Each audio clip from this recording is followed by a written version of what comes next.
Good morning, everybody. Welcome to Rowrah and welcome to Cumbria Karting Club and the Ultimate Karting Championship 2025. We're here for the fourth round of the 2025 season. It's great to be here in beautiful British summery weather, of course, in the great valley of Rowrah. We've had a steady morning of warm-up sessions and all the drivers getting ready to go. And I, Chaz Draycott, am delighted to be up here in the commentary box for today.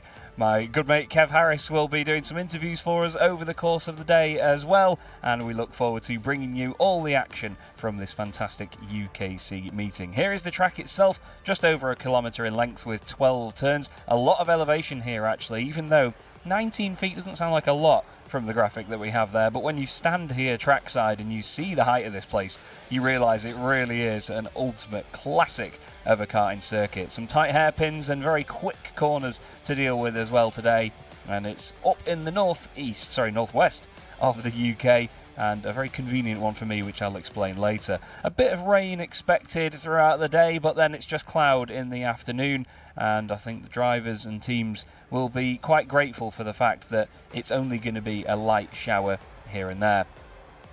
We obviously have the 5 classes for you to be heading out onto the circuit today. The Junior Rotax, the Micro Max, Mini Inters, Rotax 177s, and the Senior Rotaxes. We're going to be bringing you all of the superheats very shortly.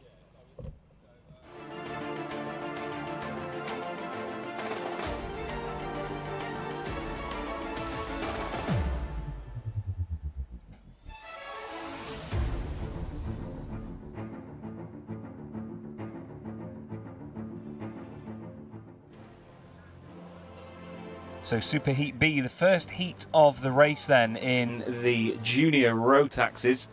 And at the moment in their championship, it is Jacob Ashcroft that has been dominating the category so far.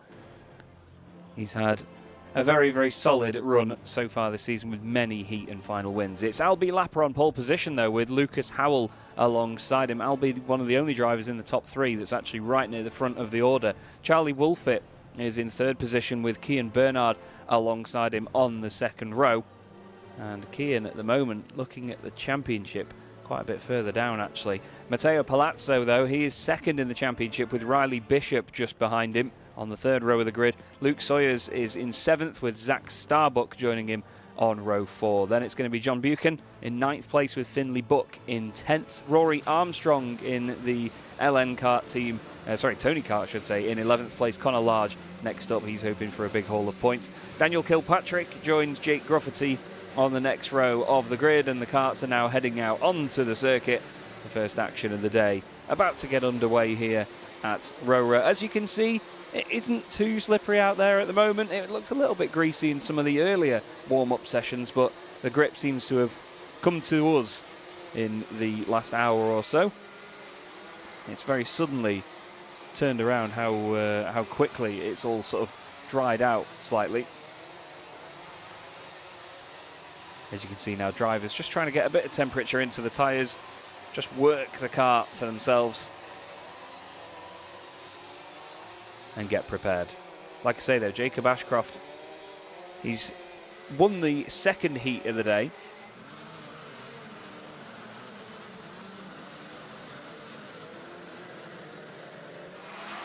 Or I should say the 2nd heat of the weekend, sorry. He was 2nd in heat 1, won heat 2. But the likes of Matteo Palazzo, Albie Lapper, only with a 5th and a 15th place in their respective heats. So hence we have the Superheat B to sort out the final, which will come later on.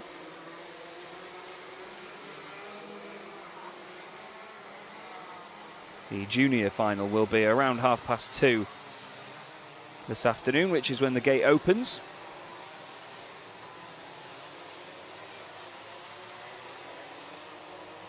But we get B then A for each category in the juniors and the seniors. And then we have the Micromax, the Mini Rotax will be after that, then the Rotax 177 Superheat. Now you can see the grid forming up 2 by 2 for the start of this race. Pole position that of Lucas Howells. Albie Lapper alongside, hoping to get a bit of temperature in at least. Albie actually is the one that's on pole position, apologies. He's taking that inside line, ready to get us underway. First action of the day then gets underway here at Rowrah, and heading down towards the first corner. Albie Lapper tries to hold on, but Lucas Howell swooping around the outside of the number 19. Plenty of bumping and boring in the middle of the field. A little bit of three-wide action there, actually, as they head up the right-hander to the hairpin for the first time. But a fantastic start, that by Lucas Howell. He leads the way after a beautiful getaway to swoop around the outside of Albie Lapper. A little bit of action down the inside there. Some argy-bargy going on into the hairpin as well. Looked like the 222 was involved in that one, actually. Sorry, Riley Bishop in the 232 is further up the road. Even more bumping and boring there as well. That was 238. Sam Mott getting involved in that fight there. Swooping now over the crest of the hill, down towards the final sector of the lap. Riley Bishop was on our screens just there, actually, in the thick of all of this. Just behind him right now. Just trying to figure out who that was behind. It was Rory Armstrong just behind him, actually. Rory's jumped up quite a lot in the opening lap there. He's gained 4 positions in the opening exchange there. Lucas Howell still leading the way. Albie Lapper behind, 3 wide into the hairpin, and a big send down the inside by Eli Badan. Great run by him. Puts his arm up a little bit, almost as if to say, sorry, gents, but had to be done. I think that was a move on his teammate as well there, actually, that he made into the first of the hairpins. A little bit of movement behind and a bit of a spread in front of them already. Eli now opening up a gap in that battle pack, so to speak.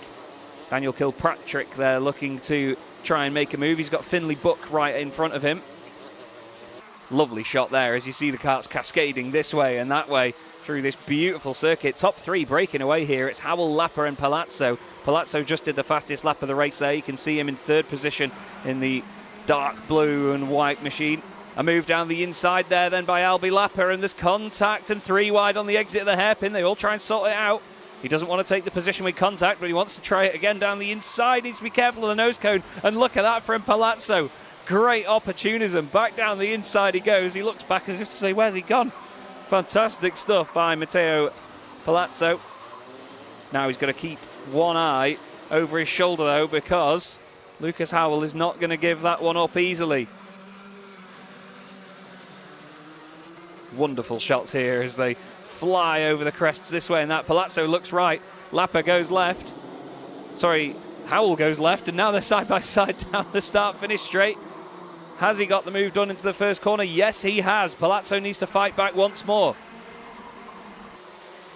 All these races, 10 laps plus 1. Sorry, 10 minutes plus 1 lap. As more and more contact heading down towards the right-hand hairpin. This is getting a little bit scrappy between these two. And look, there's Albie Lapper back down the inside. Now, nowhere, John Buchan in kart number 13. Unlucky for some, but not for him at the moment. He makes his way back up now into 3rd.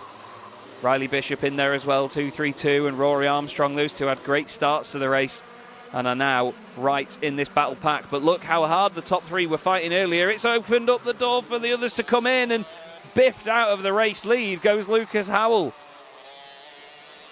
Big move down the inside, and suddenly Howell drops way down into 7th position. And it's once again Albie Lapper that's back at the front. A lap or so ago, just down here, he lost loads of places, but it's really tough stuff here in the Junior Rotax Superheat B.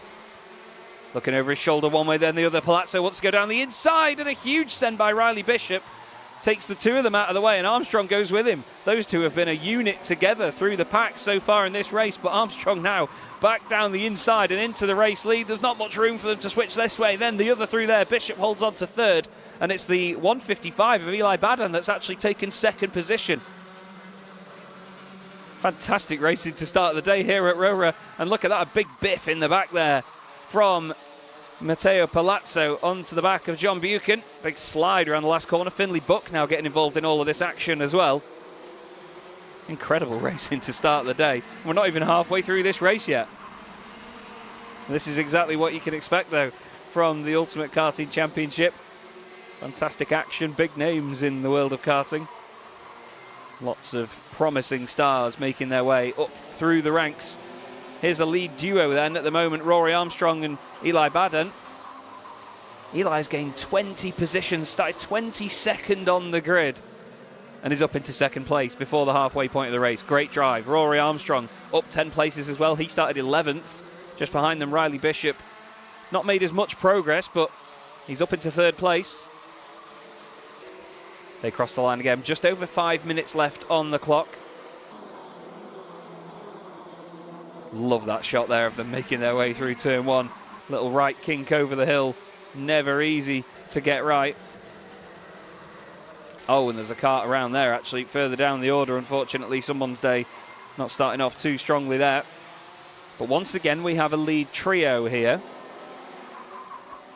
And it looks like Eli wants to have a move down the inside. Riley Bishop all over the back of the pair of them now. Swooping back down into the final sector. Riley gets sideways, clips the right rear wheel of Eli Baden. You can see just how unfazed these drivers seem to be, though. They're not standing for it as, Eli pushes him off slightly there, moves over and says, no, I'm not a fan of that. You get out there, Bishop. See you later. Looks like Eli's not got as much pace at the moment. The kart really didn't seem to be going anywhere. And there is definitely an exhaust off because someone is making an absolute racket. Matteo Palazzo goes through, Bishop goes through. I think Eli Baden, I think he knows that he's in trouble here. He signals for the number 19 machine to go through, and then John Buchan back down the inside as well. Yeah, it is Eli. You can tell he's losing speed, he's losing time, but he's making a massive amount of noise doing it as well. I mean, I quite think it sounds fantastic, to be honest with you, but Eli, unfortunately, will not. We look here then at the number 19 machine as down the inside, a big wiggle there from Jake Grufferty. Welcome to the battle, Jake. So far he's gained 6 positions, started 14th on the grid in this race, so he's made some solid progress as well. 222 in there as well, trying to make a move one way then the other, a bit more contact from behind. That was the number 90 of Joseph Mills getting in there. Lucas Howell has really been through the wars in this race, hasn't he? Started second on the grid. Our pole sitter, Albie Lapper, has, well, pulled over. Albie Lapper is out of this race, unfortunately. Massive shame for Albie. He was really in the fight. Finley Buck gained 2 places on that previous lap. And the battles continue on here at Rowrah. 2 3/4 minutes left to go as they cross the line once again. It's Rory Armstrong, Matteo Palazzo, Finley Buck, Riley Bishop and John Buchan, the top 5. And what was an absolutely bonkers opening 5 minutes has slightly chilled out now for just a moment. The drivers all trying to find their own space and gain a bit more momentum into a battle pack once more. You can see adjustments being made there to the radiators on the right-hand sides, the intakes. Just trying to optimise the kart for each individual part of the race. Lovely shot there of John Buchan, right then left into the final sector, and then round the final corner. The entry speed into that final corner is amazing. I was overlooking that final corner when I arrived here this morning, and I thought, wow, they must really slow it down into there, but no. They fling these things through. The junior Rotax category absolutely flying here this morning. Riley Bishop then, all over the back of Finley Buck, starting to close in, hoping to take a podium place here.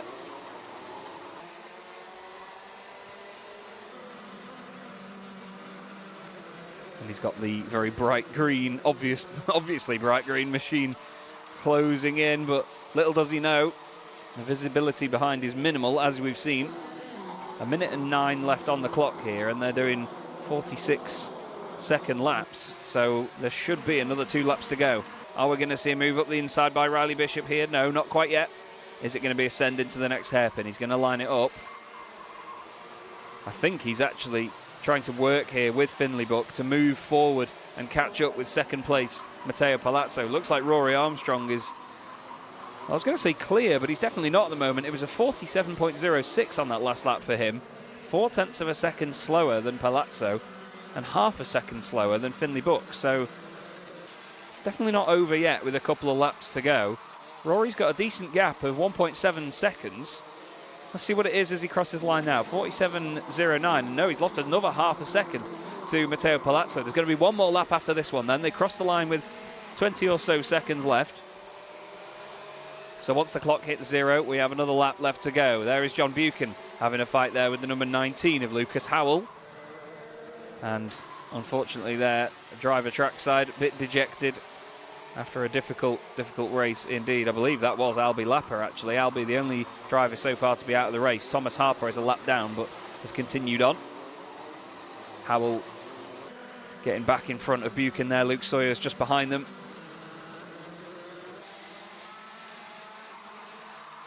And look at the huge send into the final corner there by Rory Armstrong. Across the line, Rory goes, and we're on to the final lap now.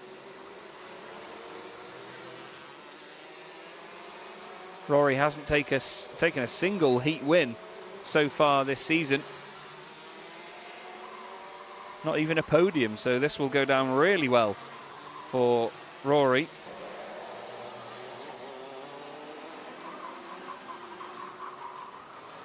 Only a handful of corners left to go now, and it looks like it's going to be a good solid start to the day here in Super Heat B.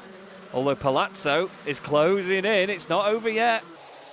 Let's see, Palazzo's got one more opportunity here, looks down the inside into the final corner, gets the job done, and at the very final corner, Palazzo takes the victory from Rory Armstrong, Finley Buck, Riley Bishop, Lucas Howell, John Buchan next up, and Sawyers, Gruffity, Mills, Morgan, Luca Holmes-Belak.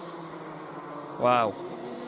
Busy stuff there at the end, and Matteo Palazzo takes his first heat win of the weekend. Last time we saw him take a win was in round 3 in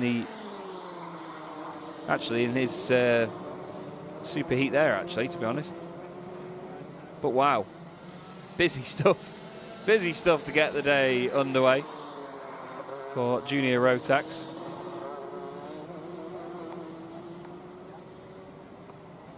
Fantastic fun, though, to start our day. And Charlie Wolfett there, just crossing the line to complete the field. I think Thomas Harper, even though he was a lap down, ended up crossing the line a bit before that. There you go then, the winner, Matteo Palazzo, ahead of Rory Armstrong and Finley Buck, completing the podium with Riley Bishop and Lucas Howell 4th and 5th. John Buchan was 6th, ahead of Luke Sawyers and Jake Gruffity, with Joseph Mills and Riley Morgan completing the top 10. Then it's Luca Holmes-Balak ahead of Connor Large, Daniel Kilpatrick and Hani Sadiq in 14th position. Cian Bernard 15th, Sam Mott 16th ahead of Zach Starbuck, Calvin Moffat in 18th position, Eli Badan and then Molly Mizzen, and Charlie Wolfett ahead of Thomas Harper and Albie Lapper, unfortunately out of the race in that one. So what a flamboyant start to our day here at Rowrah. Little tiny bit of rain coming down out the window by the look of it, but only a tiny drizzle, if that. I don't think it's going to affect play at all. I don't even think it'll affect tyre choice for the drivers. And as you see, the Junior Rotax Super Heat A is currently lining up just down there. There is championship leader Jacob Ashcroft. I mentioned earlier that he wasn't in the previous race.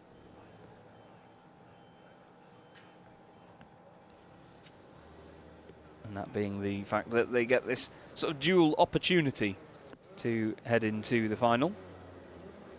Splits the groups up, gives a lot of opportunities to all drivers. It's the brutal nature of karting is that you are either the race winner or you're not in a lot of circumstances.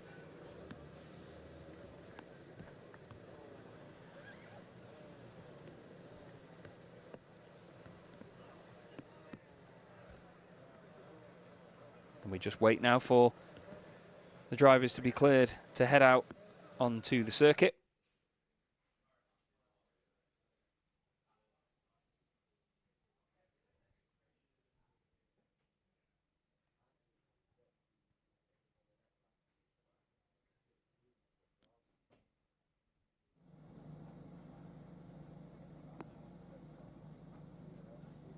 Apologies, I think we just lost the that camera there for just a moment. But it happens, it's the world of technology. It's never a straightforward thing.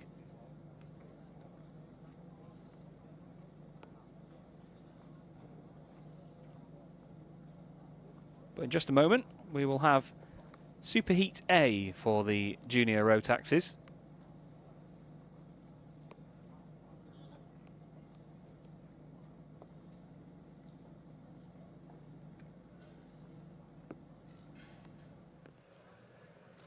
And there they are waiting now on the pre-grid to head out.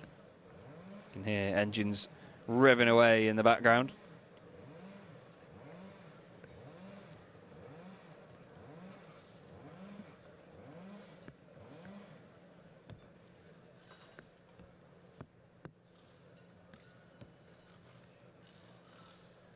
Now, Superheat A was due to start at 10:13, so any moment now they will be ready to go.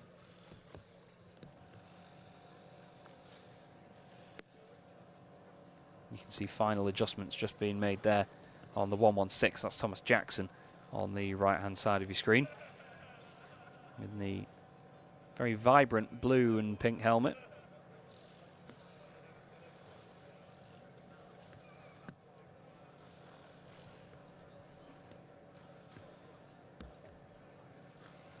I think the driver in the background there on the left-hand side of your shot, I don't think it's Jacob Jack that we have on the left-hand side of the screen there, just scrolling through all of the numbers. It's a humongous category. So far this season, we've seen 95 different drivers take part in this category.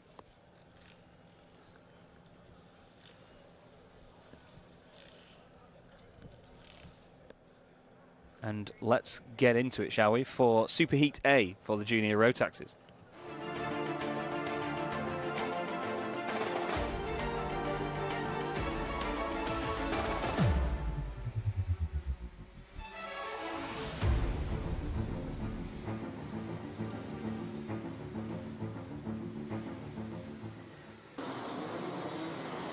So here we go then, the grid for Superheat A. Jacob Ashcroft on pole position, Thomas Jackson alongside him on that front row. Then it's Jared Fox-Whiteley and Lewis Sumner in the TB kart machine on row 2. Daniel Minto lines up alongside Alfie McBain.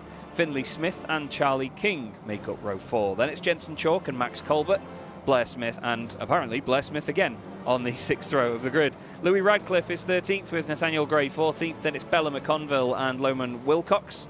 Next up is Ed Spain and Henry James on the 9th row. Elliot Powell then behind in 20th. Maya Simpson and Kieran Stewart there on 11th row. Devin Taylor and Cody Lipatorel is 24th.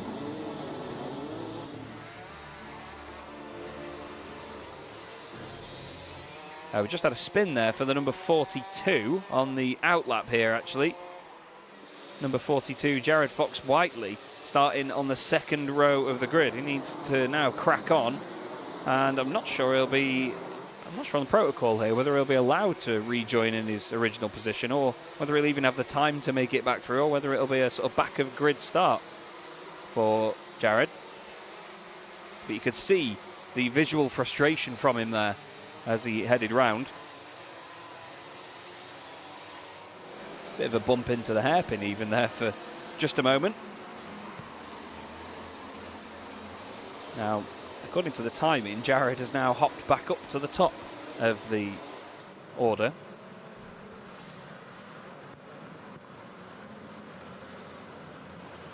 As he's trying now to catch back up to the field. One thing I really love about these machines is you see there from the number 38 of Lewis Sumner just how quickly they change direction, but it's so quick and aggressive that they lift a rear wheel off the ground when they throw them in.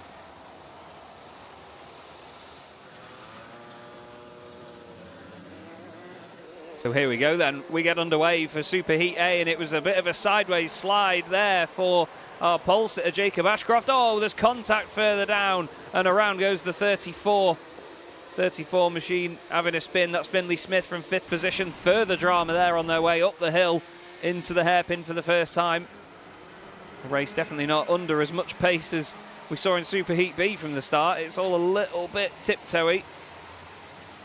Loads more contact into the hairpin there. A little bit of side-to-side action. The number 12 of Blair Smith having contact.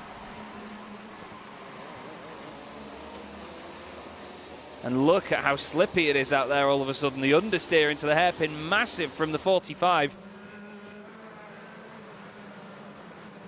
Now into the final sector. It really is getting slippery out there. It doesn't look like it's raining particularly that much as, a driver off there at the side of the road. Jensen Chalk getting a contact warning. Hopefully chalks that one off, you could say. There's the 82 of Louis Radcliffe. He's in 12th position from the start of that. According to my producer James, he's going to dust himself down and continue on with his race there. Seems like I'm not the only one that does awful puns. Into the lead goes Jacob Ashcroft. And Thomas Jackson now losing that race lead as a result. Small shake of the head there from Thomas. Look at that climbing over the curb there, hoping to hook the car in, I imagine. The understeer seemingly massive into both of these hairpins there. An absolute train with the number 14, unfortunately getting caught up in that. Alfie McBain hit the back of the car in front and then got hit from behind as well. Everybody clinging to that inside line then as they head up to the top end of the circuit. And look how much they need to tiptoe their way through here. Not much tiptoeing going on there, more of a Glaswegian headbutt for the number 66 Elliot Powell on the receiving end of that contact. Lewis Sumner there holding on to third place, or is he? Well, hold on with your fingertips, Lewis. The 282 of Daniel Minto sends one up the inside, and Lewis says, no thank you, I'd rather have that back, please. You could see the rain coming down there, actually, on our turn one camera. Jacob Ashcroft has opened up a lead of 2.4 seconds, but in tentative style. Lots of contact warnings coming through. Jared Fox-Whiteley getting one of them. Not a race to remember for the 42 machine. As defensive move made there by Blair Smith. And look at how wide Max Colbert ran there. Max was almost all the way down the road at Wilton Mill. As they all screech to a halt at that hairpin at the top of the circuit. It's incredible how much they're having to slow it down into there.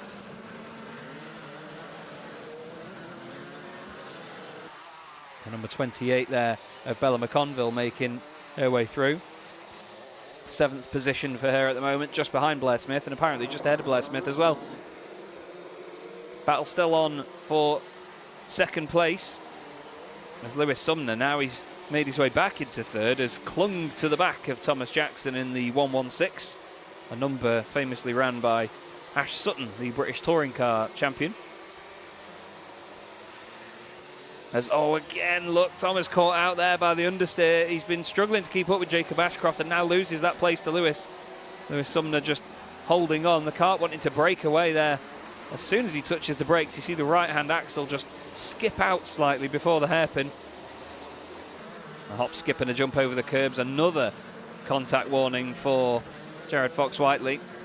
This race, not one for him to remember. Hopefully keeps his head screwed on here. It's easy to get frustrated in these scenarios. Blair Smith gaining ground here. The number 12 kart now up into 4th position. Daniel Minto in 5th. Great run this by Blair Smith. Started 11th on the grid now. Bella McConville also up from 15th into 7th, so a solid drive there. There's the 118 machine down the inside in the middle of this pack here. Kart 118 Jensen Chalk. And look at these 6 now.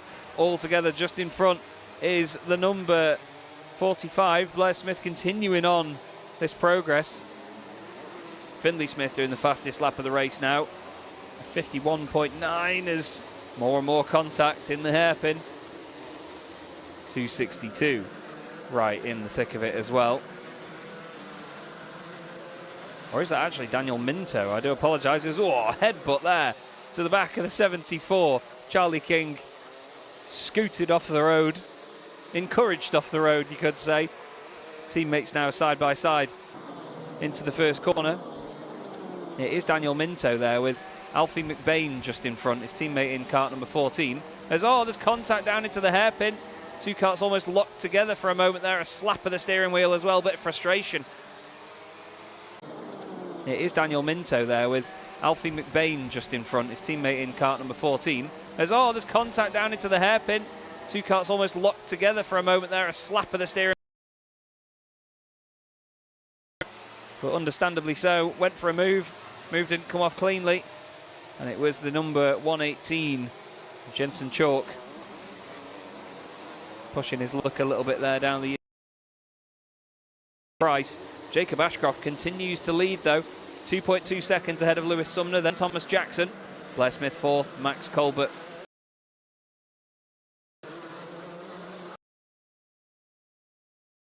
number 42, and well, not much of a solid run there through the final corner for the leader of this battle, Charlie King in kart 74, sideways through turn 1. He's got the 14 of Alfie McBain all over him. Alfie throws it up the inside into the hairpin. Bella McConville wanting to take advantage of that as well in the white and black machine. There's a battle a little bit further down the order. Sorry, further up the order. Blair Smith into the grass. That was the battle for third place. He tries to get the kart moving. You can see the frustration. He says, oh, I've got to get up. I'm like that in the morning, mate. Throws it down into the hairpin. Has to get out of the kart and then push it along. Just a little bit too hot into the hairpin at the top. And again, pays the price. That now promotes Thomas Jackson up into third place. We look here at the 14 of Alfie McBain, fighting away with Charlie King. The two of them both trying to hold that inside line as best they can to defend and attack all at once. They fly past my window here. Lovely sight of them out the window as they stream their way through the last corner. Here is the battle for second place though. Lewis Sumner, kart 38. He got ahead of Thomas Jackson, but he hasn't disappeared up the road, has he? He's made some good progress as Lewis, but not able to do anything more with it. He had a slow previous lap, actually, lost 2 seconds to Thomas Jackson. Just trying to see if I could figure out where he made that mistake, but I'm not sure. But he definitely made a mistake, and that has opened up more opportunity for Thomas Jackson here. Still in second place. As, oh, there is another mistake through turn 1. Jackson puts his nose down the inside. He's got nowhere to go through turn 3. Quick look over the shoulder there from Thomas, I think, just to check and see if anybody else was in close proximity. But these guys are, well, seconds. That's Jacob Ashcroft's lead at the moment. Wonderful performance this by Jacob. Another contact warning there for Louis Redcliffe.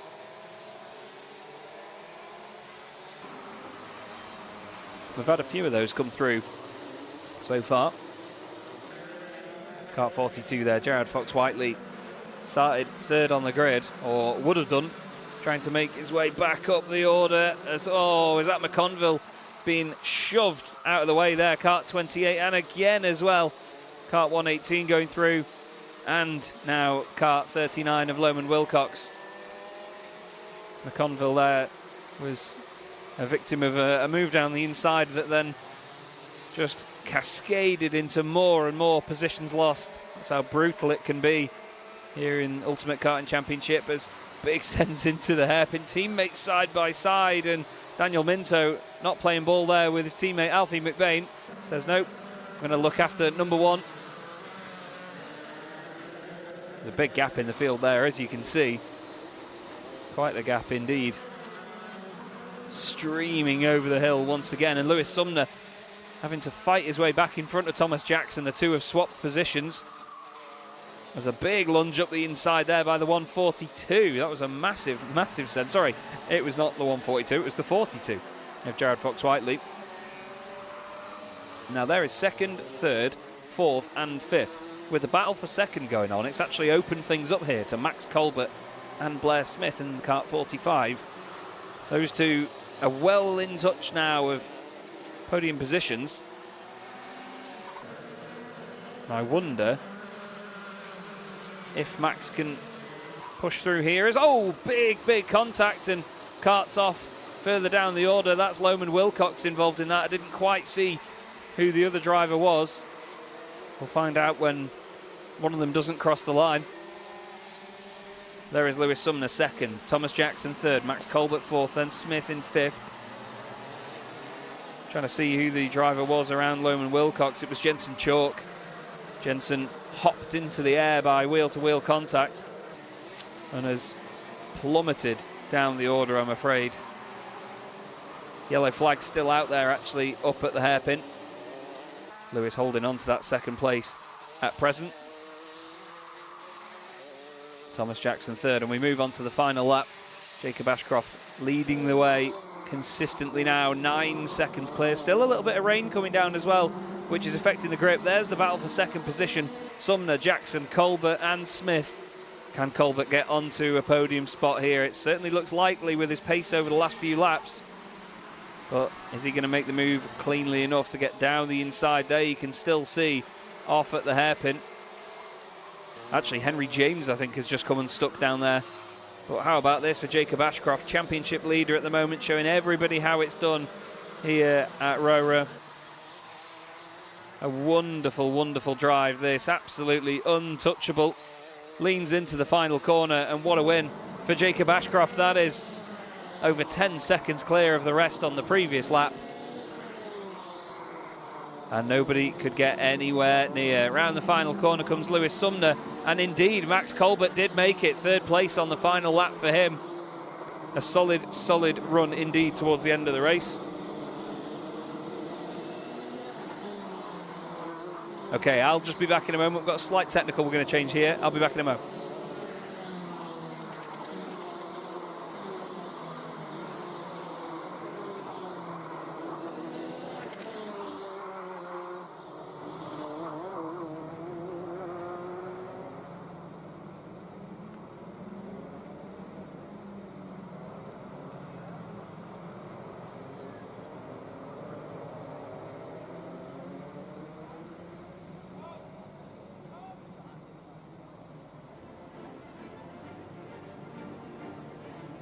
So Jacob Ashcroft taking the win, then Lewis Sumner and Max Colbert in second and third. Blair Smith in fourth. Thomas Jackson, fifth position ahead of Charlie King and Daniel Minto. Then Jared Fox-Whiteley, Alfie McBain and Louis Radcliffe completing the top 10. Maya Simpson 11th ahead of Blair Smith and Bella McConville, with Devin Taylor and Elliot Powell next up. Nathaniel Gray 16th, Ed Spain 17th. Kieran Stewart was 18th ahead of Henry James, and Finlay Smith completes the top 20. Loman Wilcox, Cody Lipatarel, Jacob Jack and Jensen Chalk complete the field. A bit of a difficult time there for, of course, the drivers towards the tail end of the order there. Jacob Jack, Jensen Chalk both having issues. Loman Wilcox off the road as well. I think it was Henry James might have had dramas in the final couple of laps just there. Now we prepare for the next race of the day. We're going to be heading now into the Senior Super Heat B. Due to start 10:31, so 2 minutes time. Very tight schedule here at Rowrah. And in all events of the UKC, I must add. They run a well-oiled machine here. Had only a brief appearance around the paddock earlier just to see everything, and it's a very well-polished outfit, all of this. My first time with the UKC, and hopefully doing it justice so far. Certainly enjoying myself here at Rowrah. Apologies for any slight technicals earlier on. It was very quickly resolved by the wonderful people here at Alpha Live. Doing a smashing job. It's great to be working with these guys once again. Done a number of broadcasts with them in the past on different championships and series, but great to be here for UKC. A new circuit and a new championship and organiser for me. I'm sure wherever he may be, Kev Harris is having a good old time in the paddock. He's getting some interviews and things for us, which we'll be showcasing over the course of the day.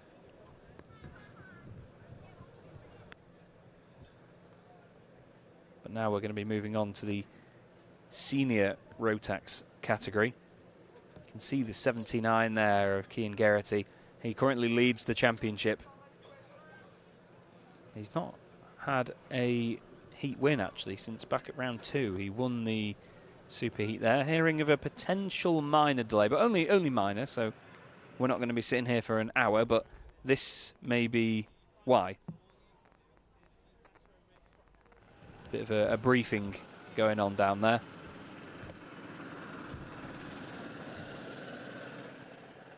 I believe one of the carts that was off in that previous race just having to be recovered. I think it was Jensen Chalk that was down there, 118 that had gone off. A very busy race that was actually for Jensen as well. A lot of contact in multiple parts, but that's what happens. You know, it's incredibly close racing here. It's hard for anybody really to see too much around behind them. At the end of the day, these things don't have mirrors. You see the drivers a lot glancing left and right, trying to see what's going on around them. And very often when they're coming out of a corner, they'll figure out what the situation is. There is Jensen Chalk. Hopefully all okay.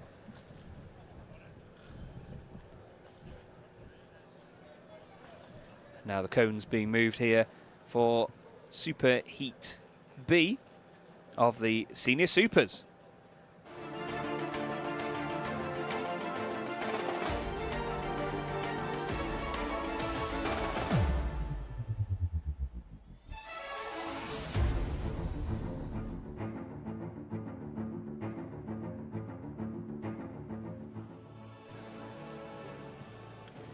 So let's get the senior Rotaxes underway, shall we? Cian Geraghty starts on pole position with Angus Scrivener alongside him. Joshua Turnbull third with Harrison Crowther on the second row. Then it's Morgan Hudson-Brown ahead of Max Taylor and Ewan Charman. Tristan Rennie will start alongside him on row 4. Alex Moody next up and Ethan Critchley with Callum Kinder and Jack Thompson starting in 12th position. Daniel Whitfield starts with Ethan Head on row 7. McGilvray, I believe it is, in 15th. Jamie Perrelly in 16th. Louis Harvey 17th alongside Molly Pugh on the 9th row. Ben Horner and Dominic Darling complete the top 20. Marcus King and Jack West on the 11th row. And Elliot Foster, last by no means least, on the 23rd spot of the grid. As mentioned though, Cian Geraghty leads the championship at the moment, but Tristan Rennie winning a heat earlier on this weekend, looking to be in good form at the moment. Macaulay Bishop, though, in this category for the weekend, he's made limited amount of appearances this season, only appearing in rounds 2 and 4 so far, but winning almost everything that he touches. He's won both heats so far this weekend. Going to be something that he's hoping to continue here, but no appearance in this race, of course. He's going to be in Super Heat A, which is due to start at 10:50. We'll have been live for an hour by then. It's incredible how quickly time flies when you're having fun, but a good day so far here at Rowrah. 2 very, very busy races, and that is not going to change a bit.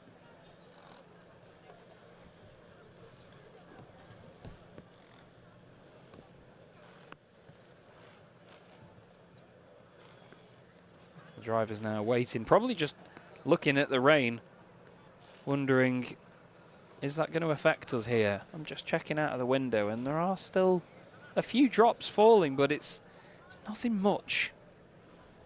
It seemed to affect the grip at the start of that race there before the drivers could get a proper amount of heat into the tyres. But at the same time, they handled it really well in the later stages of the race, so I think it just comes down to how quickly they can get that heat generated and get the tyres working.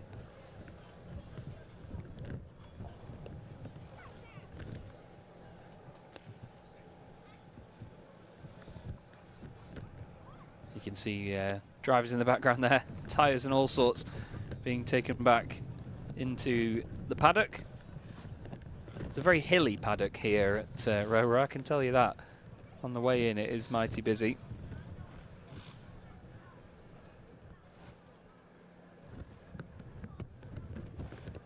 You make your way down into the circuit and have to swoop all the way down to the bottom to find the timing and the commentary box where I'm posted. I can't see the ramp down from here. And neither can we, Sunshine, I don't think. But like we mentioned, a slight delay here for the drivers. Car 74 being moved, and now the 21 machine being shifted as well, actually. 92 also being picked up and moved. Maybe a little shift in the order, potentially. Is that all this is?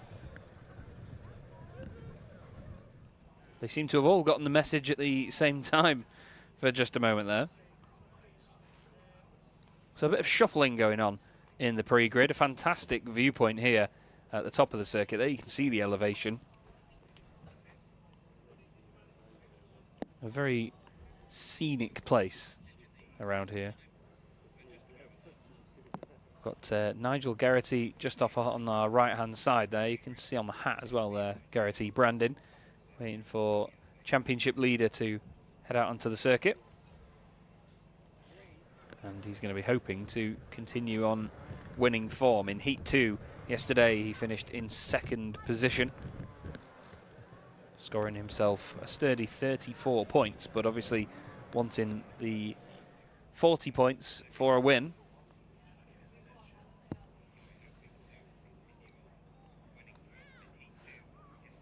It's strange hearing myself back actually through somebody else watching the broadcast. It's something that you have to get used to as a motorsport commentator, but it happens. It happens.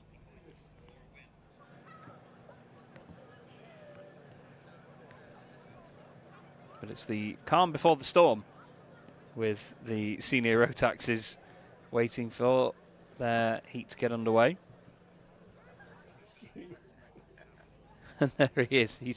It's finally gotten through with the delay. There we go. Lovely stuff. Okay, so we were scheduled to start this one 10:31. Unfortunately, just running a few minutes behind here. I believe the delay was related to the 118 of Jensen Chalk, who was off the road in the previous race in the Junior Rotax Superheat A. There was a bit of a chat between the marshals and the personnel down there.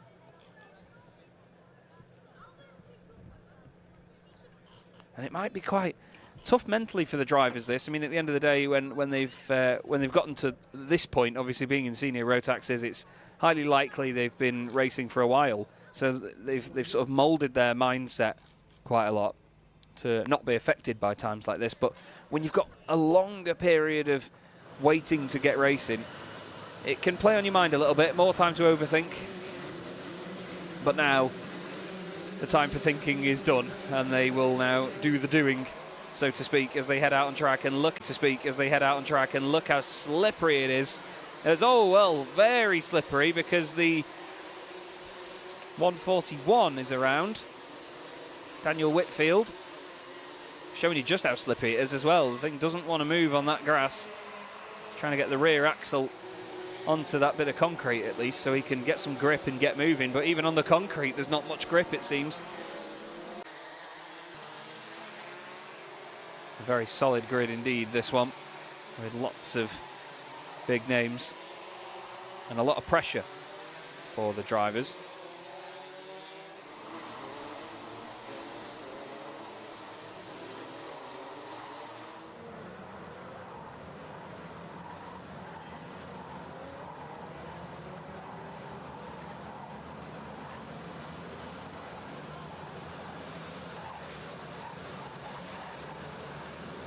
Just starting to form up the grid now. You can hear the tyres screeching away, screaming for mercy already, and the race hasn't begun. They all form up now into the tram lines 2 by 2. And in stark contrast, we'll now speed up rapidly. And Superheat B in Senior Rotax is underway. Angus Scrivener gets a really good start, actually goes straight into the lead in kart 94. He was actually ahead at the line as well. So Angus Scrivener gets a really good start, actually goes straight into the lead in kart 94. He was actually ahead at the line as well. Certainly takes advantage of that. Bit of contact further down the order. Everybody surviving that one by the look of it. Bit more contact into the hairpin, but what can you expect? This is what we get. Scrivener make it. Bit more contact into the hairpin, but what can you expect? This is what we get. Scrivener making a great start. For first, says Cleland there from Jamie Perrelly, I believe it is. The iconic Murray Walker line. Can't take copyright for that. But yeah, clearly, if it was Jamie Perrelly, I believe it was, very unhappy. Maybe after a little bit of contact there. Either that, or he was telling him that he'd hurt his finger in the contact.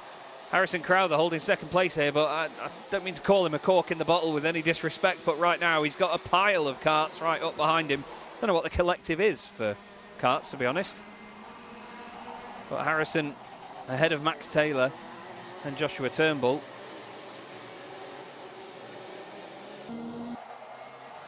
All way, way further back, though. You can see they're still just stringing in behind.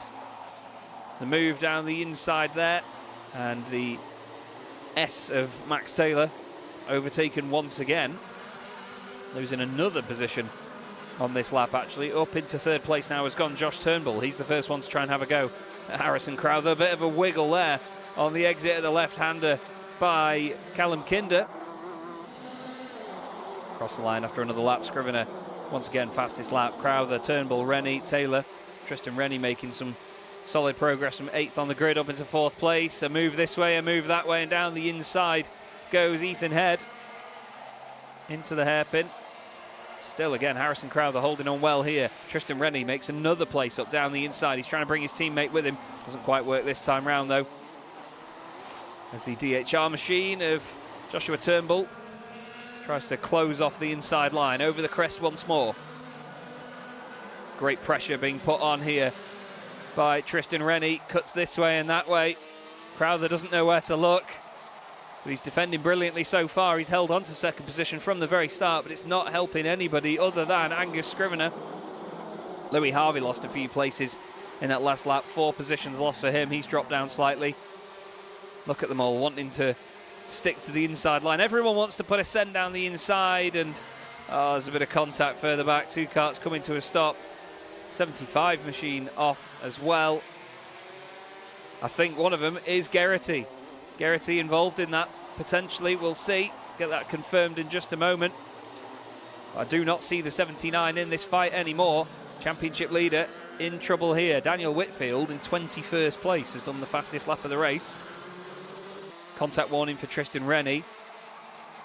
But it was Ethan Head that was in that contact. We saw him put a move down the inside a lap or 2 ago. And you can see that Cian Geraghty is dropping down the order. Ewan Charman also dropping down, and Jamie Perrelly. That Cian Geraghty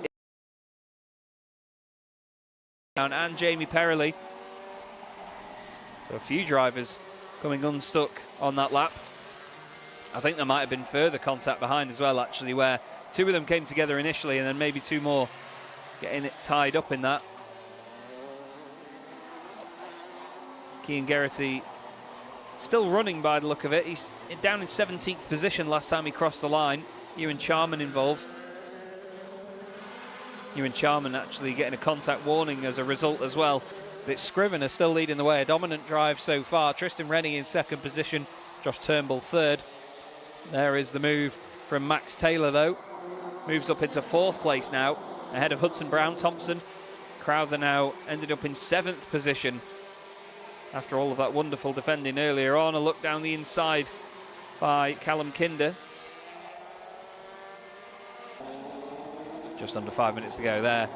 Families and friends viewing on as the senior Rotaxes make their way out of the 2nd of the 2 hairpins up at the top end of the circuit. So close together. Louis Harvey there in the white and green in the middle of all that. You can see here, look, the 65 of Jack Thompson wanting to get one over on Hudson Brown. Hudson Brown just keeping that car exactly where he needs it. Morgan wants to try and work together here to catch after Max. You could see him make a little bit of a gesture there as if to say, look, I'm trying to catch him as well, mate. Let's move forward. It's almost like having a bounty on your head with having a letter on your number board rather than... Sorry, having a letter on your number board rather than a number. He wants to go chasing down Max Taylor and try and get the better of him. There's Josh Turnbull, 3rd position for him at the moment, just behind Tristan Rennie. Wanting to catch up with Angus Scrivener, of course. On the previous lap, these 2 were both 0.3 of a second faster than our race leader, but to no avail. Cian Geraghty, I can tell you, has moved up into 15th place now.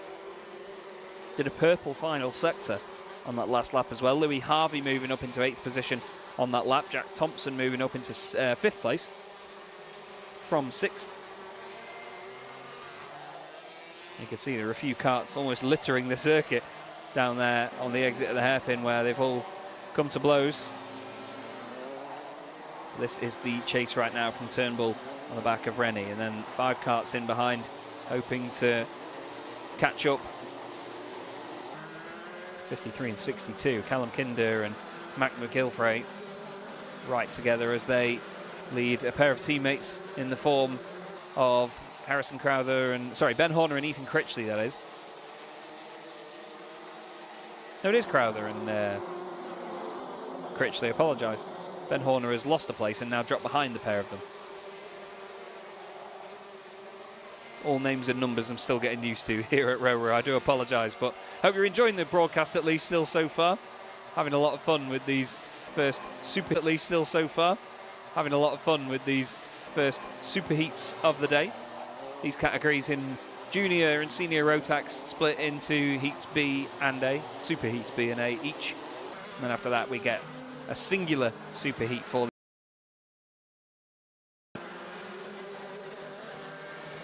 Jack Thompson there, all over the back now of Max Taylor. They have caught up, but not without getting in front of Morgan Hudson-Brown, as Morgan was saying to him earlier, look, I want to move forward as well. That's the plan. So he's not been able to just yet. That's the battle behind them. Callum Kinder second in this train here, chasing down Mac McGilvray. A little bit of a move there, actually. The two teammates, Ethan Critchley and Harrison Crowther, having a bit of a squabble. Just behind them, you've got Horner, Darling and Geraghty. Keane Geraghty moving back up, and a big headbutt there onto the back of Callum Kinder. Well, surprise. Goodness me. Absolutely shoveled off the road there. Nearly ended up the banking. Number 47 being overtaken there in that battle too. Dominic Darling being moved over into the hairpin. Ethan Critchley actually given a contact warning for that, and I'm not surprised. I imagine there's probably an invoice attached to that as well. He hit him that hard. Max Taylor second in this group, still trying to get back past Jack Thompson, but he's under pressure now from Morgan Hudson-Brown. Jack West has managed to make his way into this. Been a bit quiet about Jack West in this race so far, but solid performance. Started 22nd on the grid, actually. I think he's the biggest mover in the field as well. So, very stealthy Jack West making his way through the field. He's got Louis Harvey on the back of him right now, trying to take advantage. There's the natural check-up in a group like this where they all slow down, compensating for one another when they're chasing karts closely. A great quintet of them now making their way around the final corner. This will be, maybe not the penultimate lap of the race. I think we'll get two more after this. I think Angus Scrivener is due to cross the line with just a few seconds left, extending the race by another lap. Some great pace on show here. Great persistence from these drivers as well. Louis Harvey making a slight adjustment there as he heads towards our cameraman on post at the top of the circuit. A lot of momentum carried there by Max Taylor. He looked really good out of that little section. So he clings to the back of Jack Thompson's number 65 machine, cocking a wheel as it comes round. Last lap board is shown. I'm not sure they crossed the line as it went to zero or what, but that was a very, very close call. Scrivener still leads. Rennie second, Turnbull third. They're getting closer and closer all of the time. Personal best on that last lap by Josh Turnbull in third. You can see Tristan Rennie just taking a slow look over his shoulder there, not to display too much body language to Joshua Turnbull.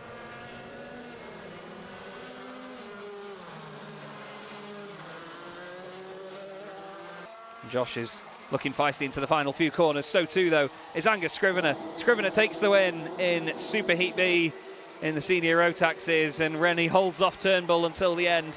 Next across the line is Jack Thompson, Max Taylor, Hudson-Brown, West and Harvey. Mac McGilvray and Ethan Critchley through there as well to complete the top 10. Harrison Crowther, Kean Geraghty recovers into 12th position, but he will not be too pleased with that one.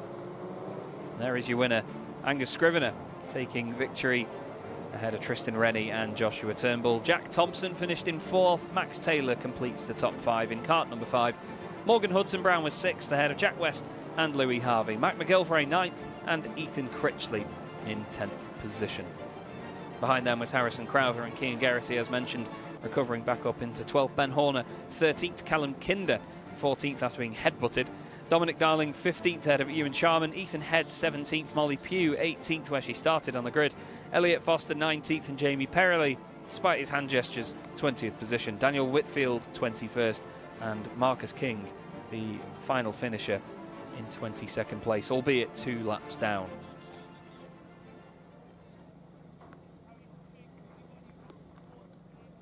So a busy start to the senior Rotaxes.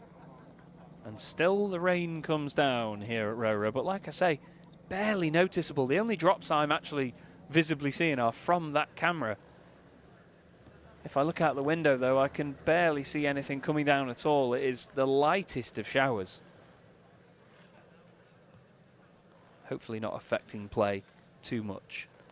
Let's head then into Superheat A, shall we, for senior Rotax.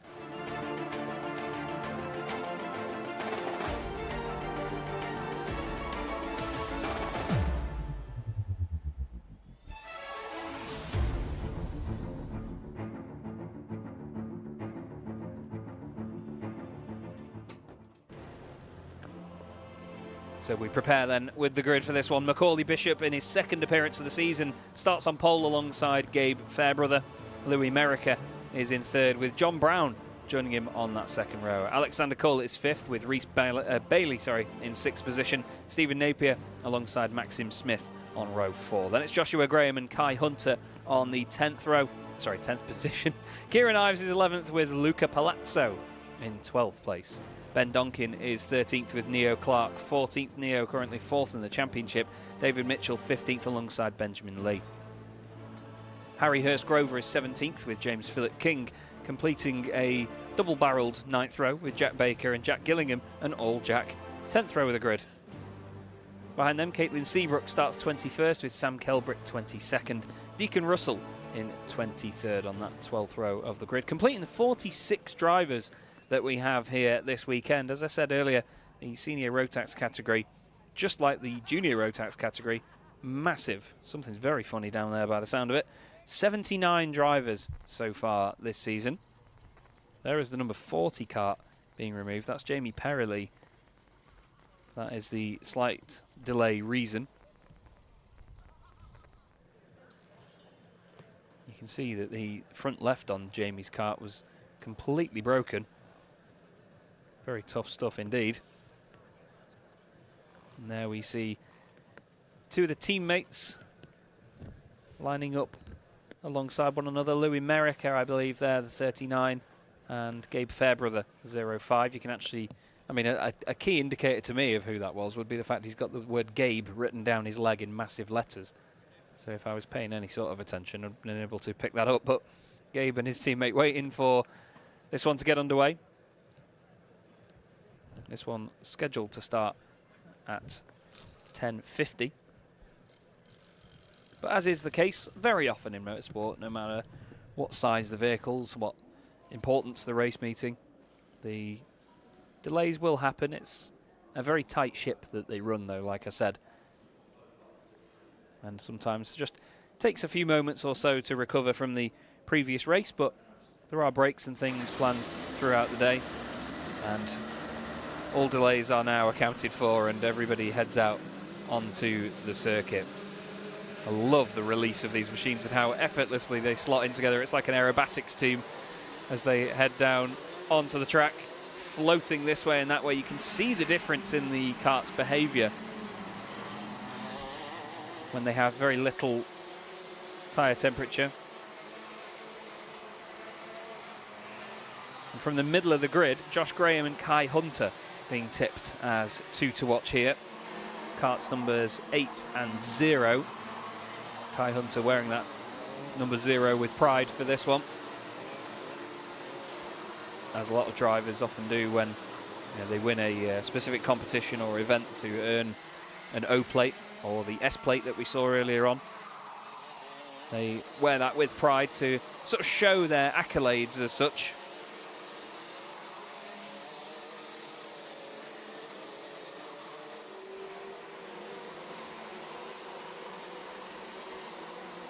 And right now,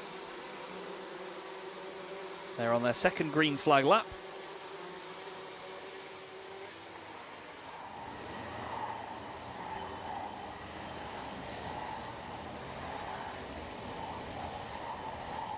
Now you can see, look, adjustments being made, and look at the amount of weaving here. It's fantastic, the change of direction, and it actually makes these wonderful marks on the circuit. You can see them, look.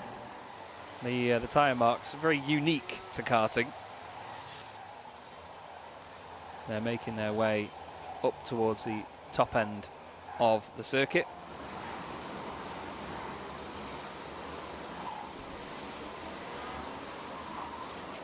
And before long they will be forming up side by side.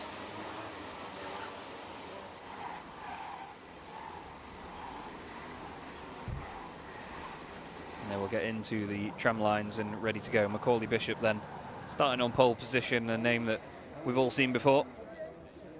Don't you worry, son, you're not in the way. Alongside Macaulay on the front row, Gabe Fairbrother. 7th in the championship at the moment is Gabe, but had a heat win earlier on in the season back at round 2. Macaulay so far has had a 6th place and a 5th place, but other than that has won every race he's competed in so far this season. There's a driver off into the pits. We'll try and confirm who that is in just a moment. But we're underway for Superheat A in the senior Rotaxes, and well, Gabe Fairbrother sweeps around the outside into the lead ahead of Macaulay Bishop as everybody else shuffles their way through turns 2 and 3. Everyone clinging to the inside line into the hairpin, hoping to make the most of it. A nice tidy start by the Superheat A senior Rotaxes. And it's the 41 in the pit lane. 41 can't seem to find on my timing screen for some reason, but we'll come to that in a moment.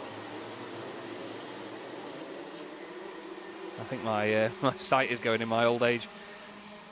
But a very tidy first lap, that. Absolutely wonderful stuff. Great start by Gabe Fairbrother. He and Macaulay Bishop breaking away slightly at the moment. Is it still John Brown that's sat just behind them? It is. Then it's Louis Merrick. Alexander Culler's moved up. Kai Hunter next in the queue. As they all head up to the top end of the circuit. It's the lead duo that are starting to break away slightly. A little bit of a nod there. And it's Bailey in the pit lane. Unfortunately out of this race before it even began. Some adjustments being made there, and Macaulay Bishop sweeping round the outside of Gabe Fairbrother, much like Gabe did to him at the very first corner. He gets round now into the race lead. Macaulay wearing that number 1. Again, showing the prowess of accolades. 3rd position though, John Brown looking very strong at the moment in the bright pink and blue helmet. Little move just behind there, I think Alexander Cull and Kai Hunter. Looks like Bailey heading back out onto the circuit, which is good to see. And yes, Rhys Bailey now just popping up on the timing screen. I can confirm they're in 23rd place. Brown and Fairbrother side by side. Fairbrother looks over to the right, says, go on then, do it. He does it, and oh, look at that cutback by Fairbrother. Really well calculated, but nothing to worry about there. And I think, this is the thing. Fairbrother looked back there almost to say to John, look, let's go after Macaulay. Let's stay with him. Just as he did that, John was looking behind him as well, so I don't think he saw the signal. The wonderful art form that is karting there on display. It's mere milliseconds in all forms. There's the final corner and the view. Swig of the coffee to calm the nerves as well. Josh Graham doing the fastest lap as well.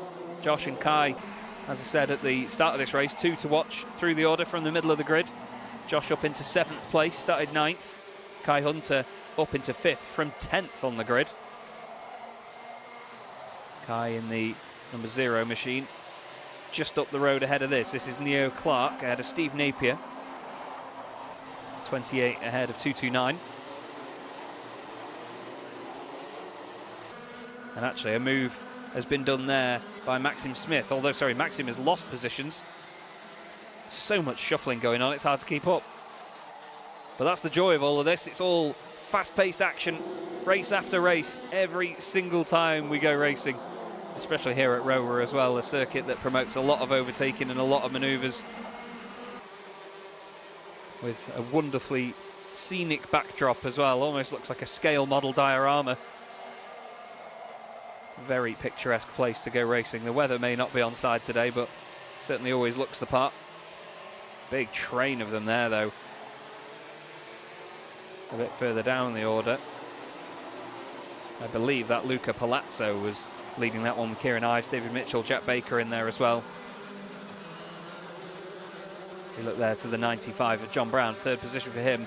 Now that Gabe Fairbrother's got back in front, he's actually set the fastest lap of the race, and he's starting to break away slightly, trying to catch up with Macaulay Bishop.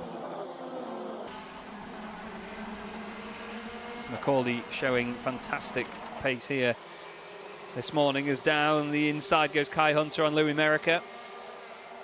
Lovely move. Nice and tidy. Louis gave him the room to do that one and slots in behind. A little bit of a signal this way and that to say, right, let's go. Alexander Cull is in there as well. Sideways from Merica into the hairpin. More pressure being put on by Joshua Graham as well. He did the fastest lap of the race on that previous lap of 45.24. Not even at the halfway point of this race just yet. And the pace is ramping up lap after lap. As it does, you get a real idea of the speed that they're heading around that final corner there from that wide-angle shot with the spectators. Great pace, though, from Joshua Graham so far.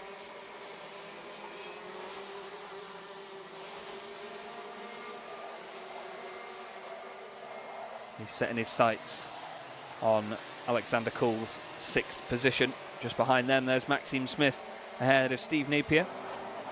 And there's the move. Down the inside goes Joshua Graham. And another move is made. 95 and 0. John Brown and Kai Hunter still close together for third position at the moment.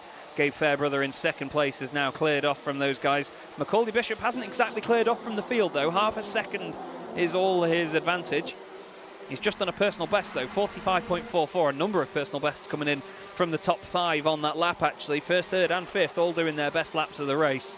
It may be a difference of only mere thousandths, but they did a great job of it all the same. John running a little bit deep into the hairpin there. The kart lifting the right rear wheel off the ground. And a move down the inside. There goes Kai Hunter. And by the look of the momentum on the exit, the Hunter will not become the hunted. You could see Joshua Graham there pointing. He's saying to Louis, as he saw him look back, he said, look, keep going, push, go forward. Get back after him. Sorry, I believe it was Kai Hunter pointing at John Brown. It was, actually. My mistake. Communicating to one another. The beauty of the karting is the fact that they are obviously so out in the open. You can see the body language. You can see the visual cues. Synchronised look back there from John Brown and Louis Merica. They know the score. Great battle this, though. Plenty of opportunities here for these drivers to still shake up the order a lot. 3 minutes and 20 seconds left to go. And then another lap here at Rowrah in the senior Rotax Superheat A. As all lifting the rear of Louis Merica's kart there. Joshua Graham just puts his nose where it's not wanted. That opens up an opportunity to Alexander Cull and Neo Clark, who are right behind this fight as well.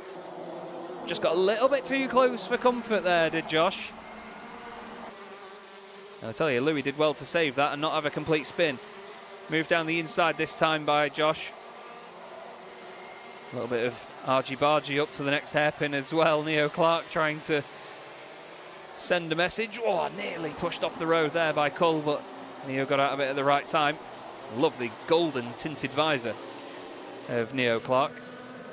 A lot of drivers tend to go for blue, but the yellow tint looks somewhat menacing. It looks almost military, doesn't it? As down the inside, that's a military manoeuvre for you. Have some of that, he says.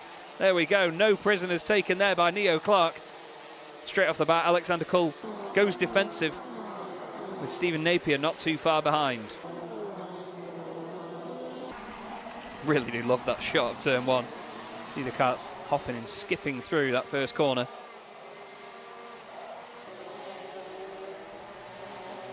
But at the moment, it's Macaulay Bishop, Gabe Fairbrother, Kai Hunter, John Brown. Top 4, Josh Graham up into 5th position now, hoping to continue hunting.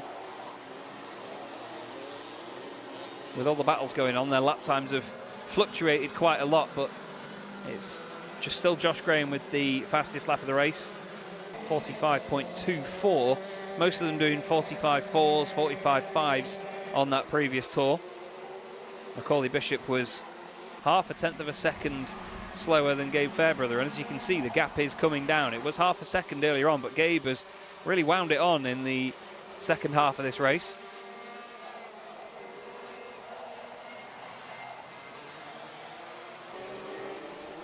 Macaulay not looking phased at all. Not that we can see his facial expression, but you can see the way he's sort of relaxing his body in the kart slightly there, leaning it into the corners. He's making use of all of the weight transfer and the momentum, keeping things as smooth as he possibly can. But Gabe Fairbrother is pushing. Right, they cross the line with 49 seconds left to go, which says to me that we should get another 2 laps after this one. They will have a couple of seconds to go, I think, unless something happens to our 2 leaders, which it's very unlikely that it will. You can see the way the bodywork was really flapping around there on Gabe's kart as he headed out of the hairpin. He just clipped the curb on the exit, and it was really, really bouncy.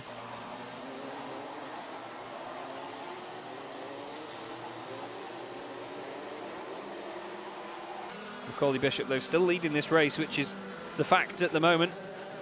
John Brown in kart 95 ahead of Josh Graham here.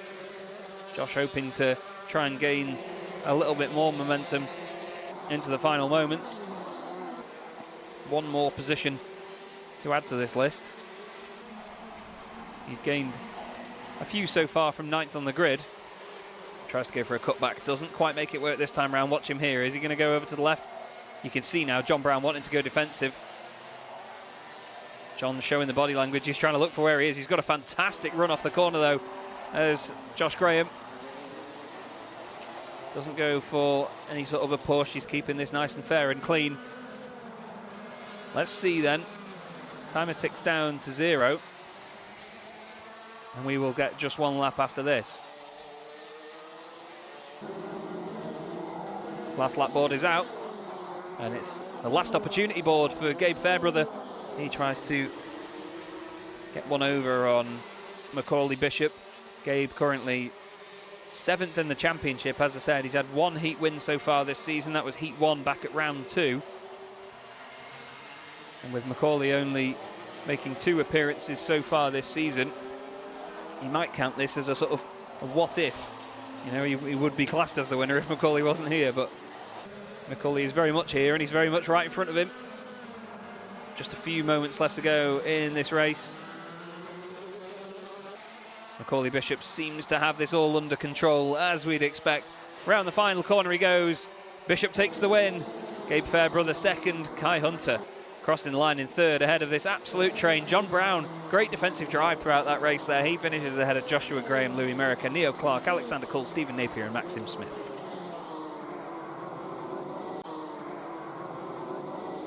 Very solid stuff that by Macaulay Bishop. He takes another race victory. Gabe Fairbrother 2nd place. Solid stuff for his championship. Kai Hunter is next ahead of John Brown and Joshua Graham. Then Louis Merricker in 6th. Neo Clark ahead of Alexander Cull. Steve Napier and Maxim Smith completing the top 10 drivers in that one. Ben Donkin was next in 11th. Didn't see much of him in that one. Jack Baker 12th. David Mitchell 13th ahead of Kieran Ives. Deacon Russell 15th. Jack Gillingham 16th position ahead of Luca Palazzo. Benjamin Lee next up in 18th place. Caitlin Seabrook and Sam Kelbrick completing the 20. Then it's Harry Hurst Grover, James Phillip King and Reese Bailey. Unfortunately, a lap down in that one after failing to make it out for the start of the race, having to peel off into the pits before we even got underway. Great action so far then. So we've had both of the junior and senior Rotax categories out on the circuit. The karts will drop slightly in size now as we head to Micromax for their superheat.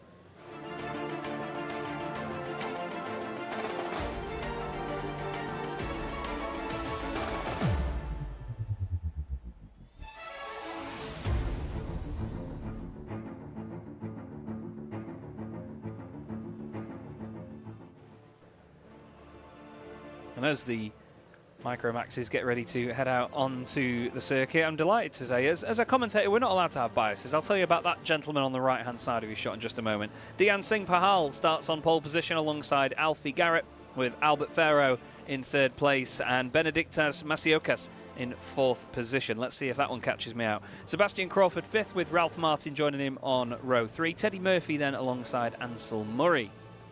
We then have Ethan Lloyd and Dimitar Uzanov alongside each other, with William Davison and Carter Jackson starting on the 6th row. Freddie Walker and Oliver Woodall making it a Tony Kart 7th row. The man on the right-hand side of the screen there is Luke Garrett, the father of Alfie Garrett.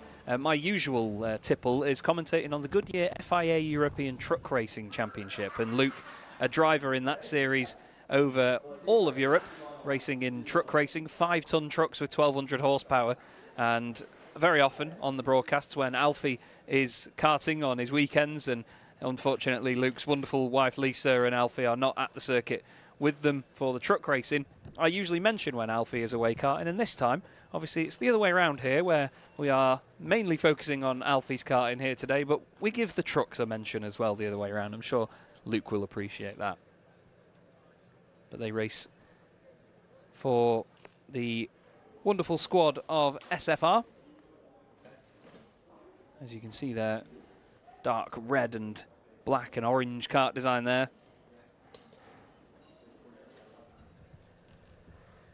A number of them wearing the same colours there, actually. I believe Alfie's teammate Albert Farrow, part of the squad as well. Alfie leads the championship at the moment from Masiokas in 2nd position. Pole sitter for this one, Dian Singh Pahal, is currently 3rd in the championship, but on a fantastic string of 1sts and 2nds. So really the driver in form at the moment, the number 23. Although Heat 2 earlier on in the weekend was won by Alfie Garrett. Albert Farrow finishing 3rd behind Dian Singh Pahal. It was only a 5th place for Benedictas Masiokas, 2nd in the championship.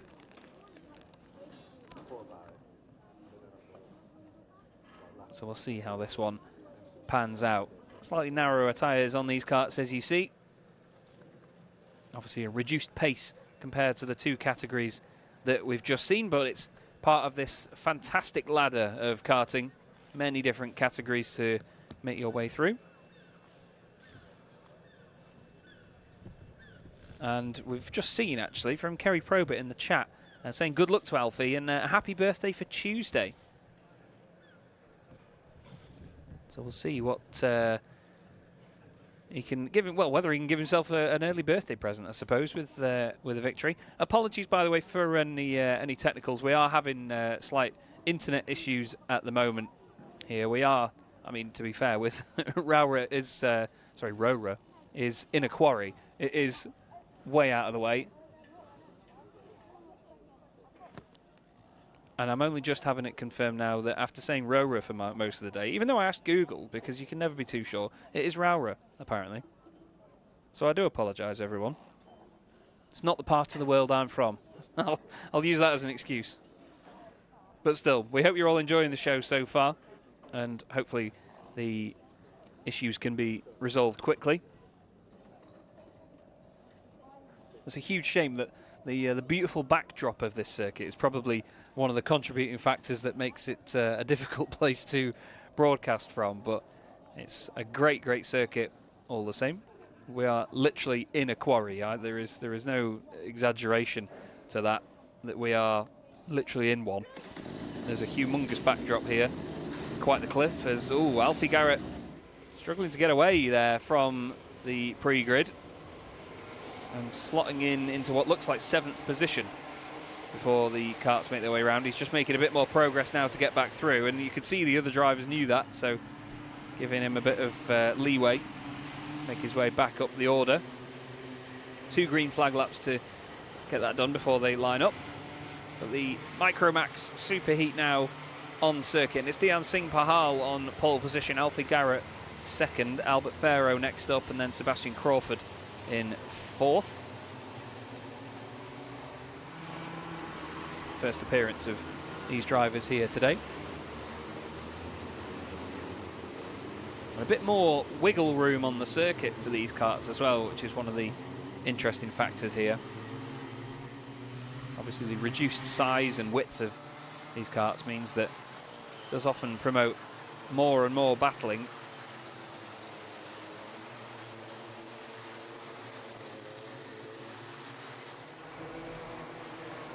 They now move on to their 2nd green flag lap. We look there at the number 31 of William Davison. He's got the 33 of Freddie Walker just behind him.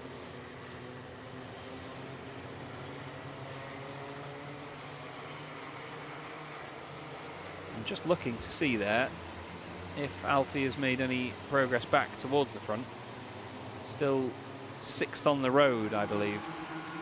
Hoping to get back through before they line up for the grid. Obviously, they all slow down a lot before they get to the final corner, so it's highly likely that during those moments is where he will slot into position, and there we go. Just in time. Nicely choreographed. So, Dhyan Singh Pahal starting on the front row of the grid and on pole position here. Right up there in the championship, 3rd place. But a solid run of form at the moment. As fellow drivers watch on from the bench there, love to see that. Great stuff. It's awesome to see all the categories supporting one another. Let's get underway then, shall we? The first Micro Max race of the day. Superheat is underway, and Alfie Garrett side by side with his teammate into turn one, actually losing a position there. Albert Farrow going down the inside, little bumping and barging over the curbs. Nice and tidy as they head down towards the hairpin for the first time, but Pahal, the race leader, pole sitter, doing well. Oh, contact further down. Bit of a sorry and a thank you from the 71 of Teddy Murphy, and I think that was Dimitar Uzanov that went into him there. But nicely resolved on the exit. Unfortunately, they'll have to work a little bit harder now to catch back up to the lead group.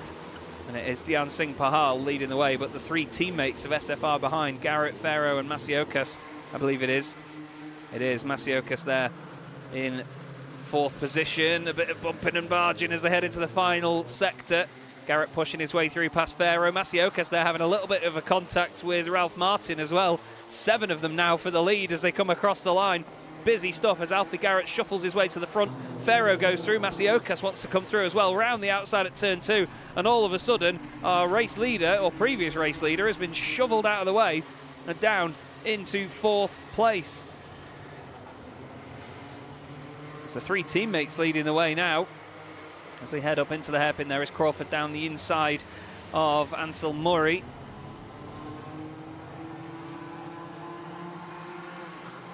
It remains to be Garrett, Farrow, Pahal leading the way. Number 66 of Ethan Lloyd in the fight there as well, wanting to take advantage. Let's see the teammates battle away now. SFR 1, 2, 3. Masiokas wearing the O plate, wanting to show exactly why he's got that and overtake his teammates there. A very big lean by Albert Farrow. You can see a lot of body language in the car as he moves around behind the wheel. Ansel Murray dropping down into 8th position at the end of that lap there, actually dropping a few positions. Sebastian Crawford running in 5th place at the moment, hoping to get past our pole sitter Pahal. You can see Farrow really tucking in there before they get into the hairpin. Really leaning outwards in the car. There's a bit of contact between 2 teammates there, the 98-66 of Ansel Murray and Ethan Lloyd. That really helped out William Davison as he wanted to get through on those guys as well. Fantastic battling.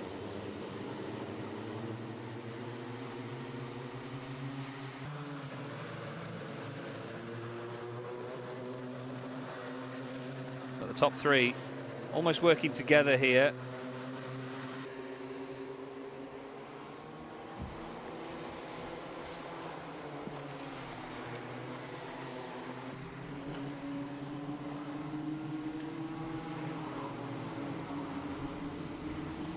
Stick together, working together in numbers here. It looks like Pahal and Crawford are doing their best to catch back up. Not much fighting going on between those pair at this present moment.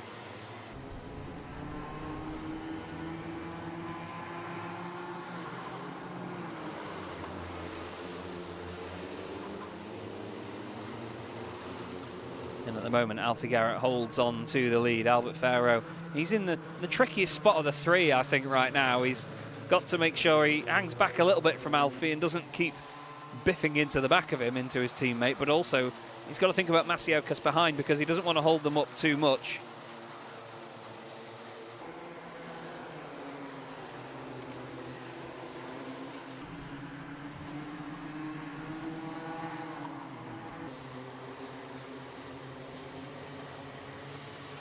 We look here at the number 32 of Ralph Martin. He's got Ansel Murray behind.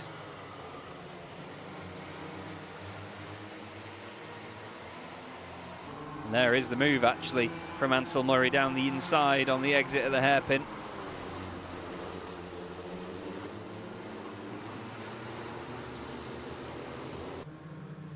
The top three remaining as they are, though. Flying formation at the moment.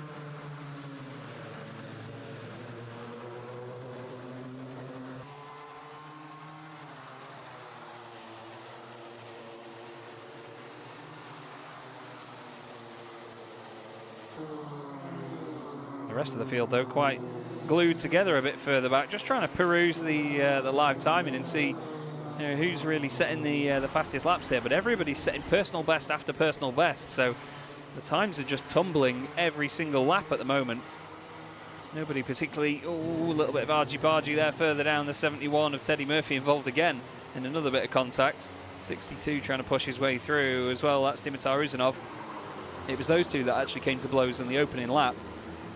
Now they're making their way through the order again, both getting past Carter Jackson and Oliver Woodhall, I believe it was. They're working together as a bit of a unit right now. This is Crawford and Pahal. Crawford now ahead of the 23.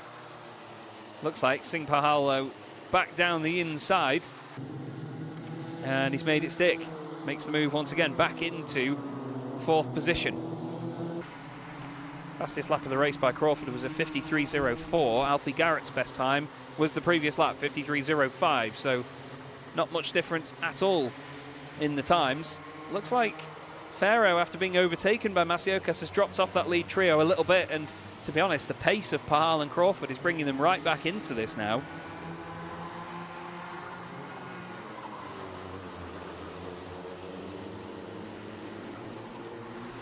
This could be a quintet for the lead by the time this race is done. Alfie just taking a quick glance over his shoulder there. You can see Masiokas in the Ayrton Senna-inspired helmet. I'm not sure if it's actually a direct replica or not, but very Senna-inspired at least, with the green and blue stripes. But Benedictas doing a good job in this race here. Started fourth on the grid, up into second place. As, Freddie Walker dropping down. Masiokas goes for the lead. Down the inside of his teammate. And now he points to the skies and he says, let's go. Let's work forward. Let's get on with it. He wanted to just be the one that was spearheading the drive. He's obviously taken a few glances back. A little open of the rad there for Albert Pharaoh.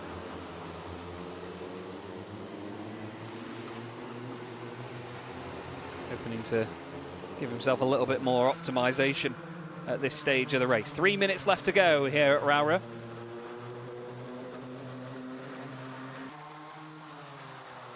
And it is Masiokas leading Garrett, leading Pharaoh, Pahal and Crawford, the top five, all together covered by just 0.8 of a second. With 2 3/4 minutes left, Ansel Murray dropping another place on that lap. Ralph Martin going through into 6th position.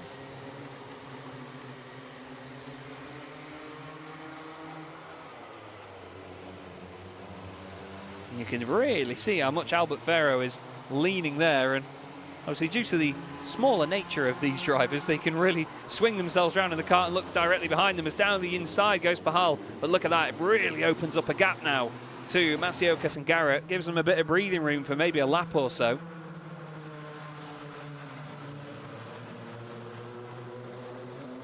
And now Pahal and Pharaoh need to get back in the mix there, with Crawford still, I was going to say tagging along here, but Crawford, if anything, he's sort of pushing the others towards the leaders with the pace that he's on at the moment. Just under 2 minutes left to go. The rain is still falling, but only a tiny bit. It's not really affecting grip at all.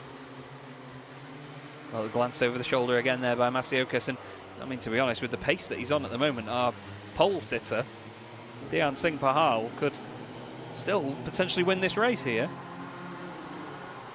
Really on the move.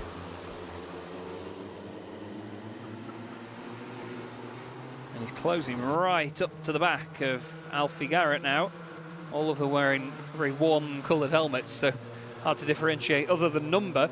Similar designs on the liveries as well. Are we going to see a move from Pahal? He does put it down the inside of Alfie Garrett. Alfie sees him last moment, leaves a bit of room, and now Pahal is going to try and go for the race lead on Masiokas. A minute and a lap left to go. There'll probably be one more lap after this as well with the pace that they're on at present.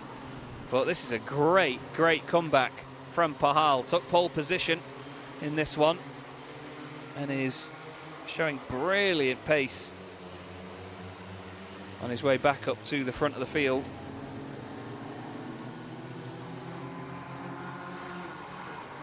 And there's the send down the inside for the race lead. Great stuff. Pahal into the lead of the race then in the Micromax Superheat. A little bit of a push and a shove from Masiokas behind him. Are we going to see a move by any of them down the inside? No, they want to leave that till the final lap. Still 13 seconds left on the clock, so I think we're going to get this one and then one more. We are by the look of it yet. No last lap board or anything out now. Garrett has Pharaoh right behind him. Pharaoh has Crawford right behind him. And we do indeed have a quintet for the lead. And Alfie there, you could see, saying to Masiokas, look, go. I'm not trying to attack you, but he's ended up... Oh, Masiokas unnecessarily defended, and now he's ended up in a fight with him. They're all glancing, looking at one another, as if to say, what are we doing? But Masiokas just needed to stay in that train there and stick with Pahal. And they've got a bit of breathing room. Every time he looks back, Alfie Garrett's hand is off the wheel and he's pushing forward. He's pointing forward, saying, look, go. Go, go, go. Get that race lead back, Sunshine.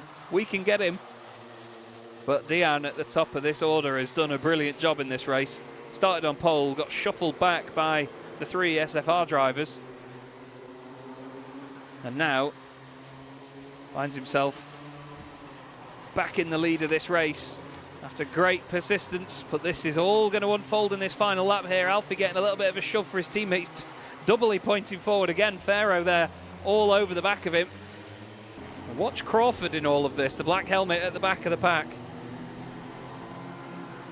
He might be having a go here as down the inside of his teammate goes Pharaoh on Alfie Garrett. He drops down into 4th place.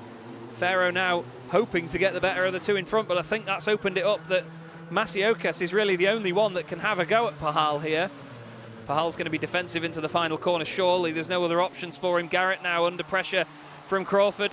It's not going to be enough from Masiokas, and a great comeback drive gives the win to Pahal. Fantastic win. Masiokas 2nd, Pharaoh 3rd, Garrett 4th, Crawford 5th. Fastest lap of the race still going to Crawford. Ralph Martin next up with Ansel Murray, and then another quintet we didn't see much of in that one. Oliver Woodall coming home at the front of that ahead of Teddy Murphy and Ethan Lloyd. But what a brilliant drive that was by Dian Singh Pahal. Really beautiful drive. Like I say, got shuffled out of the way in the early stages as the 3 teammates came through. But then in the end, made his way through bit by bit and takes the race victory. Benedictas Masiokas finishes in 2nd. Albert Pharaoh is 3rd with Alfie Garrett finishing in 4th ahead of Sebastian Crawford. Ralph Martin was 6th with Ansel Murray in 7th. Oliver Woodall 8th, and then Teddy Murphy and Ethan Lloyd completing that group. Dimitar Uzanov was in 11th ahead of William Davison. Freddie Walker 13th and Carter Jackson in 14th place. Great entertainment there from the Micromax drivers.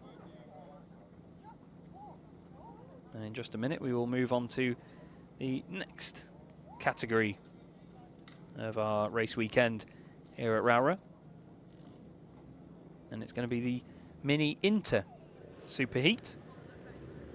Again, not a massive grid of these drivers in this one, but still fantastic entertainment is guaranteed. You can see there the 183 of Alfie Ward on the right-hand side of your screen.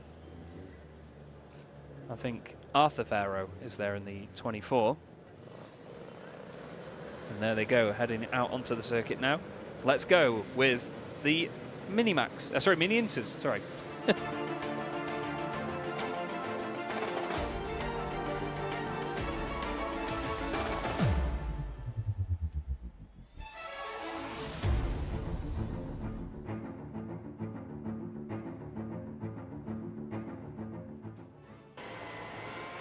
Don't worry everyone, one day we'll get it right.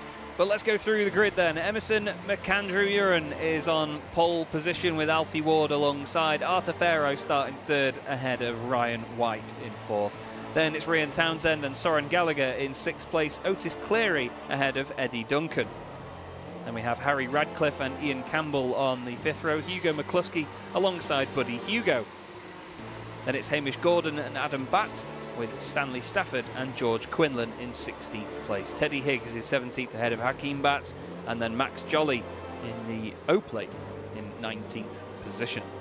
Max Jolly, second in the championship at the moment, was disqualified from Heat 2 yesterday and has that as his, what looks like his drop score, but 100% one to watch here from second place. Very big following on social media too, actually, for Max Jolly. Definitely one to keep an eye on. And hopefully he will be jolly after a solid performance in this race, but it's Emerson McAndrew-Uren that is top of the championship at the moment. 459 points, nearly 100 clear of Max on 376. Emerson started the season with an incredible run at the first round, winning every race he was in. And then even at round 3 as well, his worst result of the day was a 3rd place. Put it this way, his drop score for this weekend was a 1st and a 2nd, contributing in Heat 1 and Heat 2, contributing to his worst result so far this season. He's not been off the podium in a single race. So the 0-1, definitely the one to chase down.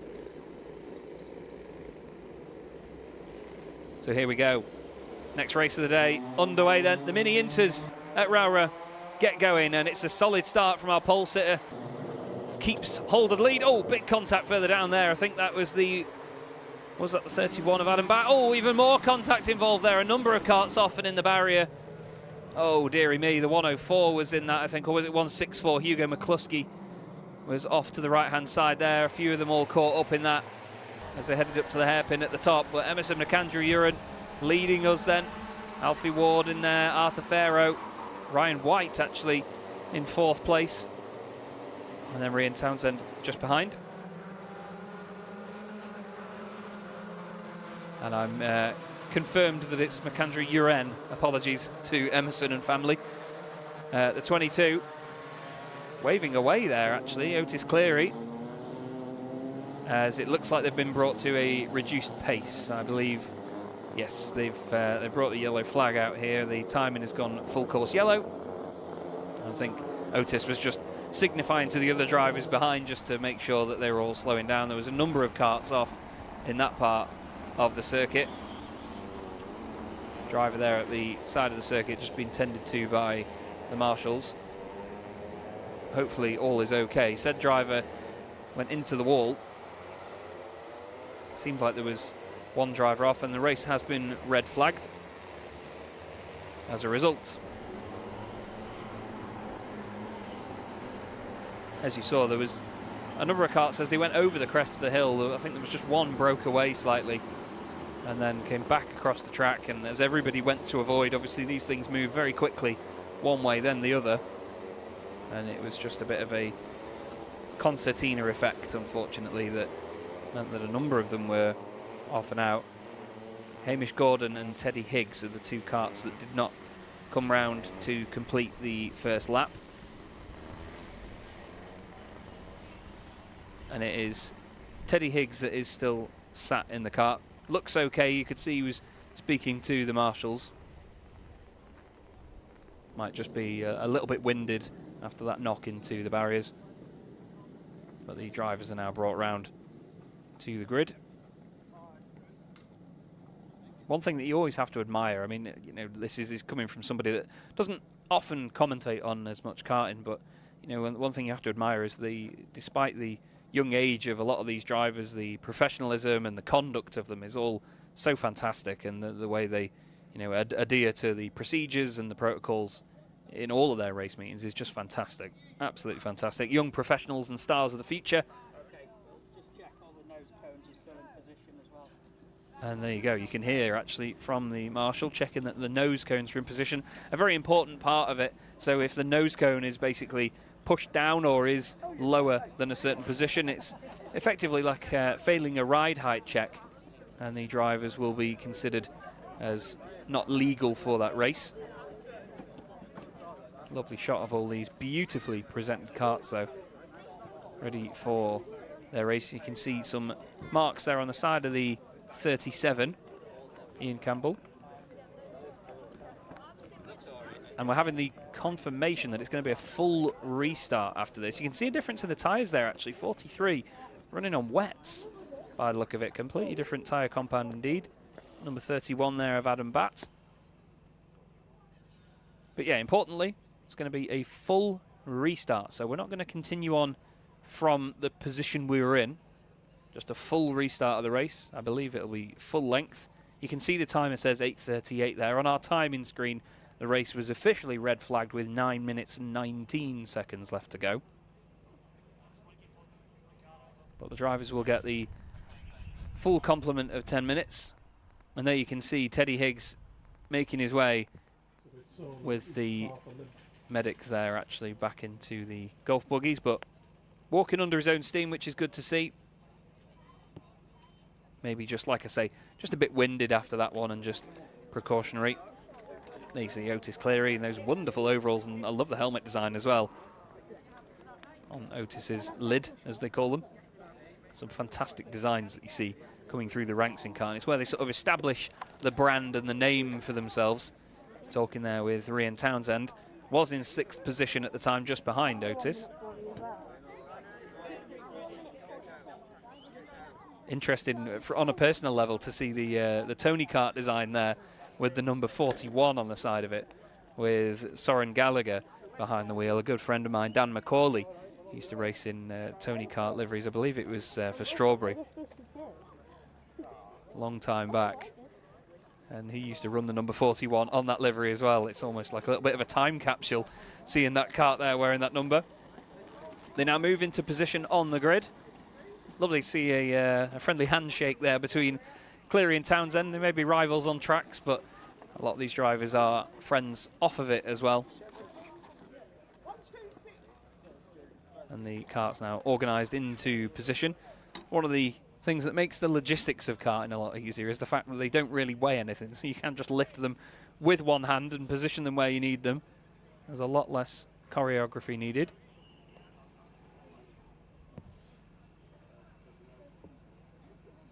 The front row will once again be Emerson McAndrew-Uren and Alfie Ward, karts 01 and 183. And Paul Heath there organising things and making sure that everyone knows what the brief is before they fill the gap, as he said. I think when they were organising the grid, the karts that are out of the race, I believe Hamish Gordon will not be taking the restart. The gap will be filled, as we heard from Mr. Heath. And Rian Townsend. Yes, he is. He's just lovely stuff, actually, to see that. Great sportsmanship. Rian just asking if the driver's okay. That is so lovely to see, isn't it? Great sportsmanship. And, you know, like I say, these guys, friends off the circuit in most cases. And it's great to see that they genuinely care for one another and their fellow competitors. Great stuff. That's truly heartwarming to see, isn't it? Truly heartwarming. Not sure how much you guys all heard that watching the stream. I have the feed very loud in my ears, so maybe the case that I heard more than you. But yeah, Rian just confirming with the race director there that the other driver was okay. Another little indicator there of the sportsmanship and the professionalism on show from these young drivers. Meanwhile, another demonstration there just how easy it is to move these machines. Max Jolly there just unfortunately having to push his car all the way back towards the rear of the grid.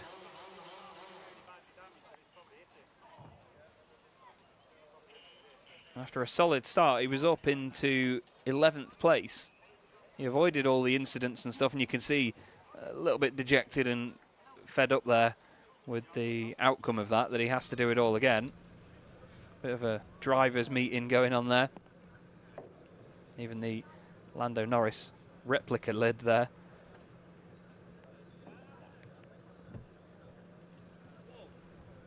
And the producer questioning whether it is Lando Norris or not. All in fun and games. I like the idea of just the solid white bell helmet design on the right-hand side there. Leaves a lot to the imagination. You know, is this a new driver? Is this a driver we have to underestimate or, you know, overestimate? It's having the sort of the lack of the custom design on a helmet does I don't know, it makes a bit of an unknown factor for a driver, I think. I don't know whether I look into that too much. I always enjoy helmet designs in motorsport. You know, it's a form of identity for these drivers, as I said before. So when you establish that from a young age, everybody gets used to that. My friend Dan Macaulay, I mentioned earlier on, always used to run a huge blue star on the side of the helmet. You know, it was this very obvious and noticeable blue star on the side of the lid, and people he raced against at the time and used to see that design and know exactly who it was. That was Harry Radcliffe having his kart removed from the circuit.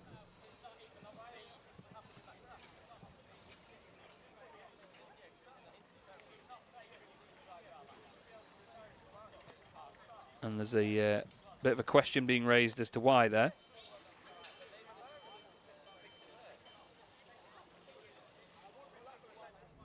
And it seems like a little bit of a debate going on as to whether that is the right call or not. But at the end of the day, it's the call by the officials, and it is the call that is made, and the call that should be respected. But obviously, you know, they're well in their right to ask what's going on, I suppose, and see what the verdict is. Drivers congregate on the grid and prepare to get underway. You can see Alfie Ward on the right there, just waiting to get going, itching to get going.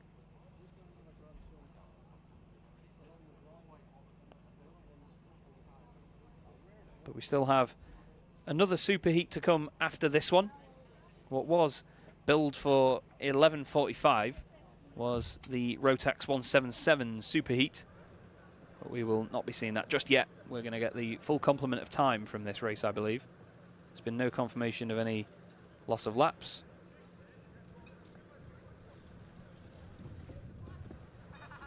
You can see there Ryan White, number 47.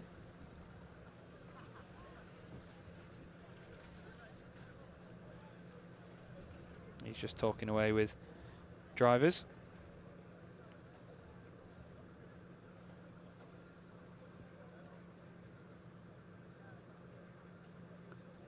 Just looking at the times, and obviously first lap's not really indicative too much from that earlier flurry, but it was a 51.6 by the pole sitter, the 0-1. Nobody else matching that, though. Obviously, they all slowed down after a certain point. And then they completed the second lap, but under full course yellow, that then turned to a red flag. So we now wait for clearance to get back underway. And we will know exactly when they get the message, as all the drivers will hop back in. I believe said message has just been issued, and there you go.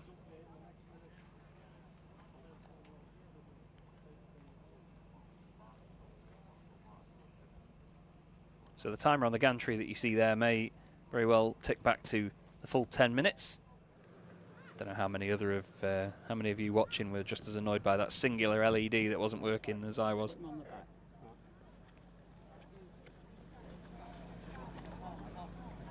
It seems like I think just caught the end of that there. I think the driver that was removed, Harry Radcliffe, has been told to join the back of the grid. Get confirmation on that in just a moment.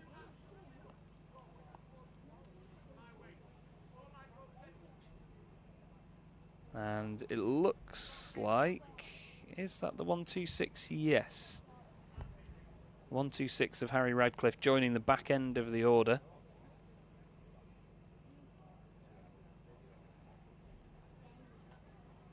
So it seems like whatever the call was has been protested, would that be the word? Appealed. Appealed, I think, is the right word to use there. Protest makes it probably sound more heated than it was. I look there at our pole sitter and championship leader, Emerson McAndrew-Uren, setting off in a lovely shot there, actually. See the moment they leave the grid. They get away very, very quickly.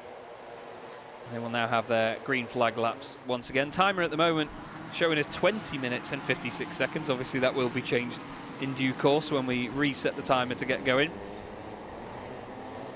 And to all knowledge, we will have 10 minutes and then a lap as intended, full length of this race.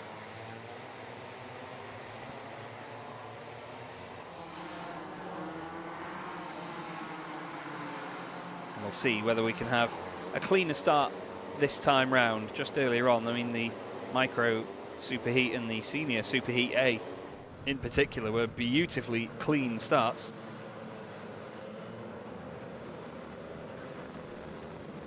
Let's see what we can make of this one then. So just the singular green flag lap as they now form up side by side. A lot of weaving going on there from Alfie Ward, throwing the car around side to side.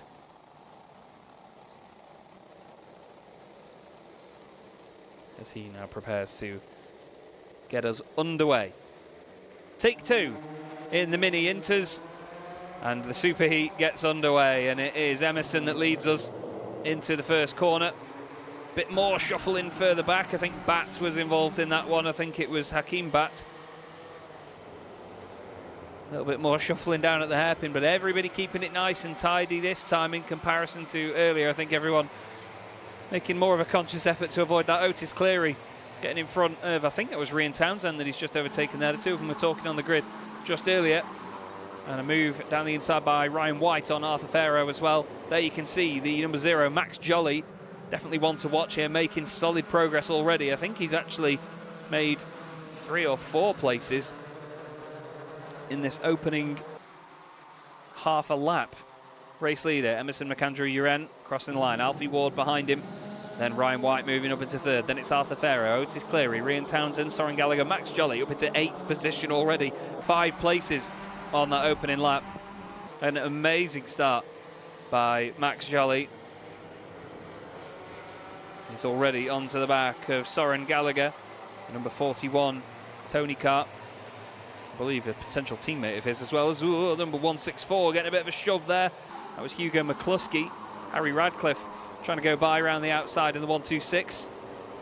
There you see Max Jolly is all over the back of his teammate already, wanting to continue that rapid progress up through the order. Otis Cleary here behind Ryan White. Arthur Farrow has dropped another place on this lap now and is under pressure by, I believe, Ryan Townsend. And that is the case. Farrow and Townsend just 1/10 of a second between the two of them.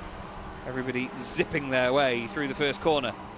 As down the inside, there's the move. Otis Cleary up into 3rd position ahead of Ryan White. And he's pointing forward, hoping that Otis is going to look back at him. He's saying, look, go, go, go. Chase down Alfie Ward and Emerson McAndrew-Uren.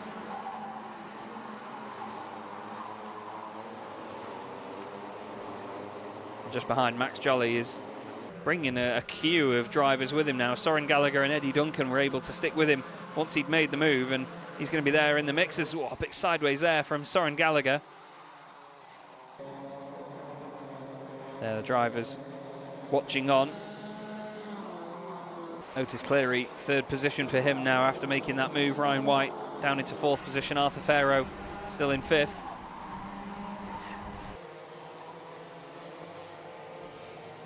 A little bit wide there, actually, by Ryan White. Out of the hairpin, side-by-side stuff there by Gallagher. Eddie Duncan down the inside in kart 57. And look, just behind the two of them, Ian Campbell wanting a piece of that. Doesn't quite get the run on the exit that he would have wanted. Can't make the move down the back straight, but he's going to be hoping for an opportunity here. If these two battle that much in front of him, Campbell will be through. Number 47 there of Ryan White, trying to stick with Otis Cleary. Now Otis has moved up, started 7th on the grid, did Otis. A fantastic first lap, and then consistent positions gained after that. Eddie Duncan gaining a place on that lap, so too Max Jolly. This trio glued to each other. I don't know who's got the wind chimes out, but you could hear them in the background there, couldn't you?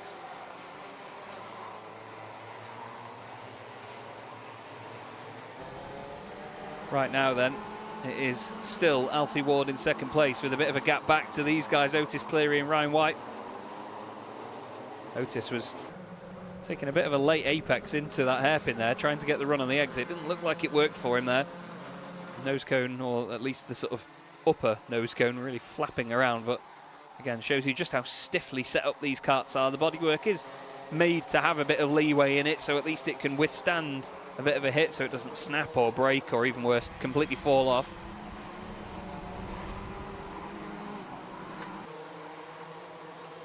But Mercantry Uren is driving away at the moment, nearly a second now to the good. He's done the fastest lap of the race on that previous lap of 48.5. Nobody else, I should say, close to that. 48.6 actually for Ryan White. Ryan had a really good last lap. Everybody else is in the 48.8s and lower. Max Jolly continuing on his run. He's ahead of Ryan Townsend, but not close enough yet to Arthur Farrow. He's a few tenths of a second behind him, so it's not like it's a colossal gap, but not quite in the picture just yet. Plenty of duos battling away here, actually. We've got third and fourth fighting, then fifth and sixth. I said that Jolly wasn't close enough to Farrow, but he's just gone past him. So this commentator has been corrected. I eat my words. Oh, there's the 37 of Ian Campbell. Campbell off the road. I did wonder why he dropped a position or two in that previous exchange. I wondered if there was a battle it was involved in. There was a few karts just behind them, but he's continued to drop down.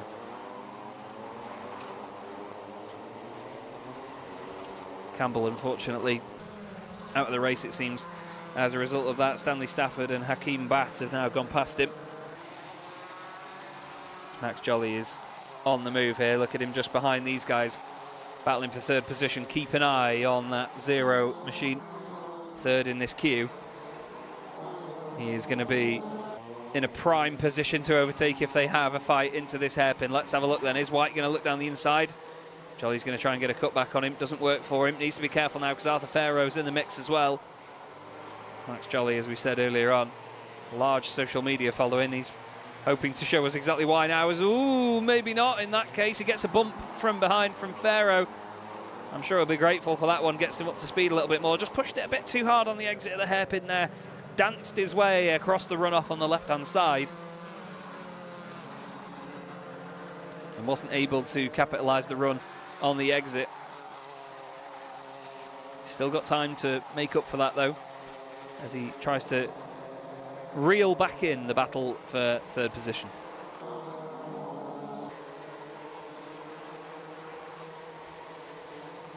All the while, wants to get away from Arthur Farrow.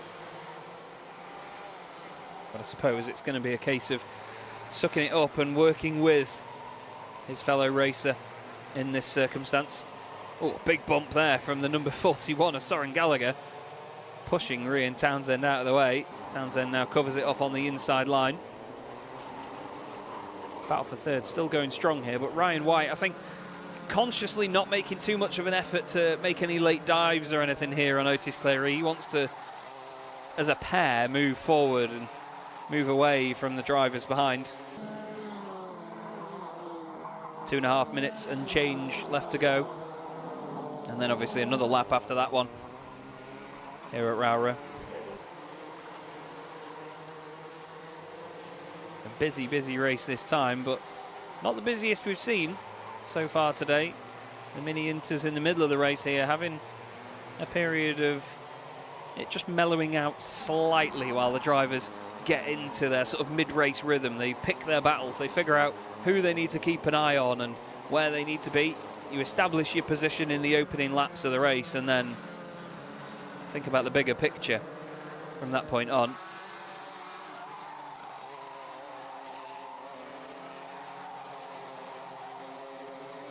Right now, though, it looks like Ryan White has a slight pace advantage over Otis Cleary, obviously in the slipstream for the straighter parts of the circuit, but he's really catching with him. Or catching up to him, I should say. But again, just not making too much of a push to get by. You know, he's not putting any late sends down the inside or overdoing it anywhere. You can see him make a slight adjustment there down the back straight. Max Jolly hasn't been able to get back with these guys here. I wonder if Max has been pushing a little bit too hard and just making those slight mistakes that we saw him making earlier on. As he just pushed a bit too hard on the exit of the hairpin. He was all over the place. It's easy to do that though. They want to stay on the throttle as long as possible here. The cornering speed is immense in these machines. Great battle going on here further down the order. That actually is Harry Radcliffe, who started at the back of the grid. He's ahead of Hugo McCluskey, Ryan Townsend, Buddy Hugo and George Quinlan. A little bit of a triple push there actually to the leader of this group, and it is the 117 of Buddy Hugo that has just taken a number of positions in one swoop. Look at that by Buddy, brilliant stuff. Around the outside of Harry Radcliffe he goes as, oh, Harry sends it back up the inside. Tough stuff there from Harry. I mean, if he wasn't already being looked at for whatever reason he was asked to leave the grid earlier on, he certainly made himself very apparent now, let alone with the neon orange helmet design. They all make their way around the last corner once more. This quintet, an absolute hotspot of action. Further up, we still have Ryan White chasing down Otis Cleary and Max Jolly back in the picture now. One more lap to go after this. The timer has struck 0. And at present, Max Jolly is just holding station. I think it's going to be a last lap push from him. He knows that if he gets ahead of these guys, it's likely they'll attack him on the last lap, so you've got to be in the right place at the right time. Lead pair just about to cross the line then. Emerson McAndrew-Uren leading this race from the outset. Alfie Ward in second position. And Max Jolly now just having a quick check behind him. Arthur Farrow is a good second or so back, so he's got the leeway here to make some moves. He's going to look to the inside, then the outside. It's defended by Ryan White. Tries the cutback. That gives a bit more breathing room now to Otis Cleary. He's quite literally cleared off. Big defensive stuff here from Ryan, and well, Max tries to turn in and cut back on him. Doesn't work out. Kart there going slowly at the side of the road. I think just moving out of the way might have been Stanley Stafford. But Max Jolly, it hasn't worked out for him this time round. He's up into 5th place though, which is a great drive considering he was further down the order. But this man's going to do it. Emerson McAndrew-Uren takes the victory in dominant fashion in the Mini Inter Superheat from Alfie Ward, and Otis Cleary completes the podium. A solid effort by Max Jolly to make his way back through the order. Eddie Duncan ahead of Soren Gallagher there as they tried to chase down Arthur Farrow. Move for the line, and oh, just at the end, Harry Radcliffe gaining an extra position over Ryan Townsend. Adam Batt there crossing the line. I believe next up will be Hakeem, but a victory there for Emerson McAndrew-Uren. Alfie Ward next up, and Otis Cleary third. Ryan White 4th place. Max Jolly ending up in 5th. Arthur Farrow 6th ahead of Eddie Duncan and Soren Gallagher. Buddy Hugo and Harry Radcliffe completing the top 10 positions. Ryan Townsend and Hugo McCluskey next, with George Quinlan and Adam Batt. Ian Campbell 15th, Hakeem Batt in 16th ahead of Stanley Stafford, Hamish Gordon and Teddy Higgs, classified 19th. Hamish and Teddy involved in the incident at the start of the race earlier on. Hopefully all okay after that one. It seemed that Teddy had to just take a minute before leaving the vehicle and heading off. And it will shortly be time to move on to the next race of the day. This one was billed to start at 11:45. Let's get into it with the Rotax 177 Hoops Superheat.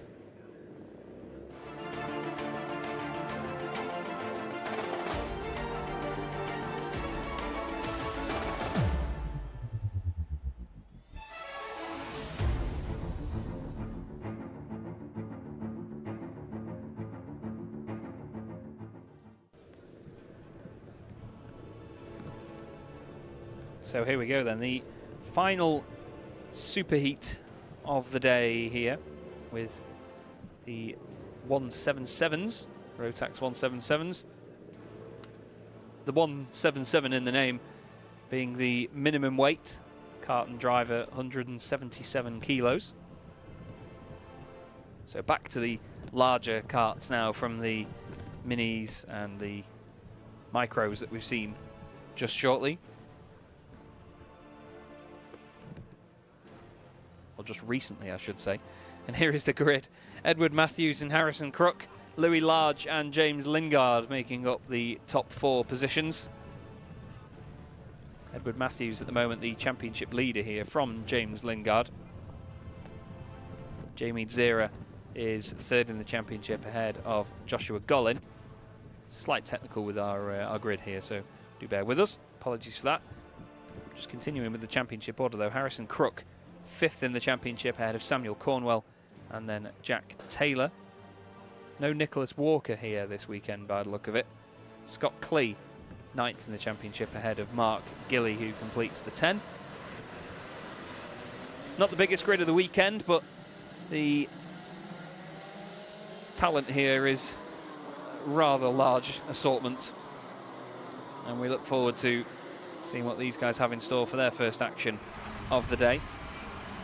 There was built to be a 10-minute break after this before the repêchage for the juniors, and the senior Rotax is of course the sort of last chance saloon for those drivers. I'm unsure whether we'll get that and whether we'll just move into the next race straight off the bat. They will have that organised in timekeeping, of course, and stick with the well-oiled machine narrative that I gave the UKC earlier on. It's, like I say, it's a very professional outfit. Great to come and experience that and see what these guys get up to. There is your pole sitter though, Edward Matthews, kart 79. Leads the championship. He's won heats 1 and 2 so far this weekend, and he'll be having his fingers crossed that he can continue that excellent form here in the super heat.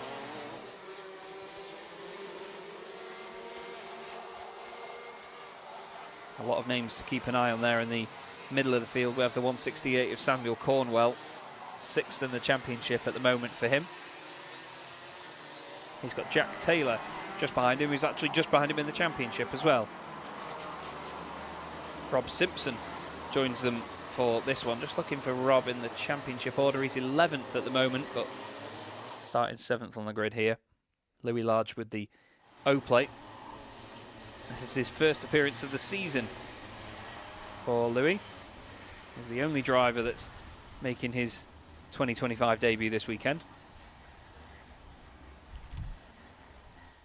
Now they form up 2 by 2. You can see Louis Large on the inside there. We actually caught him earlier on the stream watching the previous race, watching the mini inters. They almost come to a stop here actually as they head round into the final corner. They're just being directed to make it nice and slow. They'll head into the tram lines as, oh, they literally do come to a stop at the final corner here. And now we get underway then.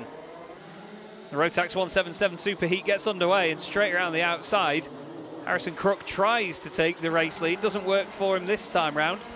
It's going to be Matthews that leads them into the hairpin for the first time. A big send down the inside there by the 23 of James Lingard. He needs to hold on to 2nd in the championship here, and he's making sure he does that to his best ability. The 95 of Jamie Zera will be wanting to get up there as well. 3rd in the championship for him at the moment. But Edward Matthews, great start from pole position. Had a little bit of a fight heading into the first few corners, but didn't work out there. Here's Jamie Zera in the bright yellow helmet there, number 95, making his way back through. We look here at Harrison Crook with the 0 of Louis Large just behind him. Louis looks to the inside, nothing doing this time round. The all-red design lingering just behind, and then it was Scott Clee in close proximity to those guys. So it's Matthews, Lingard, Crook, Large and Clee, top 5 after 1 lap. Joshua Gollin, Samuel Cornwell, Ian Branfield, Jack Taylor and Jamie Zera completing your top 10 after the first tour of Rowrah here this morning. Afternoon even. 12:05 already. Can't believe how quickly time has been flying here today. Louis Large has made that move now and got up into 4th place. Making great progress in the opening stages. I'll say that actually, it's James Lingard that's made the most progress because he started behind these guys and is now in front. But the top 2 breaking away in the opening few laps here. Edward Matthews and James Lingard just under a second clear of Louis and the like. But Edward hoping to hold on to his championship lead and his 100% record so far here this weekend. Out of the 2 heats that they had yesterday, he won them both. Second and third for Harrison Crook as well. He's currently running in 4th place. It was a second and a third for Louis Large as well on his first appearance this season. Like I say, he's not wearing that O plate for no reason. As though there's a big move down the inside. Number 22 of Reese Llewellyn, sending it down the inside of Josh Howard. I believe that Jason Heatley was just behind those two trying to get through as well. As Jamie Zera is dropping down. Jamie Zera, third in the championship, is dropping down the order tenfold right to the back. Mark Gilly also not classified for the opening lap. Wonder if there's been a technical issue for Jamie Zera. He's crossed the line by the look of it, but just right at the back of the pack. So after starting 12th and making his way up into the top few places, he's all the way back down in 15th now. Unsure if it was just a spin or a moment, but his lap time was a 51.05. Whereas the rest of the field are doing 46s. They whiz their way past the commentary box window once again. Quite a distinct noise from these karts compared to the ones we'd seen in the previous races. A much higher pitched rev by the sound of it. A lot more of a tinny sound, obviously filtered away by the exhausts. Edward Matthews and James Lingard still the lead pair, but Louis Large is, well, looming large behind them now, starting to cast a bit of a threat to that lead duo. Harrison Crook following him as well and staying in his wheel tracks. He's lost a little bit of ground to him over the previous lap. Louis Large actually doing the fastest lap of the race last time round, and he does it again as well. 46.2 to the 46.3 and 4 from Matthews and Lingard respectively. 46.4 from Harrison Crook, so he loses 0.2 of a second on that last circulation.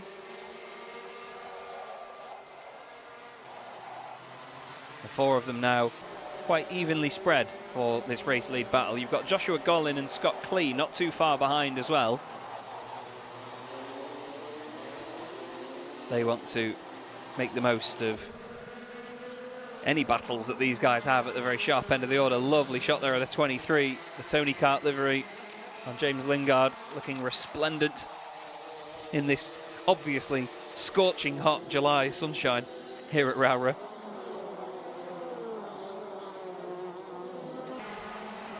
No such rain coming down now, it's just staying cloudy, so it's not getting any slippier out there.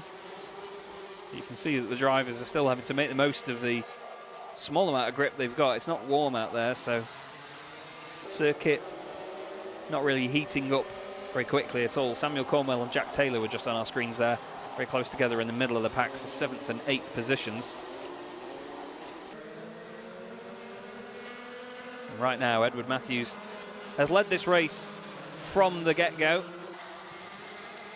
You can see some adjustments being made there by Louis Large, and as I said earlier, he really is closing in on these guys now and looking to be a threat to second, potentially even a race win. Still 4.5 minutes left to go here in this race though, so plenty of time for him to do something about it, and even time for those guys to form an appeal and to drive back past them, so they can mount a counter-attack of sorts. It's awesome to see the differing bodywork styles as well of these karts, isn't it? All the different brands with their own nose cone designs, some of them with this sort of aerodynamic channel through the middle of them there. You can see that on the lead pairing, but then no such channel on Louis Large's nose cone. Obviously aerodynamics don't make all the world of difference in karting, but makes enough difference for them to consider these different designs and layouts. Obviously over the years, the designs have been perfected, so the variation in who does what has been a much narrower window. We are now hearing of a spitting of rain outside. Can't see any on my window at the moment, but that probably has something to do with the fact it's a completely sheltered window, so I'll shut my face. But right now, cameramen and our producer confirming rain on the circuit. So let's see if that throws in another curveball for these guys in the Rotax 177s in their superheat. And Louis Large looks down the inside, goes for the move into second position then on James Lingard. James drops down into third, and Harrison Crook will eye up an opportunity as well.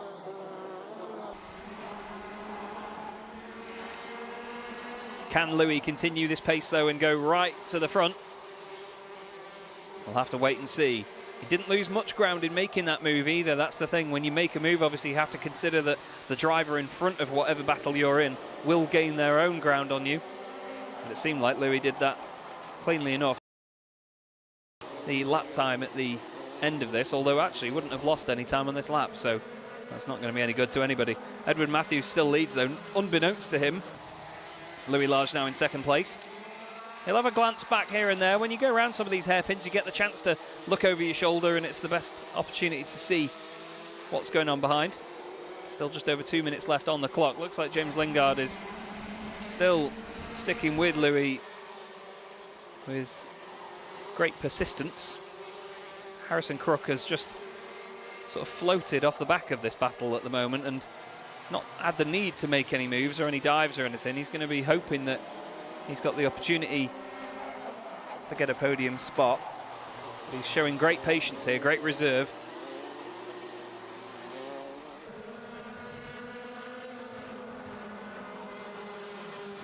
Love that shot as they head over that right-hander there, over the crest. You see them just float their way through and then dive down into the next left-hander after that. A minute and a half and a lap left to go on the clock here, so we should get 3 more laps of this race. Edward Matthews will be hoping that it'll be 2, I'm sure, if he knew that it was Louis Large right up behind him. Louis had a great start with a 3rd place and a 2nd place so far this weekend. The only way to improve on that, of course, is to win this race. Tucks his head down slightly for a moment there just to gain whatever advantage he can.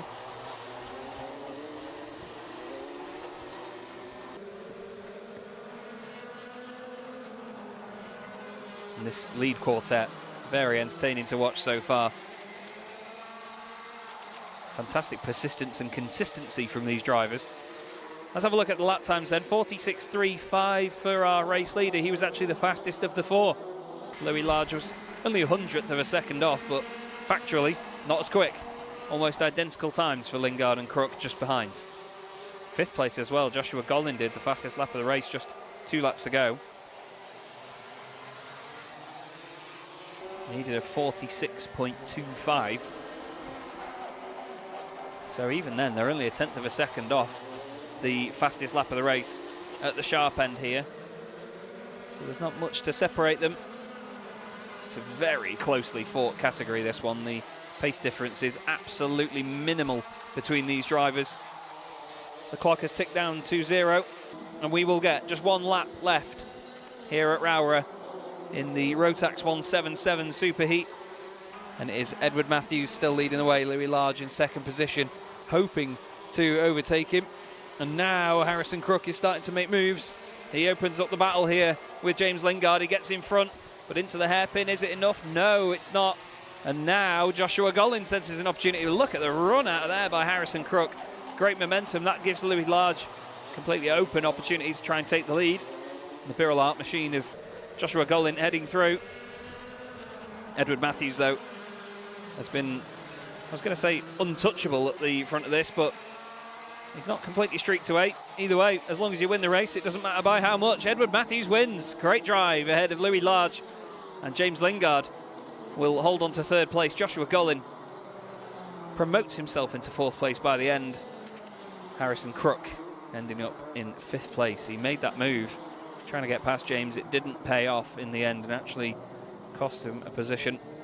1 step forward, I should say, and 2 steps back for Harrison Crook. Edward Matthews takes the win. Great drive from the Dan Holland Racing driver. Louis Large in 2nd place ahead of James Lingard, and then Joshua Gollin. Harrison Crook 5th ahead of Scott Clee, Jack Taylor and Samuel Cornwell, with Ian Branfield and Jamie Zera counting as 10th place. Good recovery by Jamie in the end. Reese Llewellyn was 11th ahead of Jason Hately, with Josh Howard and Matt Lear 13th and 14th. Rob Simpson was then ahead of Mark Gilley.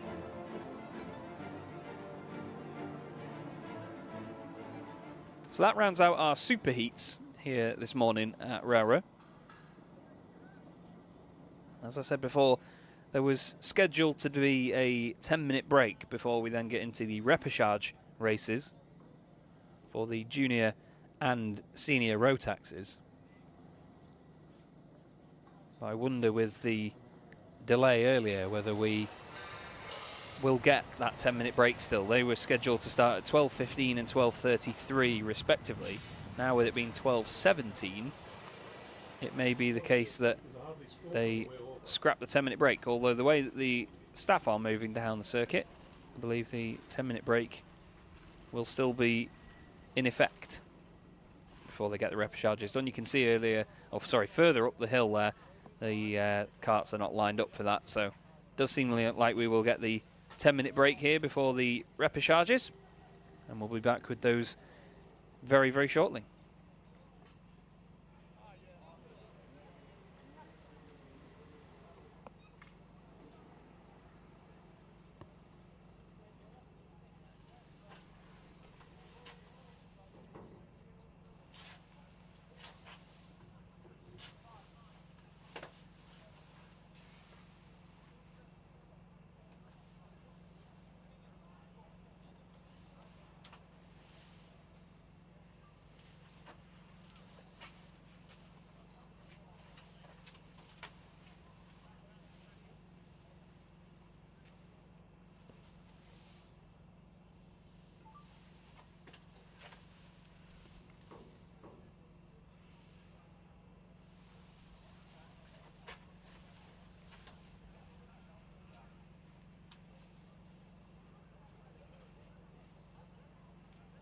Okay, so just a quick update here then, everybody. So what has happened is the lunch break has now been moved forward to before the junior and senior repêchages.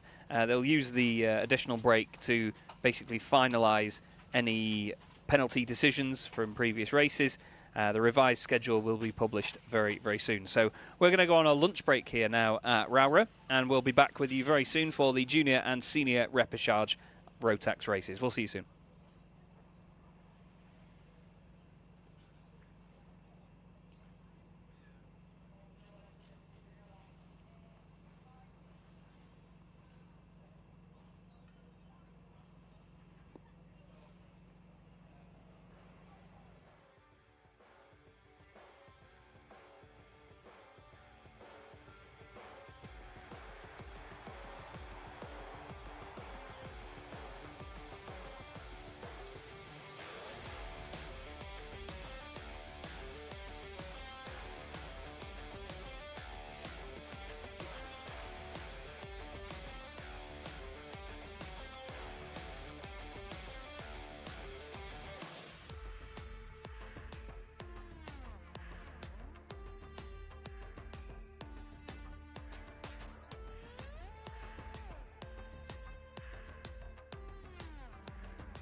Hello again, everybody. Welcome back to Rowrah and welcome to the next race of the day. Apologies for the delay. There was a lot of stewarding and race or post-race decisions going on, we should say. But we're back again. Chaz Draycott in the commentary box here at Rowrah for the UKC. And the next race is going to be the senior Rotax Repêchage. A little bit excited after lunch. It's Daniel Whitfield on pole position with Jack Baker alongside him. Molly Pugh will start in third position alongside Alex Moody in fourth place. Then we have Ben Horner and Jamie Perrelly. James Philip King is next up alongside Jack Gillingham, or Gillingham, however you like to say it. Harry Hurst Grover will start ninth ahead of Jack West. He made a good run through the order earlier on. Dominic Darling starts from 11th with Sam Kelbrick in 12th position. Then it's Caitlin Seabrook alongside Marcus King on the 7th row. Deacon Russell and Elliot Foster line up on row 8 in 16th position. So the updated timetable means that we now have the senior repêchage here at 1:30. They'll be good to go when we hit 1:32 local time. Then the junior repêchage will be at 1:51. There will be no lunch break after this. They basically moved the lunch break forward earlier on, as we said. Then we'll be going straight into the next race of the day. The running order will be the Micro Maxes at 2:20. At 2:50 we will then have the Mini Inters, Rotax 177s, Junior Rotax, then Senior Rotax to complete the day. It's been a windy day here at Rowrah at the moment. Conditions have been changeable. There's been a little bit of rain here and there, but to be honest, it's stayed dry enough for the racing to still be at full pelt, and there's not been any delay as a result of that. The only delays we've had really have been just recovering a car or two from the circuit. But as you see, a fantastically scenic racetrack here. It literally is in a quarry, and it looks so good for it as well. It's been my first visit here to Rowrah this weekend, and I've absolutely loved it. I was, funnily enough, working up the road just last night, actually, at Workington, at the Workington Comet Speedway as well. So I've had quite the wonderful tour of this beautiful part of the UK over the last 2 days. And hopefully the final 7 races of today will give us more to smile about. As you see, very slippery on the rear axle as they head out onto the track then. And it's Jack Baker, Alex Moody, Daniel Whitfield and Molly Pugh, the front 2 rows of the grid. There's a car off the circuit there, just recovering. And try and keep an eye on who that was just there. I didn't quite catch the number, unfortunately. I think it might have been Jack West, you know, in the 192. Jack made significant progress. It was Jack West. He made significant progress through the field in the earlier race that he was in.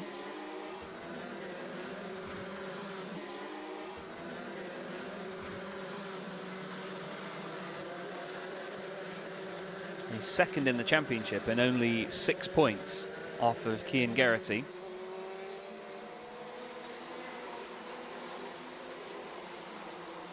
He finished 7th in that previous race, and Cian finished in 11th position. So he'll be hoping to score more points above what Cian can manage for the rest of his day.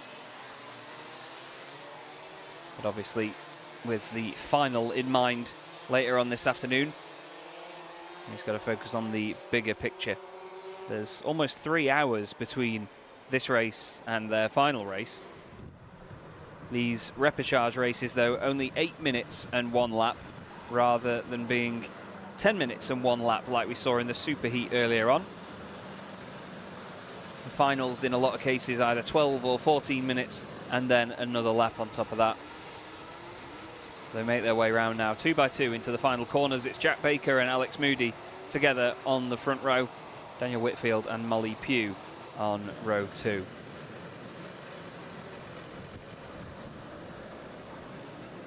In fact, actually, it's Moody on row 2. I do apologise. Whitfield on the front row with them. But we're underway in the senior Rotax repêchage, and all of them vying for the necessary position to get through into the final here at Rowrah this weekend in round number 4 of the Ultimate Karting Championship. Solid start by Whitfield at the front of the pack. Jack Baker with him, Alex Moody next up. Molly Pugh still in the fight as well, and Nice and tidy. There was a little bit of contact into the first hairpin, but they've kept it tidy in the second part. And now they go single file and all take the time to establish who they're fighting with. Timer on my live timing screen is saying still 7 minutes left to go. It's just ticked down actually, sorry. It was just saying 9 minutes to go, and then now it says 7 1/4, so we're still good. There you go, 7 minutes and 10 seconds as they cross the line. It's Whitfield, Baker, Moody, Perrelli, Horner. Perrelli moving up 1 position in that first lap. Jack West gaining 3 the first time round. Jack West up into 8th position already. A couple of adjustments being made there, and a look down the inside from the number 34. Molly Pugh losing a position or two there actually as Jack Gillingham goes through down the inside, and there is another move by Ben Horner. He makes his way past Jamie Perrelli, I believe that was, as busy stuff there. That's the 47 of Dominic Darling. Contact with Molly Pugh there on the exit of the hairpin at the top of the circuit. That little twisty section, very tough. There's a move down the inside, Jack West. I think he tried to move, was it on Jack Gillingham? I believe it was actually. But he has gained 2 places in this race. It was actually Jack West moving forward there. We've got the 92 and the 192, you see. So no, I was mistaken. It was Ben Horner taking Jamie Perrelli. Then Jack West is behind them ahead of Jack Gillingham. Battles all up and down the order as they all vie for those all-important places to get through to the final. Repêchage, dubbed as the sort of last chance saloon for these drivers to get through to the race they all want to be in, the final at the end. Still, Whitfield leads the way, 0.4 of a second over Jack Baker, then Alex Moody and Ben Horner, with Jamie Perrelli in 5th place. You can see now Whitfield with the fully white front bumper on the 141 machine. Just pushing forward, ignoring the fact that Baker and Moody are there behind him. Then we've got this trio. We've got Horner, Perrelli and West. And at the moment, Ben Horner is the one that is in that all-important spot to go through. Top 4 going through, and out of the race is Elliot Foster. He will not be going through, unfortunately. He's off at the side of the road in Sector 2 and will not be continuing. That will be the end of his weekend's racing, unfortunately, for the 33. But as mentioned, Ben Horner, 4th place in the white and blue car at the front of this pack here with the white helmet. He is in the all-important 4th place, the final spot to go through into the final. And Jamie Perrelli and Jack West, who's got the fastest lap of the race, hoping to take that away. Ben knows that he's in a position to be under attack just naturally, as lovely stuff by Jack West. Gets the car stopped on the apex there, down the inside of Jamie Perrelli. Jamie can't do enough about that, unfortunately. And through goes Jack. Fastest lap of the race, and now position to boot. Lead change, Jack Baker at the front of the pack now in the number 37. He hopes to get himself into that final with a win to celebrate it. And there, another move by Jack West down the inside into 4th place he goes. Important position, that is. All good, little adjustment of the helmet and through and away. Again, another driver actually that really leans out of the car. You can see it in his body language. You know, he's not sort of holding his neck in place. He's really just letting himself sort of flop in the seat. Let gravity do the work and let the G-forces pull you to one side. Jamie Perrelli went through as well on the number 92 of Ben Horner. Now it's a case of will Jack West hold on. He's 2nd in the championship at the moment, Jack. He got disqualified from the first heat of the day and then only managed a 26th place in heat number 2. So he's not had the best weekend up to now. Hence being in the repêchage and doing his best to get back through. There is Molly Pugh in 14th position, just behind James Philip King. Sam Kelbrick, the next driver ahead of them, then Harry Hurst Grover up the road. Hand signals this way and that way to say, let's move forward together, let's work as a unit. There's Jack West, fantastic drive from him so far, really exciting to watch. Moved up from 10th on the grid, up into 4th position. There's been a similar drive from Marcus King and Deacon Russell as well. They've both gained 6 places apiece in this race so far. Making very good progress through the pack.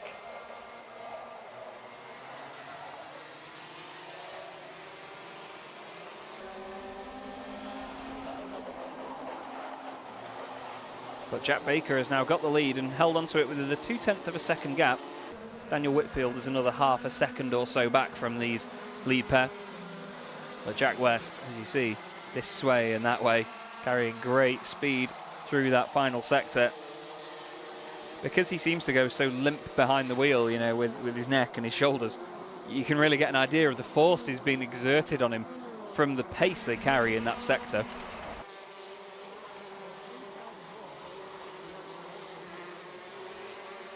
We look here at the number 37, our race leader, Jack Baker, under all sorts of pressure from Alex Moody. A little glance over the left shoulder there from Alex, looks down the inside as well, goes to make the move. The awareness of these drivers to know that someone's making a move like that and still give room despite not having any mirrors or any real sort of indication that they're coming through is very impressive. You know, their situational awareness is massive, and it's a great way to train it for further endeavours in motorsport later down the line.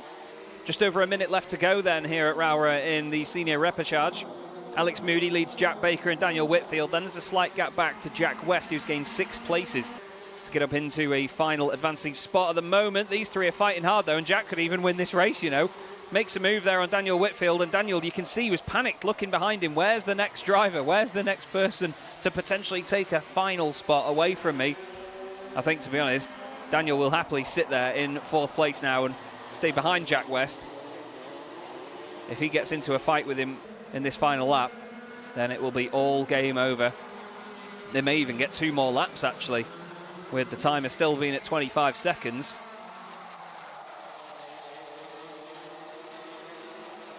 It is indeed going to be another lap or 2. So the timer will hit 0 on this lap, and then we'll get 1 more. So the drivers are having to really think about the bigger picture here. Jack West isn't. Down the inside he goes. He says, have some of that. It'll obviously help his position when it comes to the final, but look at Whitfield. His body language says, I know I'm under threat, and that's a massive send down the inside by Jamie Perrelly. What was that about, Sunshine? He gives it him back on the exit. And Jamie came from miles back there. Horner now down the inside as well. Oh, Perrelly just lobs Whitfield off the circuit there. Perrelly clearly fired up after that initial contact. And that was very, very aggressive stuff by Jamie there. Right back up the inside onto the... Oh, no, never mind. The race is over. They didn't add the extra lap on once the timer went to 0. So Baker wins it. Then it's West, Moody and Horner that go through. Apologies, I assumed we were getting an extra lap from when the timer went to 0. But that is the end of the race then in the senior repechage, and it doesn't even look like Daniel Whitfield's going to make it to the end, is he? No. There's the result then. Jack Baker takes the win from Jack West, Alex Moody and Ben Horner, those 4 going through into the final. Jamie Perrelly in 5th place ahead of Jack Gillingham, Marcus King, Deacon Russell, Dominic Dowling and Sam Kelbrick completing the top 10. Next up was Harry Hurstgrover, James Philip King, Molly Pugh, Daniel Whitfield and Elliot Foster was out of the race as well. A huge shame that though for Daniel Whitfield. Did such a great job in the top 4. Then that huge send from Perrelly put him on the back foot. He then got given the contact back.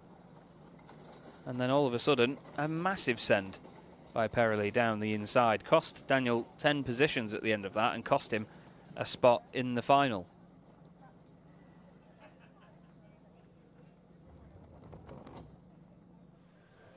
That wasn't a minor earthquake. I don't even know what that was.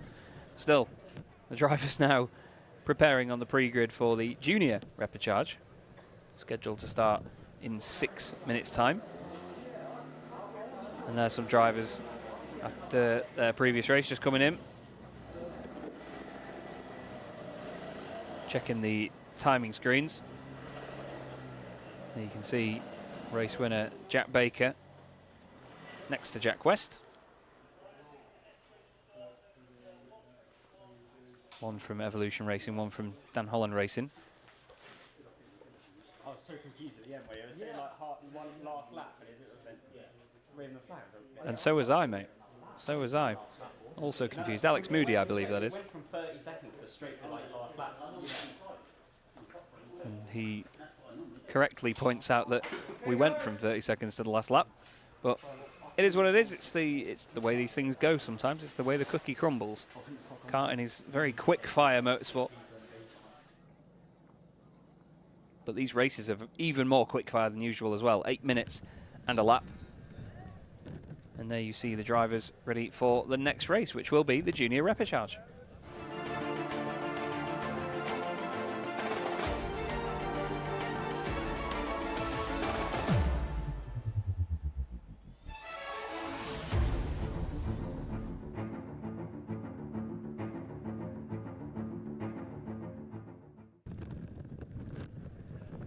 So for the Junior Repêchage then, at the moment it's Jacob Ashcroft that is top of the championship ahead of Matteo Palazzo and Albi Lappa, but the drivers hoping to get through into the final are as such. Louis Radcliffe on pole position, Lomond Wilcox joining him on the front row, Sam Mott and Maya Simpson on row 2. Next up we have Luca Holmes-Balak ahead of Elliot Powell, with Kieran Stewart and Ed Spain lining up on row 4. Henry James and Hani Sadiq complete the top 10 with Thomas Harper and Molly Mizzen in 12th place. Jacob Jack is 13th ahead of Devin Taylor. Calvin Moffat is 15th and Eli Badan will start 16th place ahead of Cody Lepatorel in the OTK Cosmic machine. And there the pre-grid all lined up and ready to go. We have Louis Radcliffe starting at the front. During the break, actually, we had the pleasure of meeting Louis' dad and seeing his wonderful car that he's brought here with him this weekend. We had a good chat with him about it. A really down-to-earth bloke, lovely guy to speak to, and with great enthusiasm as well. And we thank him for taking some time out of what I take is a very busy day for him with his two sons racing here this weekend to chat to us at Alpha Live. We had a good giggle with him, and hopefully for him and his boys, the afternoon goes well. There is the number 82. Starting on the right-hand side of the grid, Louis not having the smoothest of runs so far this weekend, but hoping to make up for that with a spot in the final. So far this weekend, he has had a 13th in his first heat. In the second heat, he was 21st, and then 22nd in the super heat earlier, but there you go, a handshake and a good luck talk with his engineer.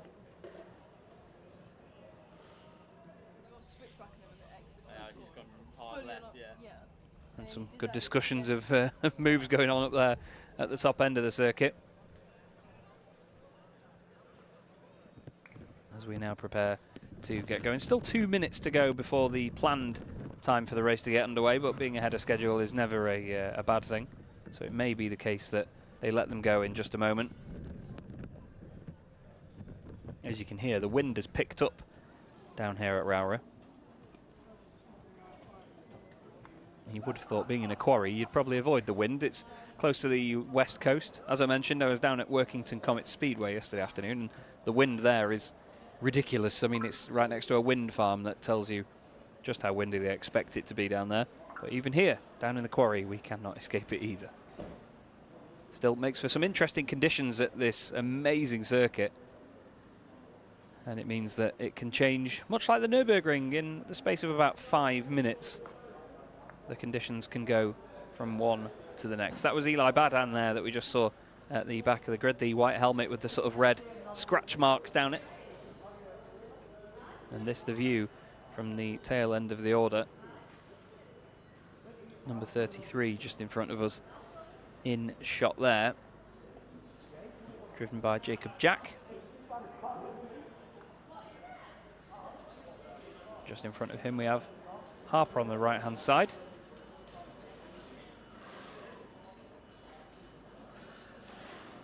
Just checking for where Harper is in the championship standings at the moment. I think with only a number of appearances, Harper is a bit further down in the order.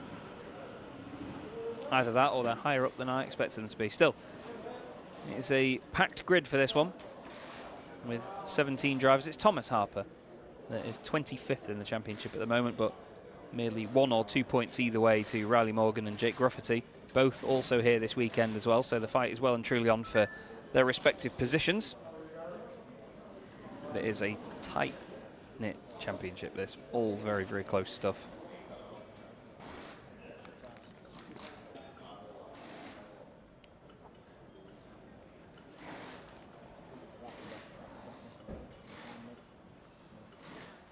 We see there Louis just having a quick chat,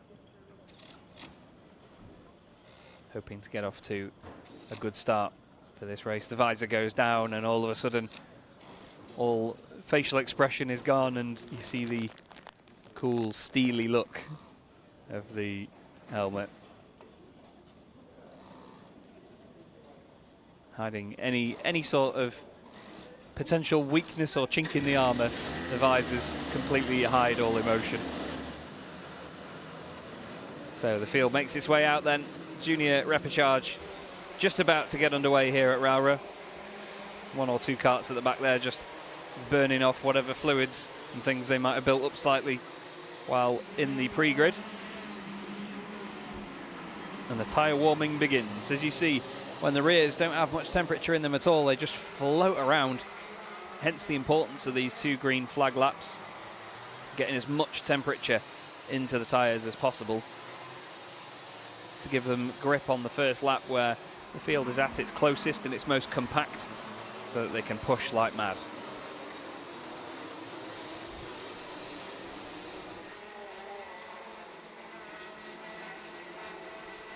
Coming around towards the end of the lap now, they will do another green flag lap before then getting into 2x2 formation and getting into the tram lines for the race start. There are pole sitter Louis Radcliffe, number 82, hoping to secure his place in the Junior Rotax final here this afternoon. Hope you're all having a good day and hope you're all enjoying the show wherever you may be watching from.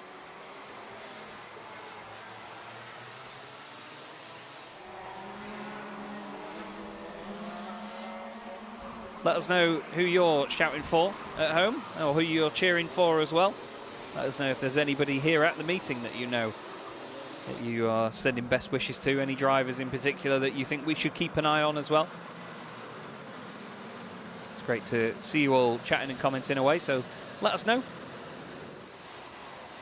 Even if they're not in this category as well, let us know if there's anybody that you are supporting here this afternoon. And obviously we encourage you to support all categories under this wonderful banner here at the UKC. Here we go then. I can tell you the smell of two-strokers headed into the commentary box, and it smells fantastic, but the race gets underway and there's already some bumping and barging down towards the first corner. As they head out of the hairpin, it is a false start flag. I wondered if I saw that there. You see the drivers put their arm in the air, they spin their finger around as if to say, we're going again.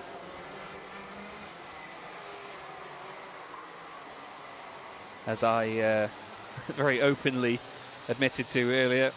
Oh, I'm glad I'm more excited than that gentleman there. As I mentioned earlier on, not always a karting commentator, but I do remember the flag from my last karting event that I covered. I did wonder whether some of them were out of place there, because there was clearly some traversal from one way to the other, well, one side to the other of the circuit as drivers barged into one another. You can see the amount that the bumpers and the nose cones actually resist in terms of contact here. The 296 pushing the 39 there on the front row. That's Lohman Wilcox on the left. 296 is Mia Simpson. Same helmet design actually for those two drivers.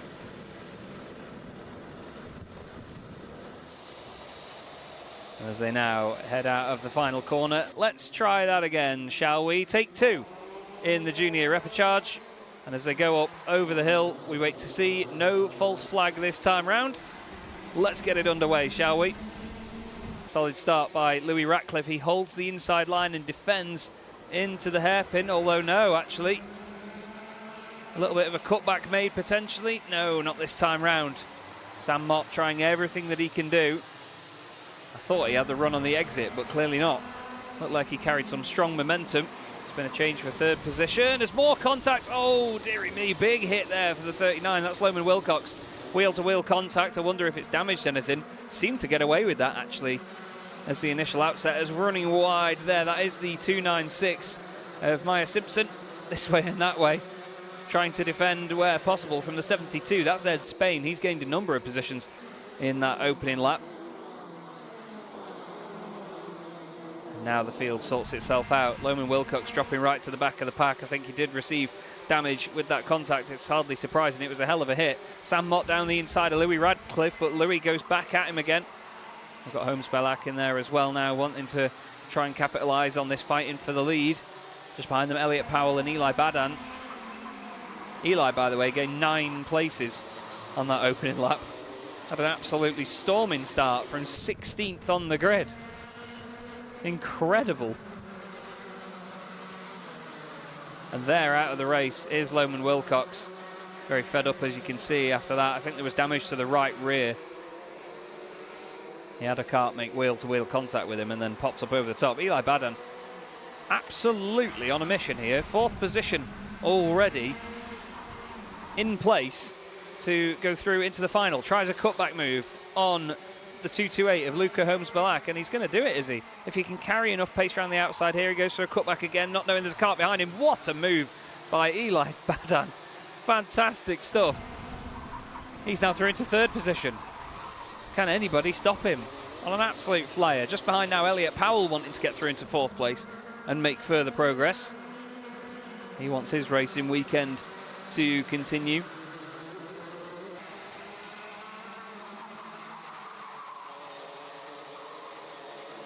But it's not quite working just yet. 1 position away from a final spot. Sam Mott still leads the way. Louis Radcliffe 2nd, Eli Badan 3rd. And it's Luca Holmes Bellac and Elliot Powell. A little look down the inside there from Hani Sadiq, trying to get past Maya Simpson. Now actually comes under attack from Thomas Harper, who has the fastest lap of the race at this present moment. Just 5 minutes left to go here. Bit of an adjustment there from Hani Sadiq, as there's the move down the inside by Harper. Excuse me. No room there, sunshine. Oh, big sideways moment there for Luca Holmes Bellac. The car really stepping away, but manages to use it as momentum through the corner. Great bit of driving there as the 227 of Kieran Stewart is moved off the circuit. Kieran now out of this race as well.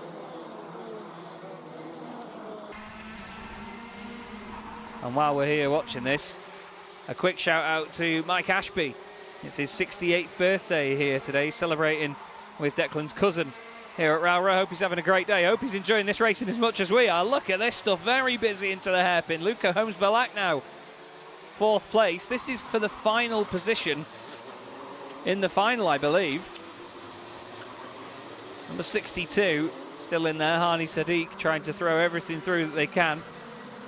This is mighty, mighty busy in the junior Rotax repechage. Sam Mott leads the way from Eli Badan, then it is Louis Radcliffe. The 3 of them cross the line, and it is Luca Holmes Bellac hoping to move forward and get away from this absolute train chasing him down. This final spot is anybody's guess. Down the inside now goes the 296 of Maya Simpson. And oh dearie me, that looked a little bit like retaliation there from Hani Sadiq. A little bit late on the brakes and a push to get them out of the way. That did not look pretty, that one, did it? There was a little bit something flicked up there on the exit of that hairpin. I'm not sure if it was just maybe some marbles or something. You don't tend to get too much marbling from karting tyres. They don't really churn off lots of pieces and throw them off the racing line. But this is the battle for 4th position and the last spot in the final here in the junior Rotaxes this weekend.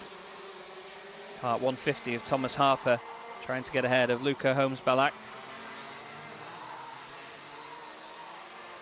Lovely little cutback manoeuvre that by Thomas, but not enough space on the exit to get it done just yet.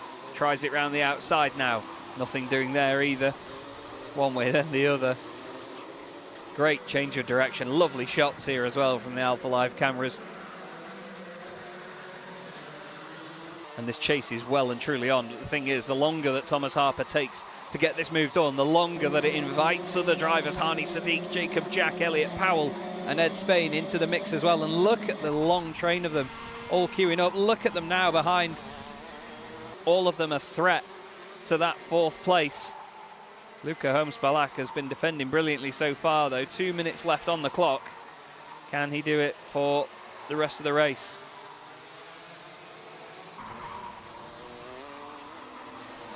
Dives to the right-hand side, a little jink to the inside. A little bit of body language there to say, nope, you're not coming through. I am going to defend, but that's the thing. As soon as you show the body language that you are willing to defend, what it means is that the driver behind knows they've got you rattled. They know that you've got, or they've got your attention. Eli Badan at the front, by the way, doing another fastest lap of the race. He's 2 seconds clear now. He's absolutely flying, is the 1:55. Fantastic performance this is from Eli. Started 16th on the grid, second to last. And he's made his way all the way up to the front. As we move down the inside by Hani Sadiq. Nothing working this time round though, and actually lost quite a bit of momentum on the exit. Jacob Jack now in the mix. Jacob started quite far down the order as well, down in 13th position. He's made solid progress up to the front of the order. And there's the look down the inside. Nothing doing this time though for Thomas Harper. Less than a minute left on the clock now. Eli Badan nearly matching his fastest lap of the race on that previous lap once again. There we had some of the micro drivers, I believe, waiting to make their way out onto the circuit. Micro Max drivers.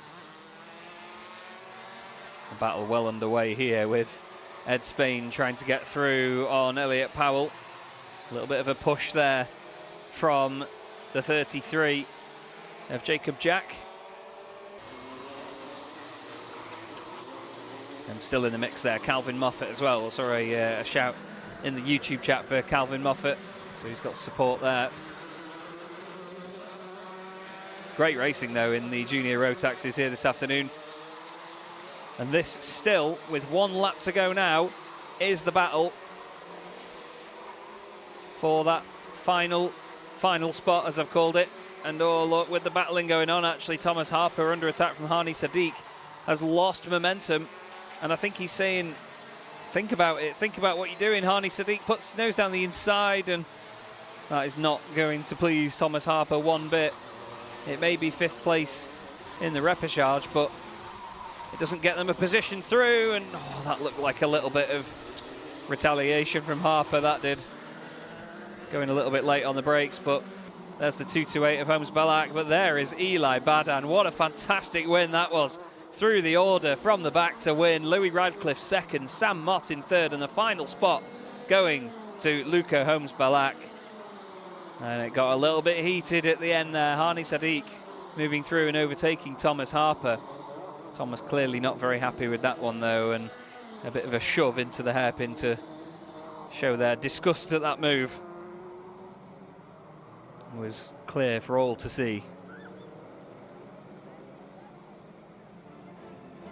But here we go then with the result. Eli Badan flies through the order to take the victory. Brilliant performance. Louis Radcliffe, Sam Mott and Luca Holmes-Balak all going through into the final. Great defensive driving there by Luca.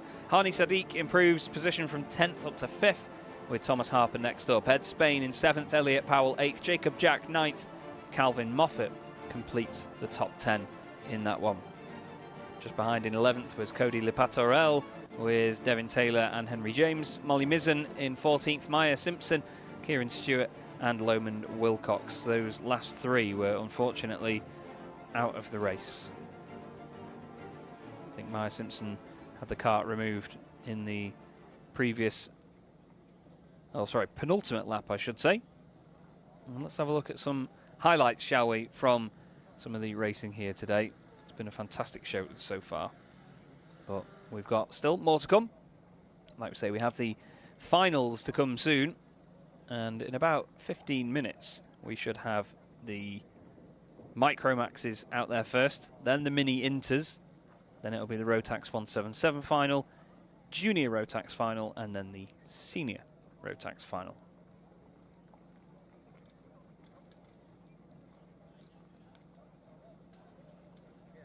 Now we just have a brief period before we get the next races underway. Let's have a look at some highlights then of that race, shall we? Eli Badan starting all the way down at the back of the grid. It seemed like it would be a mammoth effort for him to make his way up through the order, but he certainly made it work. Louis Radcliffe led us from the beginning in the number 82. And straight off the bat, a number of drivers were making it clear that they wanted to work together to go forwards. And they were not backwards in going forwards, were they, at all? But Luca Holmes-Balak was involved in a lot of incidents. That was the damage to the number 39, which unfortunately would take Lomond Wilcox out of the race. The first few karts at the front of the field were getting away, though. And then it just seemed like Eli Badan was completely unstoppable. A lovely little switchback move there from Louis Radcliffe on Sam Mott.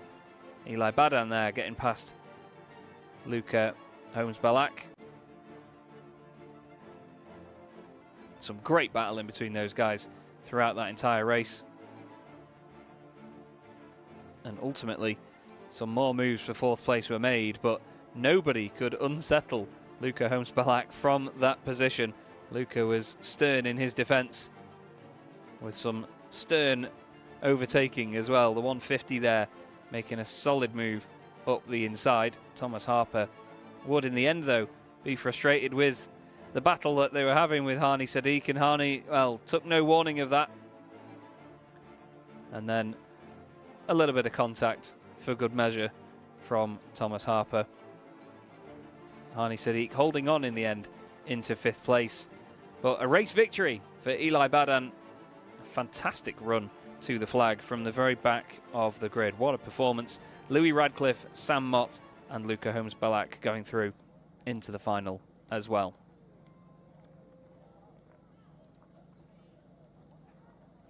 So we have the next race up at 14:21, 2:21 local time. So we have still a slight break here in the action. So what we'll do is we will rejoin you in just a moment when they get that next race underway. Nothing really to fill that gap on the circuit or anything at the moment. So give us a few minutes and we'll be back with you for the first of our finals here at Rowrah.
Okay, hello again, everybody. We are back now for the first of the finals of the day here at Rowrah. Let's get on with it, shall we, with the Micromaxes.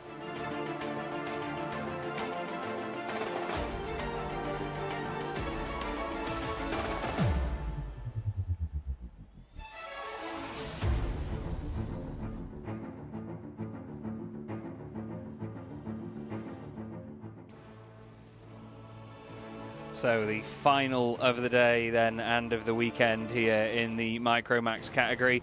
On pole position, it's Dian Singh Pahal after a fantastic race earlier on. Alfie Garrett joins him on the front row. Albert Farrow is next up with Benedictas Masiokas starting in 4th position. Sebastian Crawford will be 5th ahead of Ralph Martin. Then it's Ansel Murray and Ethan Lloyd on row 4. Teddy Murphy and Dimitar Uzanov start on row 5 with William Davison, and Oliver Woodhull will start from 12th. Then it's Freddie Walker 13th. Carter Jackson completes the 14 kart grid here this afternoon. There once again Luke Garrett, father of Alfie Garrett, starting on the front row of the grid. Luke, a driver in the Goodyear FIA European Truck Racing Championship, who I often commentate on. You've got a little while yet. Have we? Apparently a little while before we get underway is the official term used.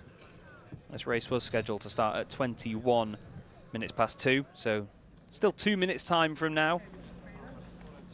Camera making its way down the grid then to see our drivers. You can see the number 71 there of Teddy Murphy.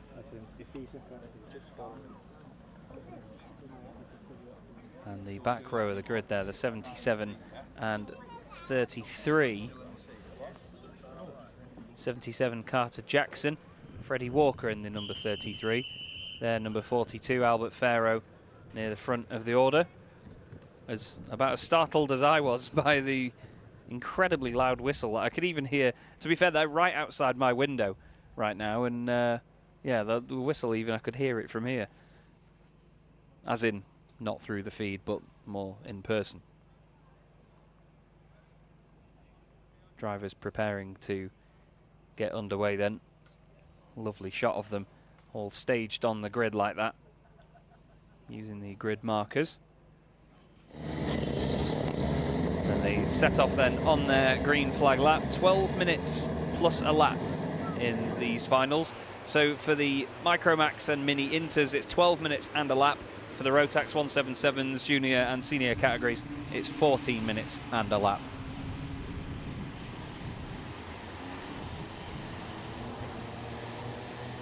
As you can see, friends, family, spectators all up on the banking. All with a fantastic viewpoint of this circuit. I mentioned my my good friend Dan McCauley earlier, who used to be a kart racer many moons ago, and he was saying that Rowrah is an absolutely awesome circuit. He loves the downhill section, always loved racing here, this section in particular here. And he's absolutely right, look at it. It's a gorgeous, scenic racing circuit here in this quarry in the northwest of the UK. Such a wonderful place to be. My first visit here this weekend, and I have absolutely loved it. Far from over yet, though, with 5 races left to go, including this one. We have the Micromax final, then the Mini Inter final, Rotax 177, Junior Rotax, and Senior Rotax.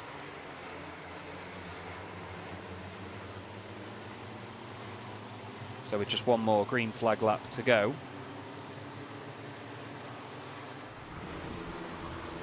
We have just a moment before the next race.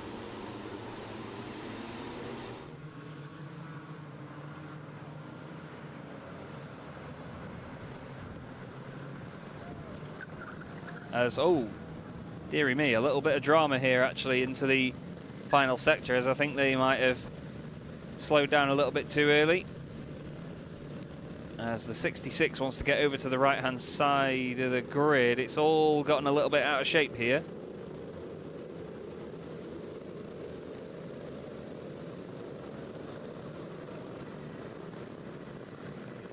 See if they sort that out. I think they have. I think they've got it all together.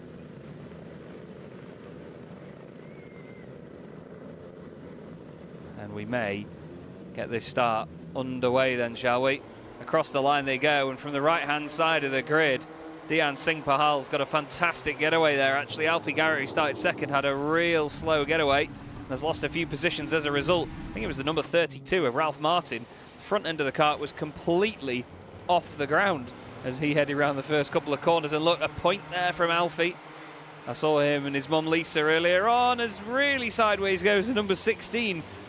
Got a bit of a push there, did Sebastian Crawford, from Benedictas Masiokas. And the contact really shoved Crawford into the hairpin at much higher speed than he wanted to be in there.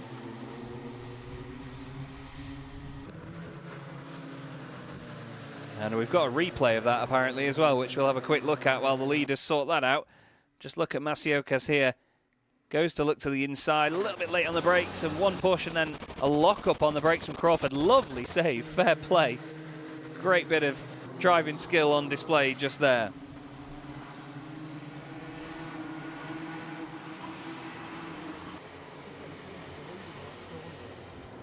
Right now then, it is Albert Farrow leading the race. He got ahead of Dian Singh Pahal on that previous lap. Third position, Benedictas Masiokas. Then it is Alfie Garrett. Then Sebastian Crawford, Ansel Murray up into 6th place, Ralph Martin down into 7th.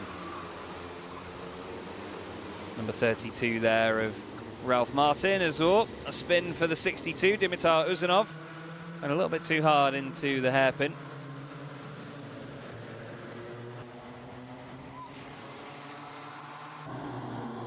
Great battling though, up and down the order so far. Farrow continues to lead.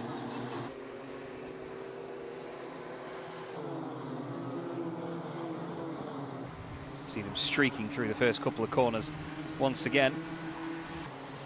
But it's Farrow leading this at present. He's got his teammates around him, but Pahal, after that fantastic come through the field in the superheat, once again making moves now to get back to the front. Masiokas now on the right-hand side goes up into 2nd place. Suddenly Farrow loses 2 spots in 1. They all flick over to the left-hand side. Alfie Garrett now slides through into 3rd position. Crawford's got a front row seat to all of this, to watch it unfold in front of him. Now this quintet is for the lead, as looks like Farrow losing a little bit of pace here actually. He's dropping away even further now as Pahal leads the way, but for how long? Masiokas and Garrett down the inside. Garrett uses all of the road to get the move done, and a great bit of driving there by Masiokas to open the door, open the envelope. And into the lead of the race goes the O-Plate winner. And how long will it be now until there's another change for the lead? We've had one every couple of corners for the last minute or so. There's a move down the inside, as that is the number 32 of Ralph Martin, getting past Ansel Murray, number 98. 66, Ethan Lloyd there, just pushing on as well.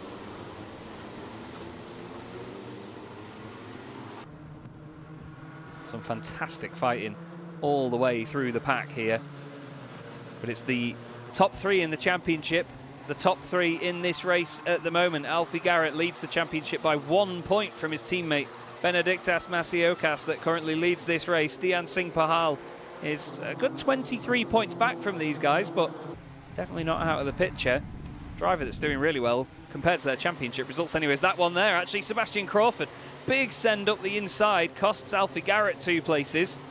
And yeah, you see Pahal there pointing forward to say, come on, stop fighting, stay with the leader after a move like that. I was going to say, because the 16, Sebastian Crawford, he's 10th in the championship, but he's had a 6th, a 4th and a 5th so far this weekend. He wasn't at round 2, which probably signifies why he's a bit further down in the standings, but yeah, great stuff so far from the number 16. Fastest lap of the race as well in this race.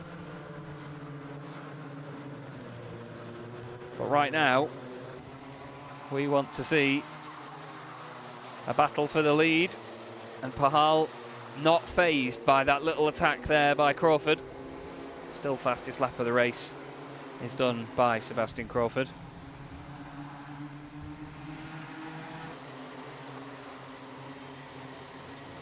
And it's still a bit of a quintet, but to be fair, Masiokas Doing really well at the front here to continue leading this race.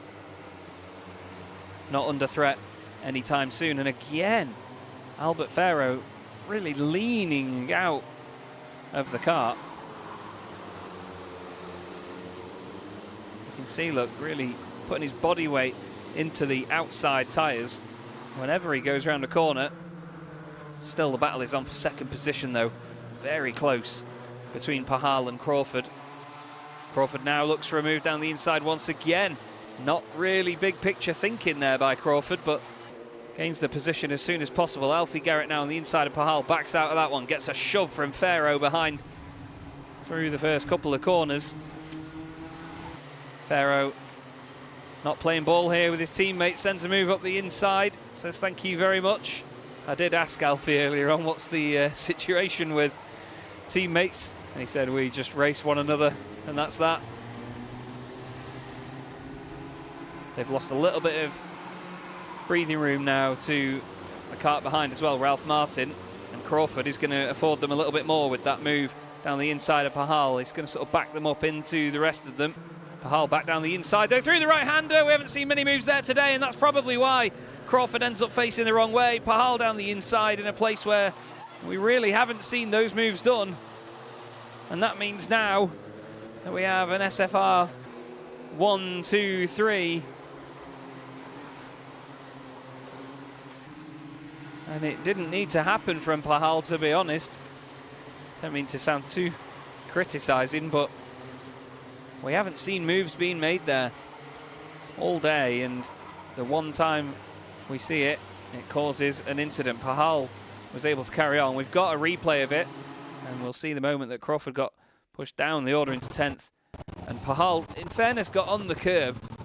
And, I mean, Crawford, I don't think would have expected a move to come down the inside like that.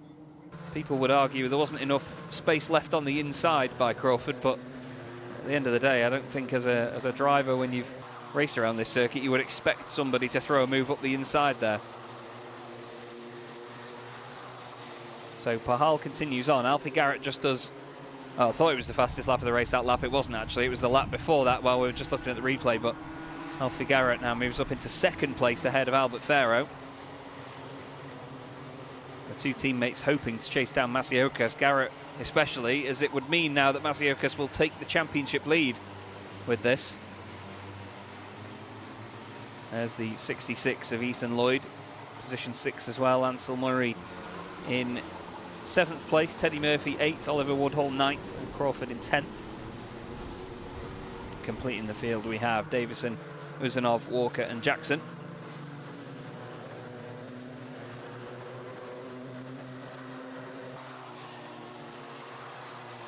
And at the moment, Pahal is under pressure from Ralph Martin here. Ethan Lloyd just behind. But it's a solid lead at the moment for Benedictas Masiokas. 1.7 seconds clear.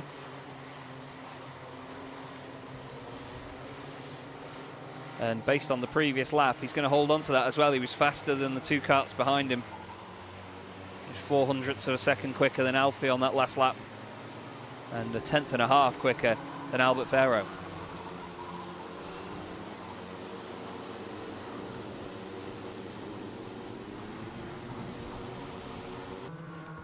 It's still a 1-2-3 for the team at the minute, so they can be pleased about that as they continue on their way.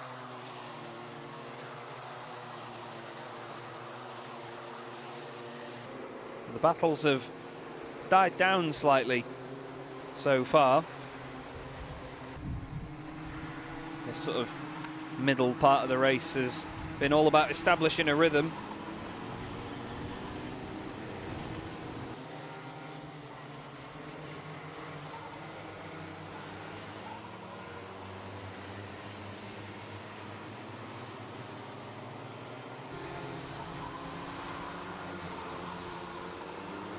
So it's Masiokas, Garrett, Farrow, Pahal and Martin, top 5 at the minute.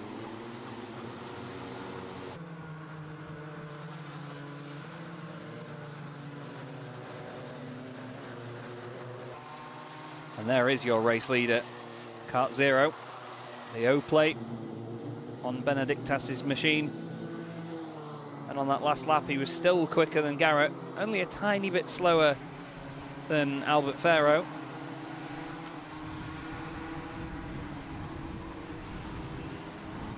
So they are very, very close indeed in terms of lap times, but it doesn't mean much for the battle, unfortunately.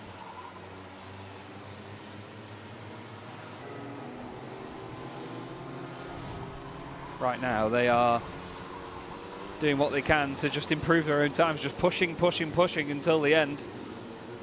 But no positions being changed just now. It's strange that it's actually this sort of stale for a moment. It's not often that we see a race like this in this category in particular, where the positions in the second half of the race in particular don't change hands too often. You can see them really attacking those curbs though through the first sector there. Alfie Garrett and his teammate Albert Farrow both completely off the ground as a result.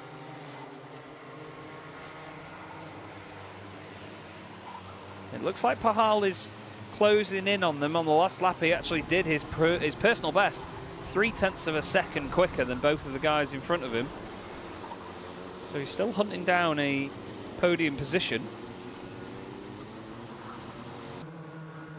And there's all possibility that he could get it as well.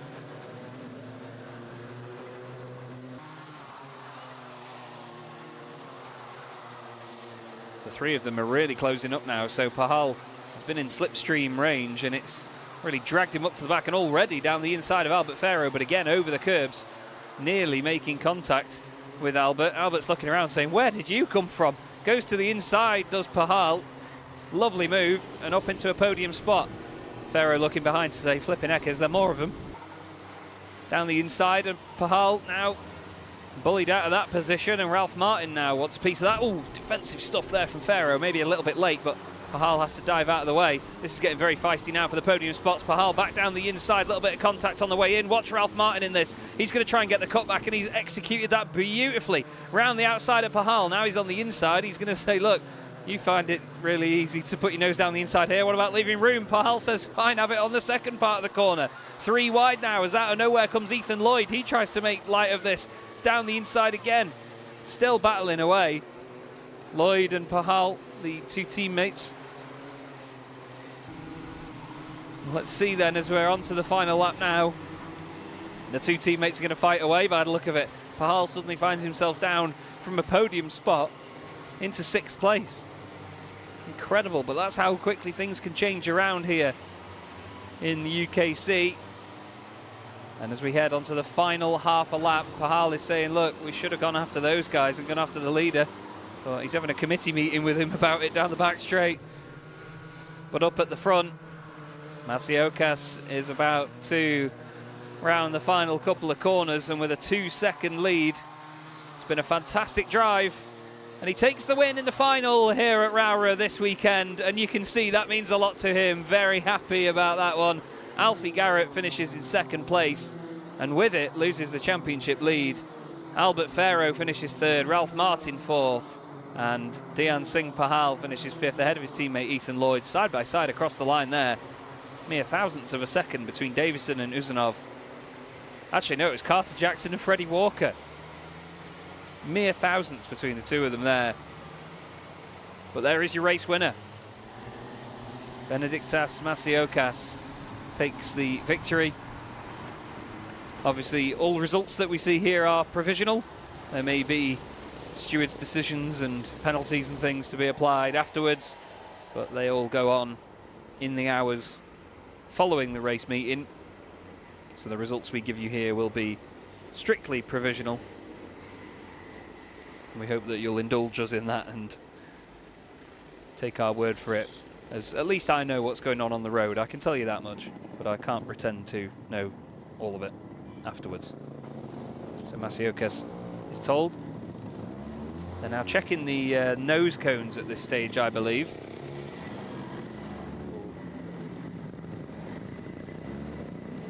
And Pahal is told to go around the scrutineering weighbridge.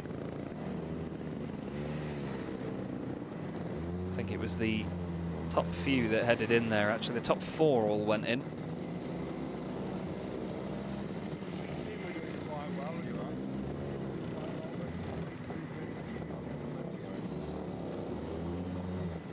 They're the number 47, making their way in. Alfie Garrett.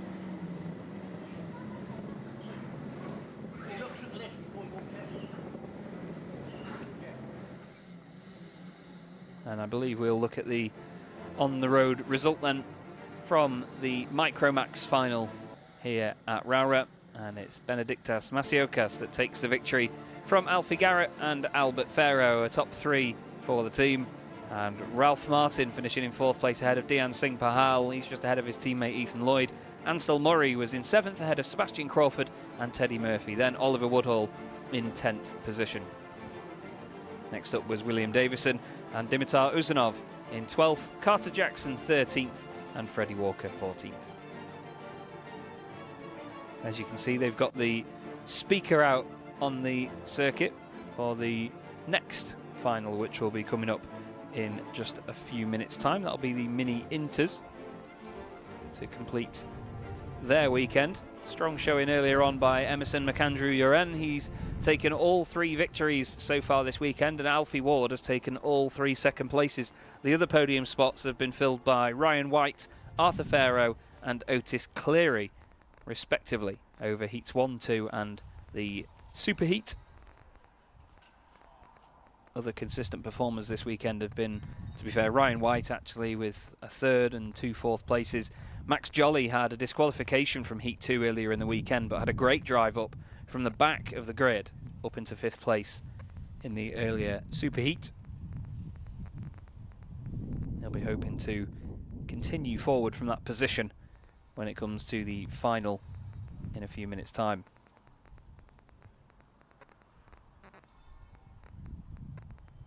As I'm sure you can all appreciate, we will just be getting the interviews ready now, and we're going to throw down actually to Kev, who's down there with some of our drivers. So here's the man that brought it home then in 3rd place, and it's been a weekend of thirds for you, right across the board, through the heats, the super final, the super heat, and now the super final. Albie Farrow from Dan Holland Racing. Great to see you, pal. Must be pleased with this weekend. I mean, yeah, it was a hard race then. Luckily, there was a spin with 2 karts, and our 3 teammates got away, including me, and then we just pushed, and then they caught me up on the last lap, and it was hard defending, but we managed to keep 3rd, and it was a hard and good race. Hey, listen, well done. That is a great analysis of what's just gone down in that super final. Well done to you. Congratulations. But you must have felt quick all weekend long. Like I said, you've been in a podium place in every race, every time you've been out on track. Yeah, I mean, it's good to be at the top sometimes and racing with fast people, but yeah. Well done to you. Who's made it all possible this weekend? Who would you like to thank? My mum, my dad, SFR Motorsport, RPM, Roger, Nathan and Connor. Yeah, and I must have just apologised there. I said Dan Holland Racing, but you're SFR, aren't you? So big shout out to the guys from SFR. Well done to all of them. Congratulations, my friend. We'll see you for the podiums a little bit later on. Thank you. There he goes. There's a man that came over in 3rd, Albie Farrow. Let's get Alfie Garrett in here. Alfie, come on in, pal. 2nd place then, kart number 47. So put your feet just behind the yellow line there, mate. Congratulations, 2nd place at the end of the weekend. You happy with that one? Yeah, I'm happy, really happy. Talk me through that super final, because there was quite a bit going on. There was a bit of a spin at one point as well, with some races ahead of you. So at the start, I dropped down a few positions. I got back up to 2nd, and then I got overtook, and then there was a incident ahead causing 2 drivers. And then I went through and I just carried on my race from there. Yeah, well done to you. You carried it on all the way to finish, bringing it home in 2nd. Who would you like to thank? Who's made it all possible? SFR Motorsport, RPM Racing Engines, my dad, and all the people that came here. No, all the people that have watching. Well, listen, well done to you. Let's remind the people who are watching, you've had a great season with this so far. You've had a 2nd, a 3rd, a 1st, and now another 2nd. You're always on the podium. Yeah, hopefully we can carry that on through the other rounds.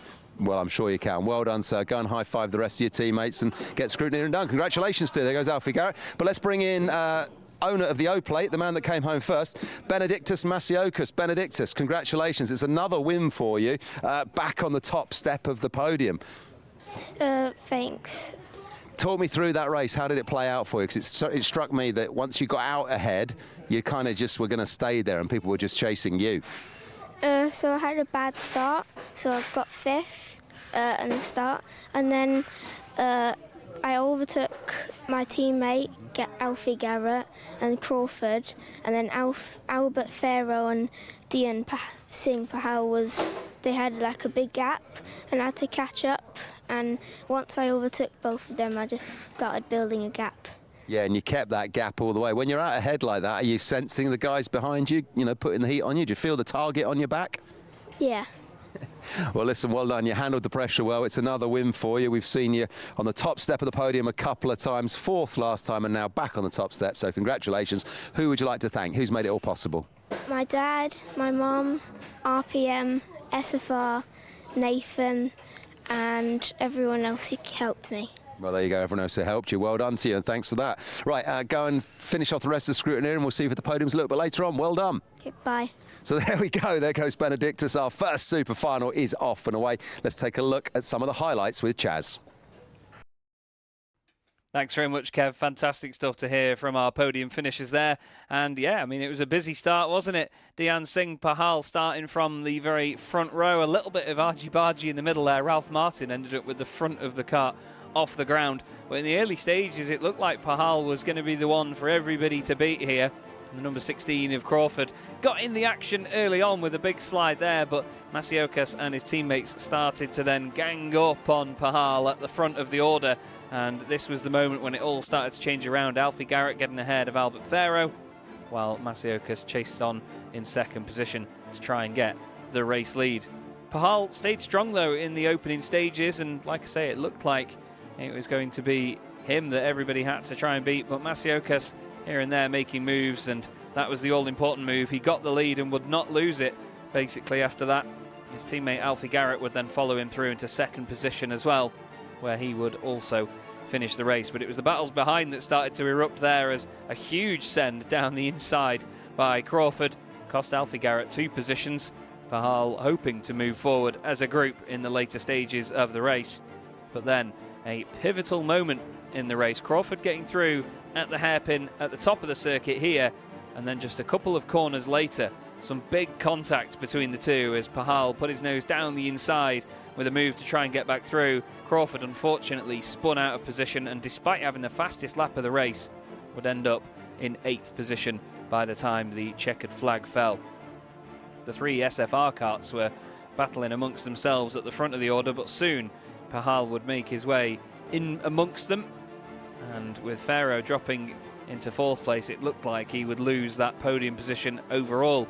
He would eventually get it back though, while his teammate Benedictus Masiokas took the victory here at Rowrah in the final, and with it the championship lead. And the O-Plate winner very happy about that, with some solid performances here today. Obviously, as I said, during the race itself, all the results we give are purely provisional here. There may be inquiries and stewards' decisions and all sorts done after these races or after the meeting is done, but that is not within a time frame that we can usually report on, unfortunately. So if you want to find out all about the results and things of the championship, you can head to the Ultimate Karting Championship website and find out further information there. So here we go then, the next final of the day, the mini inter-final.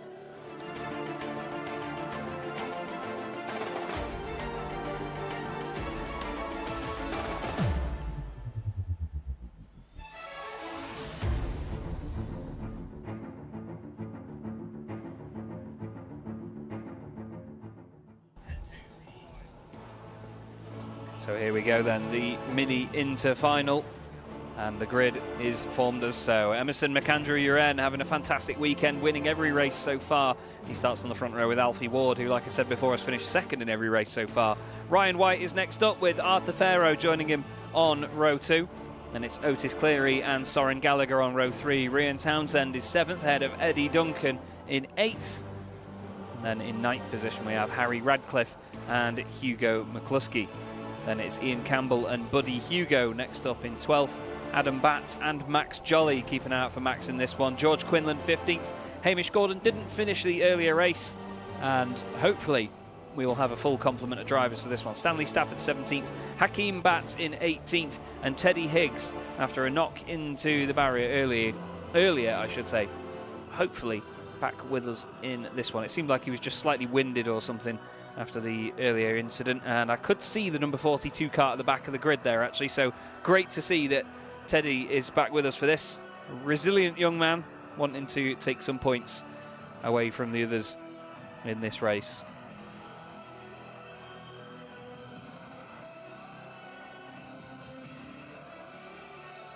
There, a lovely shot of the lineup of all these drivers. They have the big speaker at the front with the dramatic music.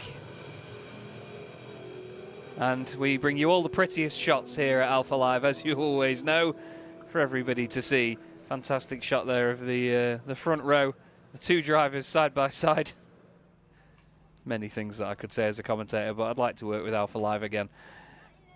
It's going to be the 0-1 of Emerson McAndrew Uren on the front row, with Max Jolly second in the championship, hoping to catch up from, I believe, starting from, it would have been, I would have thought 5th position, but no. I think based on the points so far this weekend, Max is actually going to be a little bit further back because of a disqualification. You can actually see just the gentleman in the red jacket on the right-hand side of your shot there, actually, just in front of Max Jolly's car. A lot of progress to be made later on in this race. There, the number 13, Hakeem Bat, and the lovely Tony Kart livery. Getting a quick pre-race briefing. Go as fast as you can, I imagine it's along those lines.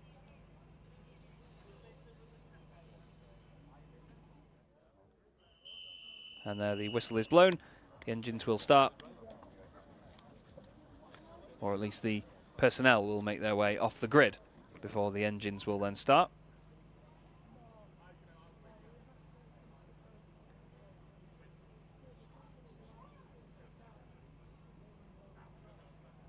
You can see there the 183 Alfie Ward sort of giving himself a bit of a pep talk there with his body language. You could see him sort of gearing up for this one.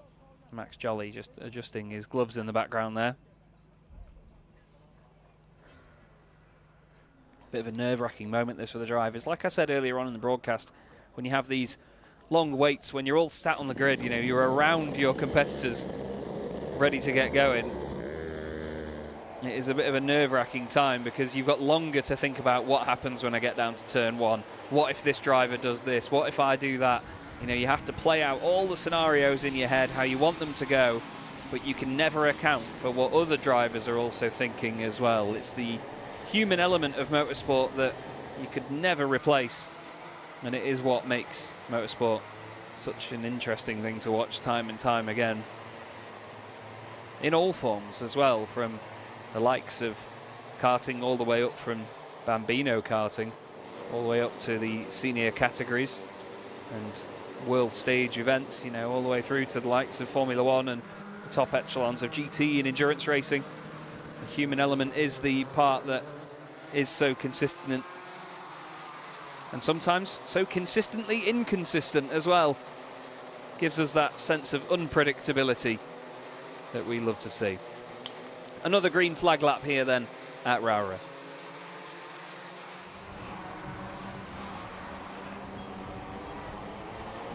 Is it going to be a clean sweep this weekend then for Emerson McAndrew Uren? Or is someone like Alfie Ward going to take a victory away at one of the most important points of the weekend?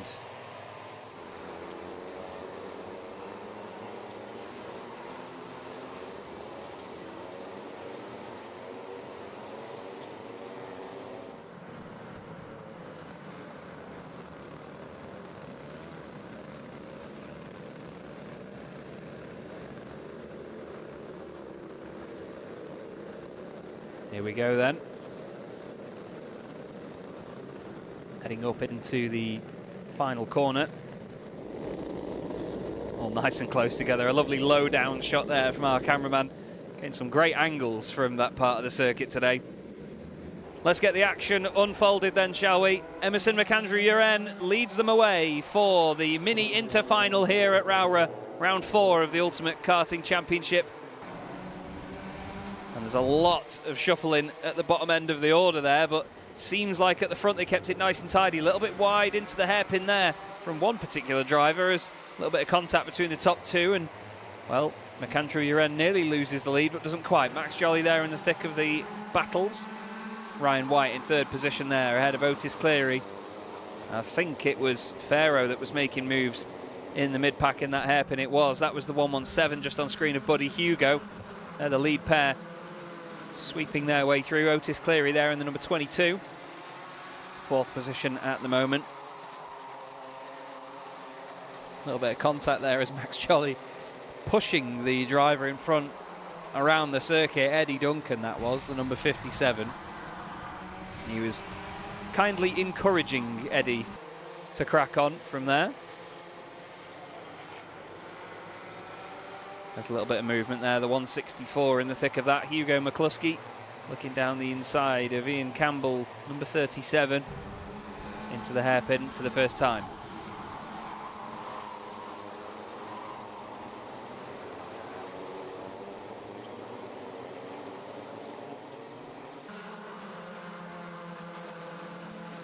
Fantastic shots, though, as they all head through the latter part of the circuit.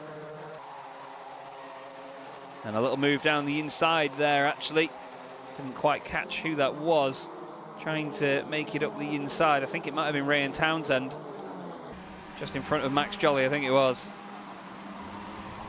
Max Jolly now looking back down the inside of Townsend.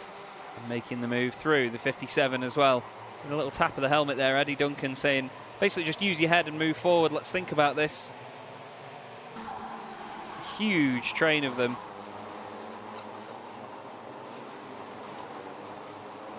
And all it takes is just one manoeuvre to go wrong. And all the drivers will try and capitalise behind, but everybody's got their own idea of how they want it to play out, much like the start of the race. Max Jolly down the inside then of Harry Radcliffe. Moves up a place then into 7th. He's gained 7 places so far after starting 14th on the grid. A jolly performance indeed. And a nice Sunday drive for the O-Plate winner.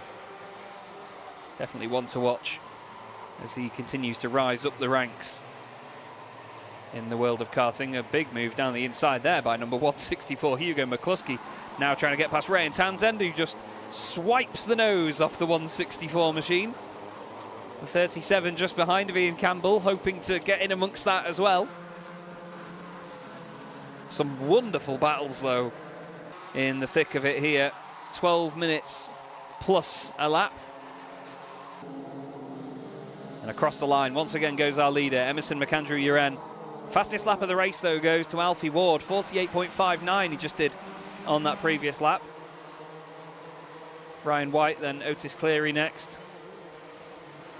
Then Arthur Farrow, Soren Gallagher and Max Jolly. Soren will be the next one in the sights of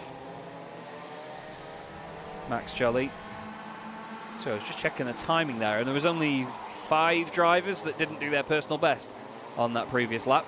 So again, as the temperatures come up in the tyres, as the race goes on, they just get faster and faster. This is now the battle for the lead, though. 183, Alfie Ward still pushing on as best as he can.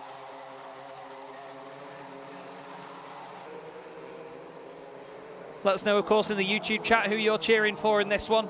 Get the comments in, show your support to whichever driver it is that you are here to support. And if you're just a spectator, show us or throw us your predictions. Let us know who you reckon will come out on top in this one. It's hard to predict in karting, but that's what makes it all the more fun. It's anybody's guess. It's not quite as predictable as other forms of motorsport.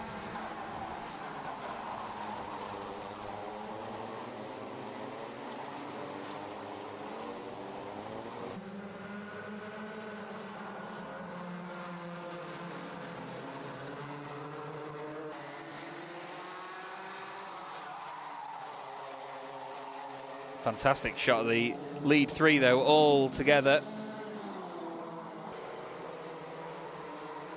And at the moment, it is still Emerson leading it.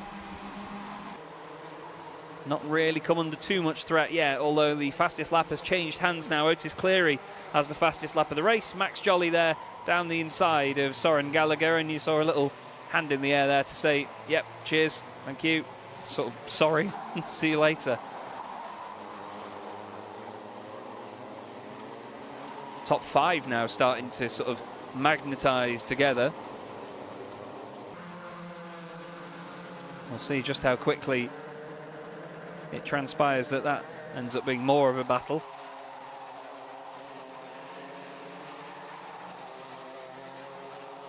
And Emerson McAndrew-Uren did the fastest lap of the race last time round, 48.43. Really solid drive. And he's just highlighted that with the quickest lap of everybody. He did a purple sector 1 just now as well. Alfie Ward has just taken that away from him. We look here at Max Jolly, or we did, at Max Jolly and Soren Gallagher right with each other. 22 of Otis Cleary on the back of Ryan White now, wanting a podium position. Must really want to talk to Kev. I've been handed Haribo. What a wonderful day this is. I can't pick them up very well with one hand, to be honest, and I'm going to take more than I'm being offered, but thank you very much, Dean. At the moment then, Ryan White, he's going to be wishing he had wing mirrors to look and see where Otis Cleary was, because he is all over the back of him. And now he's next to him, down the inside, into the hairpin. Lovely, tidy stuff, that by Otis Cleary. And he looks around now and he says, look, there's two more in front of us, mate. Crack on. Don't look at me. Don't worry about me. Let's go forward. Great pace from Otis Cleary so far, though. In hindsight, I wonder what, with no I love the Alpha Live guys. They always look after me, but I don't know what the point is of giving the commentator sweets, so I can't eat them now, can I? Still, I'm not ungrateful. Cheers, boys. But our race leader is still our race leader. With no doubt, Emerson McAndrew-Uren is the one to beat this weekend and in the championship as well. There's only been one race in the last 7, or 8 actually, that he hasn't won. And that was the superheat in round 3 of the championship, and even then he finished 3rd. Worst result of the season is 2 third places. He's only finished 2nd once, otherwise he's won everything so far this season. If you count all of the heats together, actually, there's 12 heat wins, a 2nd place and 2 thirds. Incredible by the 0-1. Max Jolly, though, certainly on the rise, flying up the order still. There's the 57 of Eddie Duncan. Just perusing this battle in front, actually. Hugo McCluskey in there as well. Harry Radcliffe trying to get one over on Eddie Duncan. And at the back of this little queue, we have the 37 of Ian Campbell, wanting to make further progress through the field. A great fight from all perspectives. But they'll all be hoping that something happens further up the road to one of their competitors at least, that gives them a bit of a free pass to gain some more places.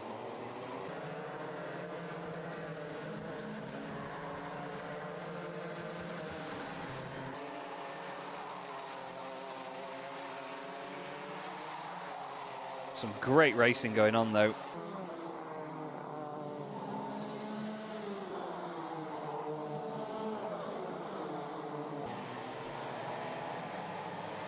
Still looking for opportunities. They're all looking down the inside, going this way and that way. But you can tell they're not quite throwing everything at it yet. Still 2.5 minutes to go and then another lap.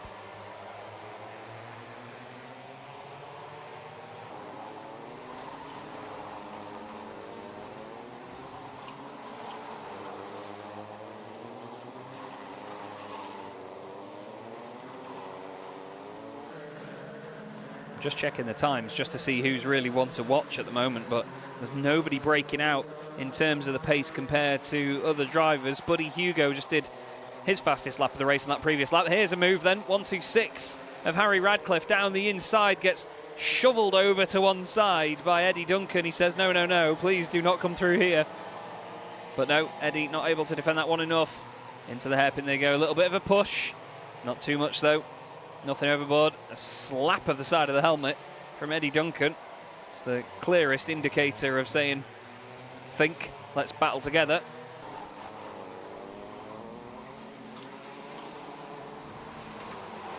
We even saw a tap of the helmet there from Ian Campbell at the back of this group.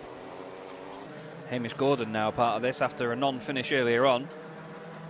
Ian is giving repeated taps of the helmet as if to say, come on, let's fight together, because he knows that Hamish is gaining on this fight. Hamish says, nah, I'm all right, I'll take two of you at once. Fantastic stuff. Hamish Gordon down the inside. Immediately on the scene in this fight, dispatches of two of them like they weren't even there. That was a wonderful move. He's going to go for another one here. Look, he's gone to the outside line, trying to go all the way around the outside of the 57. Oh, he's maybe lost out a bit, actually. They're side to side, and 3 wide. Hamish Gordon down the inside. Cheers, boys. Come again. As out of the way and shoveled wide is Harry Radcliffe. 3 wide now down the back straight. Hamish Gordon in about 5 corners has just gained 4 places. Brilliant driving. Absolutely brilliant. And even more battling going on there. The 23 of Ryan Townsend. Hop, skip, and a jump past the likes of Hugo McCluskey. 126 there, back down the inside. Harry Radcliffe now. Side by side, big contact. Both drivers around. Nose cone completely dislodged from Harry Radcliffe's car. And look at that, the bodywork floating up in the air, but nothing he can really do about it now. There's just not enough room in the world for them there, was there? I didn't quite catch who the other driver was. Was it Eddie Duncan? I didn't quite catch that one, I'm so sorry. But big contact into the final corner. Amazing. That shows how sturdy the karts are. They could both continue. This is the fight for the final podium spot, I should say. Ryan White down the inside of Otis Cleary. Makes a move at the final corner. Otis says, right, I'll have that back, please. You can borrow it, but I'm going to be on the podium at the end. Otis now needs to fight into this last lap. Tries to go late on the brakes, tries to get a cutback done. Big push halfway through the hairpin. This is going to be a Titanic scrap right to the end, this is. It's going one way, then the other. Tries to go around the outside line and get a cutback. It's not going to work, though, because Ryan White parks it perfectly on the apex. Look behind them. 24, Arthur Farrow. He's becoming part of this fight as well. He wants to get in on this one. A bit sideways there from Ryan White, but not enough room for Otis Cleary to get back down the inside. This could change here, and I'm telling you, Arthur Farrow could end up with a podium, much like his brother did earlier on. But at the front, capping off an amazing weekend, Emerson McAndrew-Uren takes the victory, wins every race this weekend from Alfie Ward. And what about this one? Otis is going to do it. Otis Cleary on the road gets 3rd position ahead of Ryan White and Arthur Farrow. Max Jolly ends up in 6th position, a solid drive, gaining 8 places from 14th on the grid. And it was busy, busy stuff further down the order, wasn't it? With a bit of contact here and there. But what a weekend from that man. Emerson McAndrew-Uren wins every single heat here today. Oh, and this weekend even. Won Heat 1 and Heat 2 yesterday. Then the Super Heat and then the final. It doesn't get much better than that. Solid, solid result for the 0-1. Nose cones being checked here.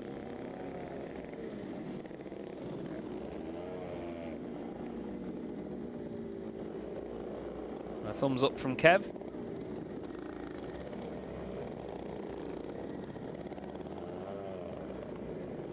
And Otis Cleary making his way onto the weighbridge. Alfie Ward shifting out of the way. Ryan White making his way in 4th position. Just losing it on the line as well. Less than 100th of a second between the two of them. Incredibly close as they cross the line. As you see Kev on standby there for interviews. You could see his facial expression actually there, I think, as he checked the times between the two drivers. They were so close together. And in just a moment we'll look at the result. There it is. Emerson McAndrew-Uren, without doubt, taking all the wins here this weekend. Alfie Ward in second place, Otis Cleary in third, Ryan White fourth place. Arthur Farrow in fifth position ahead of Max Jolly and Soren Gallagher, with Hamish Gordon and Eddie Duncan. Buddy Hugo completing the top 10. Hugo McCluskey finished in 11th, George Quinlan in 12th, with Ryan Townsend in 13th ahead of Hakeem Batt, Ian Campbell, Adam Batt 16th, Teddy Higgs 17th, and Harry Radcliffe finishing the 18 kart field. Not quite sure who it was that's listening back to the broadcast there, but you can clearly hear that my voice is coming back through for them, with the delay added in, just in case you wanted to listen back to the end of the race, of course.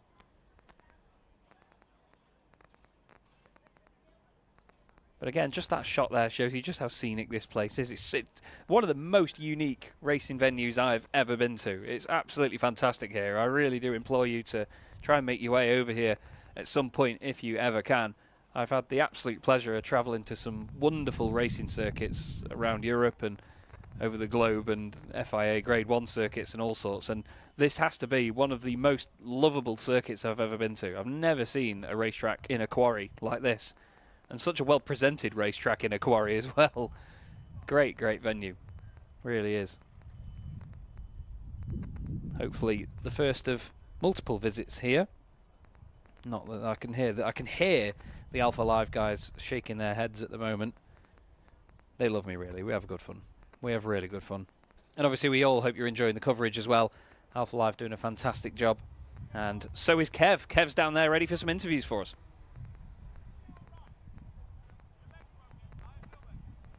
Well, here's the man that brought it home in third there. Locked in a battle for a lot of that, Otis, with Ryan White, but you just nicked it on the line. You must be thrilled. Yeah, very good. Yeah, just strong race. Just had nipped out the inside on the last corner. Ahead of you was Alfie and Emerson, but you were in that battle with Ryan for most of it, and it could have gone any way, couldn't it, really? And but another strong weekend for you. You must be really pleased with third overall at the end of the weekend. Yeah, Alfie and Emerson were just far away. They were long gone this weekend, very quick. And as we look at your results this season so far, you've had an 11th, a 17th and a third, and now another third. So you're enjoying the podium, aren't you? You've got a taste for it. Yes, yeah, mostly the champagne. Yeah, mostly the taste of the champagne. That's what it's all about. All right, mate, who would you like to thank? Who's made it all possible? I want to thank my mum, my sister, my dad, all my sponsors, Dan Holland Racing and Time Engines. Hey, listen, well done to you. Congratulations. Go and finish off scrutineering. We'll see you for podiums later. Thank you. Bye. There he goes. There's Otis, brought it home in third. Let's have a chat with Alfie Ward in second. Alfie, congratulations for you, mate. That's more like it, isn't it? On the podium. A great super final from you there. Yeah, it was really good. Just Emerson kept his calm and just kept the gap. Yeah, Emerson had that gap out to you, but there was quite a gap from you back to the rest. You've obviously been fast all weekend long. Yeah, I've been pretty fast, qualified P2, but I think they're scrapping, but yeah. Yeah, and I think prior to the super final there, you had a second and a second earlier on, didn't you, in the weekend? Yeah, I've had all seconds, so. All seconds, brilliant. So, well, listen, not bad, consistent. And as we look at your results this season, what we got, a 9th, a 21st, an 11th, and now a second. So this is brilliant. Yeah, you're really good. Really, really good. Who would you like to thank, mate? Who's made it all possible? My mum, my brother, my nan and my great nan and my granddad's. Well, listen, well done. Whether they're here or watching elsewhere, they're really proud of you, and we'll see you for the podiums a little bit later on. Thank you. There he goes, Alfie Ward, the man that brought it home in second, as we welcome in then the youngster that I get very used to talking to in this position because he's won every round and has won multiple heats and multiple wins in the UKC this year. Emerson McAndrew. And Emerson, business as usual for you this weekend. Yeah, obviously we've had a clean sweep this weekend, which was pretty good. Obviously set the lap record in qualifying, which I was pretty happy about. And then, yeah, just kind of drove off from there. Well, you have driven off from there, and safe to say this season you've driven off, haven't you? What do you think this year, because it's all clicked for you really well this year, what do you think has happened this year that has just meant that you can consistently get the results? Well, I think in micro, I just started improving, and then from then I've just carried that momentum through. Yeah, you've really sort of slotted into the Mini Inter car, haven't you? Presumably everything's going well for you and the team at Dan Holland Racing. Yeah, obviously Dan Holland Racing is a great team. They always help me out with my power and everything, and I think their strategies and that are really good. Brilliant stuff. Well, listen, obviously that's the team to thank. Who else has made it possible? Who else is here looking after you? Time Racing Engines, Alex Goodson for coming up to watch, Darren Malotti, Louis Westover, Matthew Higgins, and everyone who supported me. Well done to you. There's many of you, many people out there who are supporting you. We'll see you for the podiums a little bit later on. Thanks, Emerson. What up? There he goes. Good stuff. Emerson McAndrew and taking the win in Mini Inter. Another win from him. Let's catch up on the highlights with Chaz. Thank you, Kev. I've had time to finish my sweets now. A brilliant race, that one. Lots going on in the mid-pack and, well, a dominant performance once again, though, by Emerson McAndrew-Urent. And he was very happy with it, wasn't he? And that's the thing. He's got to keep that tenacity and that want to win alive. And it's what's helping him continue on at the top end of the championship. In the opening stages, it was lovely and clean, though. Hats off to the drivers in this category for that. Really one of the cleanest first few laps that we've seen all day. And the battles ignited from there. Max Jolly making some great moves through the order, but Otis Cleary and Ryan White were never really far away from one another, were they? Especially into the later stages. This move down the inside by Otis to get up into third place was soon stolen back away from Ryan. A great quintet in the middle of the pack, but some lovely racing indeed by Hamish Gordon, just gaining 4 places in just a couple of corners from these drivers involved in that. The likes of Hugo McCluskey, Harry Radcliffe was involved as well. He eventually had some big contact later on in the race, which we're about to see here, actually. It was the number 37 that he was involved with Ian Campbell, the two of them locking wheels and going over one another. A great save by Ian, and to be fair, Harry Radcliffe able to continue, but I believe came into the pits just before the end of the race. But Emerson was absolutely untouchable at the front, and Alfie Ward completed a full weekend of second places as well for some strong championship points. A big gap behind, though, to Otis Cleary and Ryan White. Otis taking that third place by mere thousandths of a second.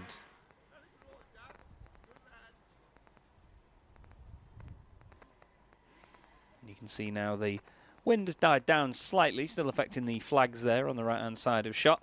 And the conditions have remained dry. There's a lot of grey cloud in the air, unfortunately, but it doesn't look like there's a threat of rain or anything for the remaining races of the day.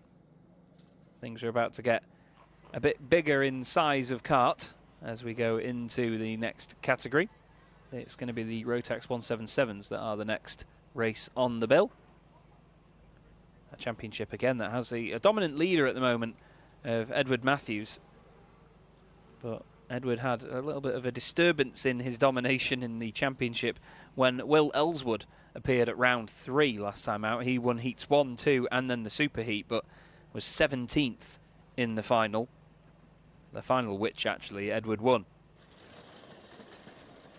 There you see the karts being moved out onto the circuit.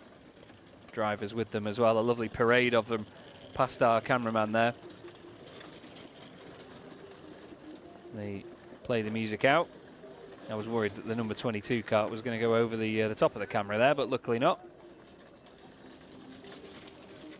A well-positioned shot for our guys.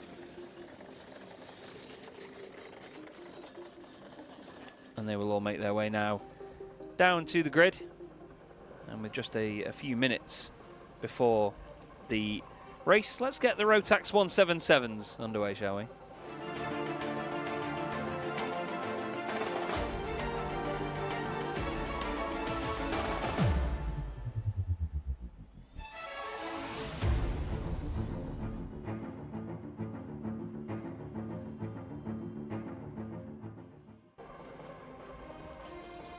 So everybody now making their way down into their grid slots, so to speak. This race scheduled to get underway at 21 minutes past 3, so we have still a couple of minutes left to go.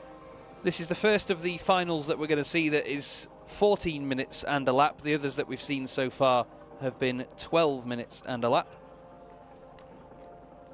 owing their shortened races to the sort of relative size of the karts, obviously the younger drivers as well.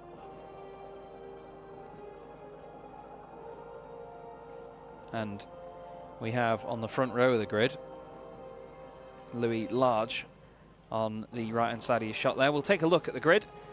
Edward Matthews starts on pole position, as he has so often done this season. Louis Large alongside him in the red speed machine. Then it's Harrison Crook on row 2 with James Lingard. The two of them all had a busy old scrap in the superheat just earlier on this afternoon. Scott Clee will start in 5th position with Ian Branfield in 6th, Joshua Gollin in 7th and Samuel Cornwell in 8th. Then it's Jack Taylor and Rhys Llewellyn, Jamie Zera in 11th and Rob Simpson in 12th position. Jason Haitley is in 13th with Josh Howard alongside him, Matt Lear 15th, and he's got Mark Gilley with him on the 8th and final row of the grid. Plenty of action still to come your way here from Rowrah, so do not go anywhere. Let us know again in the YouTube chat, who are you cheering for in this category here today? And even if you don't have ties with a particular driver, let us know who you predict to be the one to take the win, and why is it Edward Matthews? I mean, you can look at the previous results that Edward has had before now. There is the O-plate of Louis Large, having a good run this weekend, a 3rd, 2 second places. And he will be wanting to take a victory to round it all off before the weekend is complete. And already visors down on the helmets there. It certainly doesn't let a lot in, if that makes sense. I think when you see the facial expressions and you can make eye contact with the drivers, it sort of opens them up to that engagement, let's say. There is Edward Matthews. Eddie Matthews, as you see on the side of the helmet.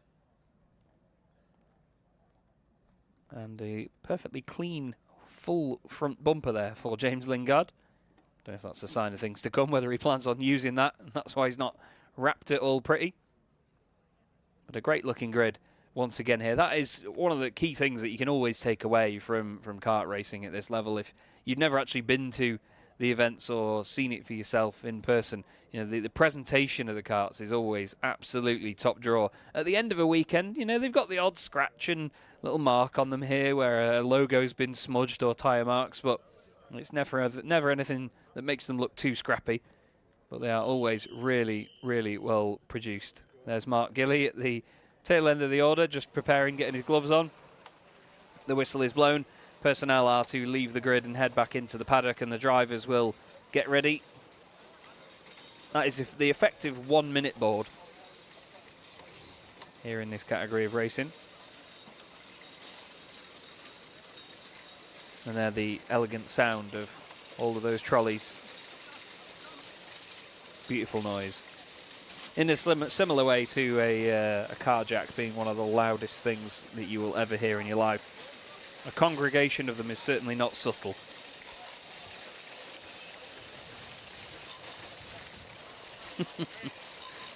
Sorry, I just wanted to listen and enjoy the noise for a moment. We'll enjoy the noise of these fantastic karts in just a moment, though.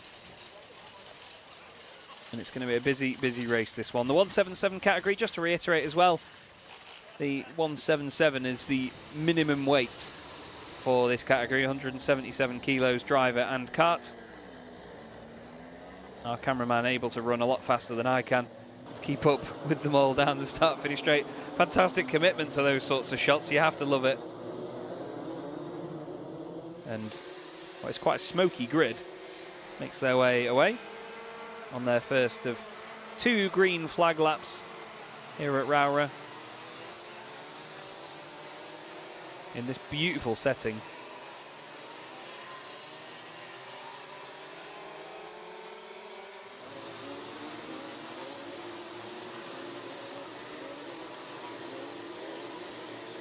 I love that little chicane at the top of the circuit. Really key part of the track to get right. You see a lot of dives and moves down the inside there, but it's how you tidy it all up on the exit. They've come screaming past us here in the... Well, I'm next to the timekeeping office. I don't think this is a particular commentary box as such. More of an office. It's almost like a reception desk, actually, where I'm sat. Not that you all care. You didn't ask either. Still, Edward Matthews is going to be the one to lead us away, and he's going to hope for his own championship charge that he can lead us right to the end of this race. He is 45 points clear of James Lingard at the moment. It's close behind, though. James only 16 points clear of Joshua Gollin, who is then only 3 points clear of Jamie Zera. Jamie having a bit of a poor run in that last race, so he's dropped down in the championship behind Josh.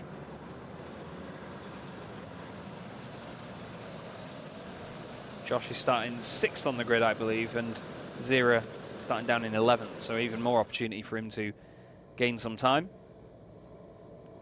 And much like in the earlier race, it's one of the slowest grid procedures in the Rotax 177s. They do almost come to a complete stop here. And I think on the inside line around the final corner, they will do.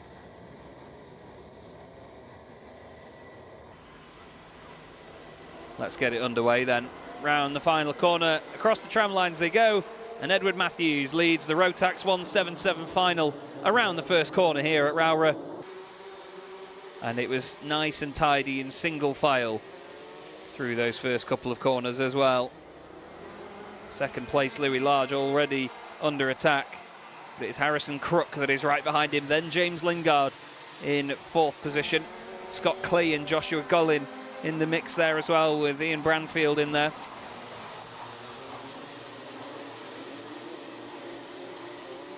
Very tidy stuff on that opening lap though.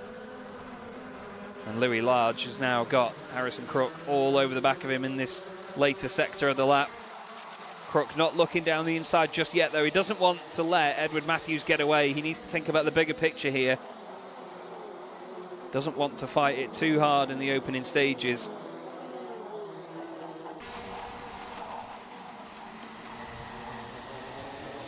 At the end of the day, if he sends it on lap 1, which is the time when the field is at its closest together, he's just going to let Matthews get away. A move down the inside there by the 77 of Joshua Gollin. Scott Clee on the receiving end of that manoeuvre. Contact and more contact. The 99 into the back of Gollin. Shoves him out of the way. And, well, by no sort of fault of his own, Joshua Gollin is thrown backwards. I think he actually lost a place to Jamie Zera there. Jamie was running in 8th position. That must now mean that Jamie's back in front. Let's see as they cross the line. Lingard, yeah, Zera's up to 5th. Clee, Branfield, Taylor, Cornwell, and then Joshua Gollin down in 10th position now as a result of that contact. It's just a little bit of wheel-to-wheel stuff, and it just bounced this way and that way. I think it might have even been Zera that not necessarily caused that, but was involved in the chain of events that unfolded. He's just ahead of Scott Clee, then Ian Branfield, kart 46. And looking is Louis Large. Louis doing everything he can do to try and take a victory away from Edward Matthews.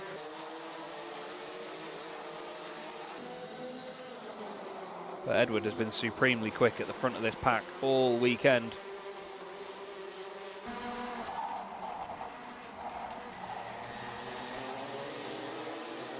And it doesn't look like he's phased at the moment, does it?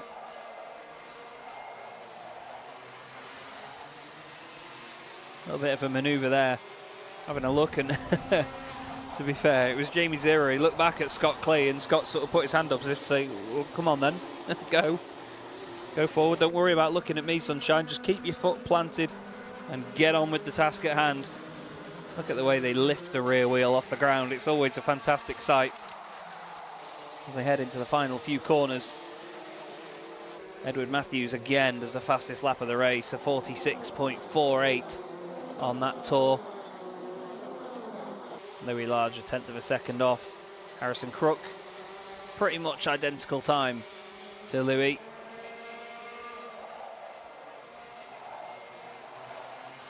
It's all staying line astern at the moment. Jamie Zera was the only one making any major progress. He's gained 6 places. There's been 3 places gained for Josh Howard. He's up into 11th place. Joshua Gollin has done the fastest lap of the race last time round, actually. He was just 0.2 of a second off the kart in front of him. There's some of the younger drivers watching on. And there is Harrison Crook all over the back of Louis Large. Harrison just filling the space behind him at the moment and just waiting for an opportunity, I think. You see very mature drives from this category. They don't make a move as soon as possible. It's more that they really do plan out the bigger picture. That's not to say that the younger drivers are doing anything wrong by making the moves. At the end of the day, get on with it, get the job done.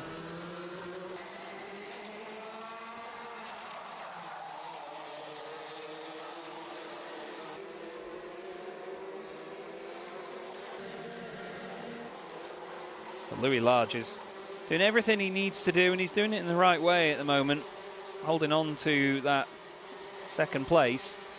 I think he's not really focusing on what Harrison Crook's doing behind him. He just wants to push forward and go after the race leader.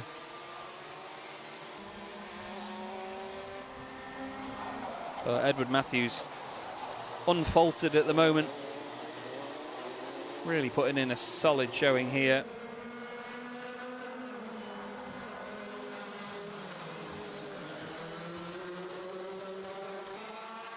Again, let us know who you're cheering for here. We've got a great battle on our hands, so between Louis Large and Harrison Crook, it's anybody's guess who will end up taking the necessary position. Will it be first even? Will they overtake Edward Matthews? Or will the pair of them have to settle for second and third places? Looks like actually Edward lost a little bit of speed there, and he sort of gestured to the right a little bit there, saying to Louis, look, if you're going to go for it, go down the inside. Looks back slightly. Keeping an eye on things, isn't he, Edward? He just went a little bit hot into the hairpin. And it's put him under attack very suddenly. But this is what I mean. It's the opportunity here that Louis Large and Harrison Crook have been looking for. And just behind, not far off them at all, are the likes of Jamie Zera and Scott Clee, who we have on screen right now. As there's the move. Harrison Crook says, right, if you're not going to get him, I'll get him. Down the inside and up into second place. And Louis Large will now try and follow in his wheel tracks. He just has a little glance behind. He's thinking, right, where's James in all of this? James Lingard has been quite quiet in this one.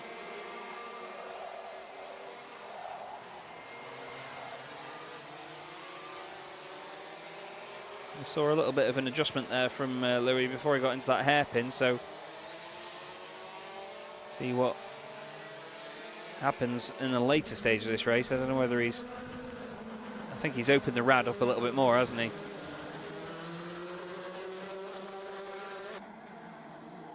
There's Wolfett, who we were watching earlier on. It does look like Harrison Crook has maybe got the pace here to beat Edward Matthews. He just did his personal best lap of the race as well, 46.35. He was over a tenth quicker than our race leader.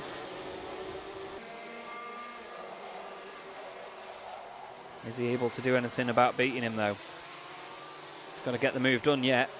Looks like James Lingard can't quite stay with this lead trio. He's not been able to catch back up yet. The thing is, this could all so quickly erupt into a battle as soon as one of them just makes enough of a mistake to really bunch them all together. Then they need to be opportunistic, then they need to make the moves and try and scythe their way down the inside.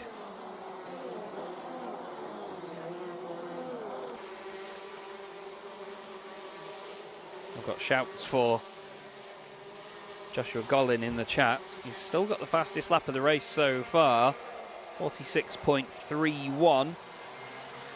But after dropping down there earlier, he's not been able to gain further places.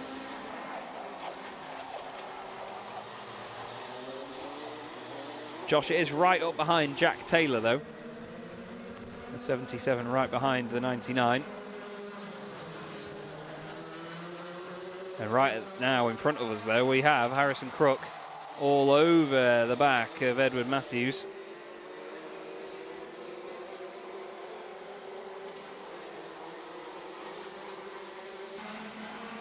You can see that Edward is looking around. He knows that he's under threat here. There's a few people in the chat saying, come on, Harrison. He's got some support here.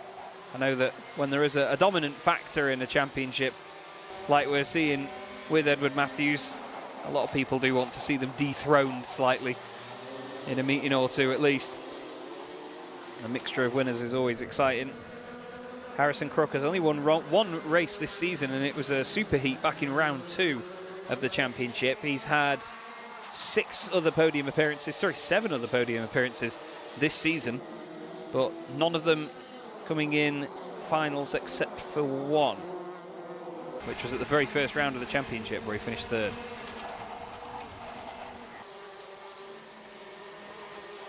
So this would be the perfect time to get that first win of the season under his belt in a final.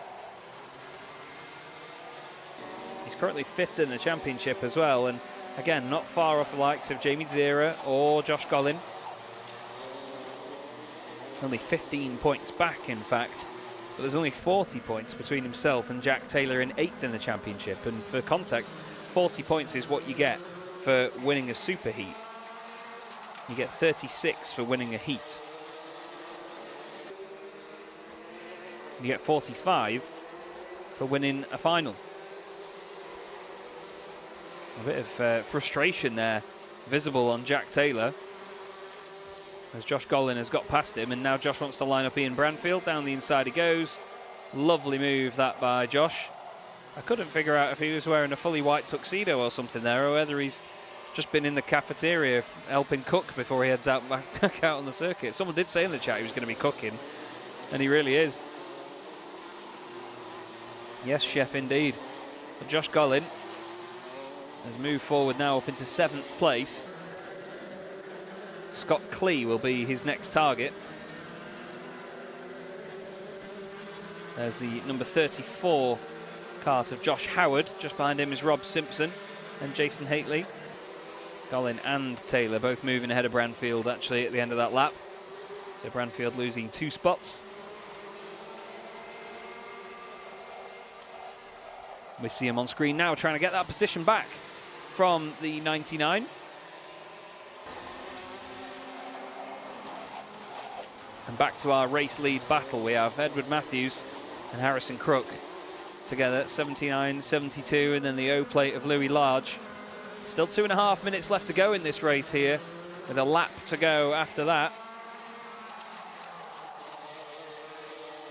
The question asking where Harrison is in the championship. 5th place in the championship at the moment, 15 points behind Jamie Zera. In front of him is Jamie Zera on 380, Josh Gollin 383, James Lingard, I should say, on 399. Edward Matthews 444 points, and that's with drop scores included as well. It seems like they don't get every single point score added to their total.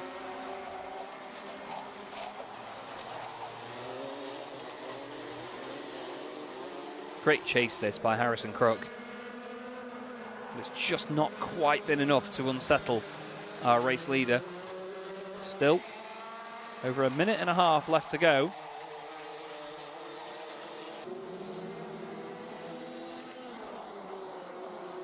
And as they cross the line, we should get 3 more laps, I believe. We'll get this one more, and then the additional lap once the clock hits 0. We may be a few seconds off getting a 4th lap, actually. We'll have to wait and see how it counts down when they come to cross the line. But Edward Matthews continues to lead us here at Rowrah.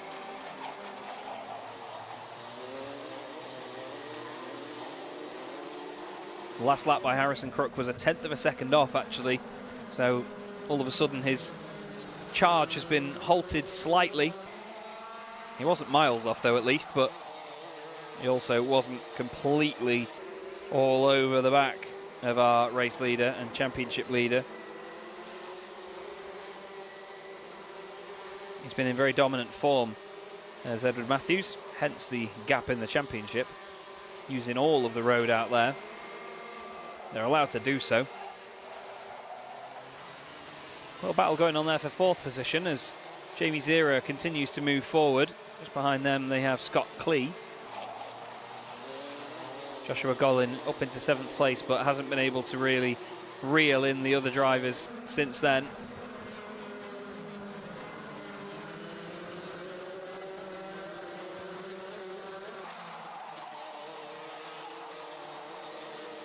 And as they cross the line, yeah, we have mere seconds left before the last lap board is shown. So we do have this lap and then one more.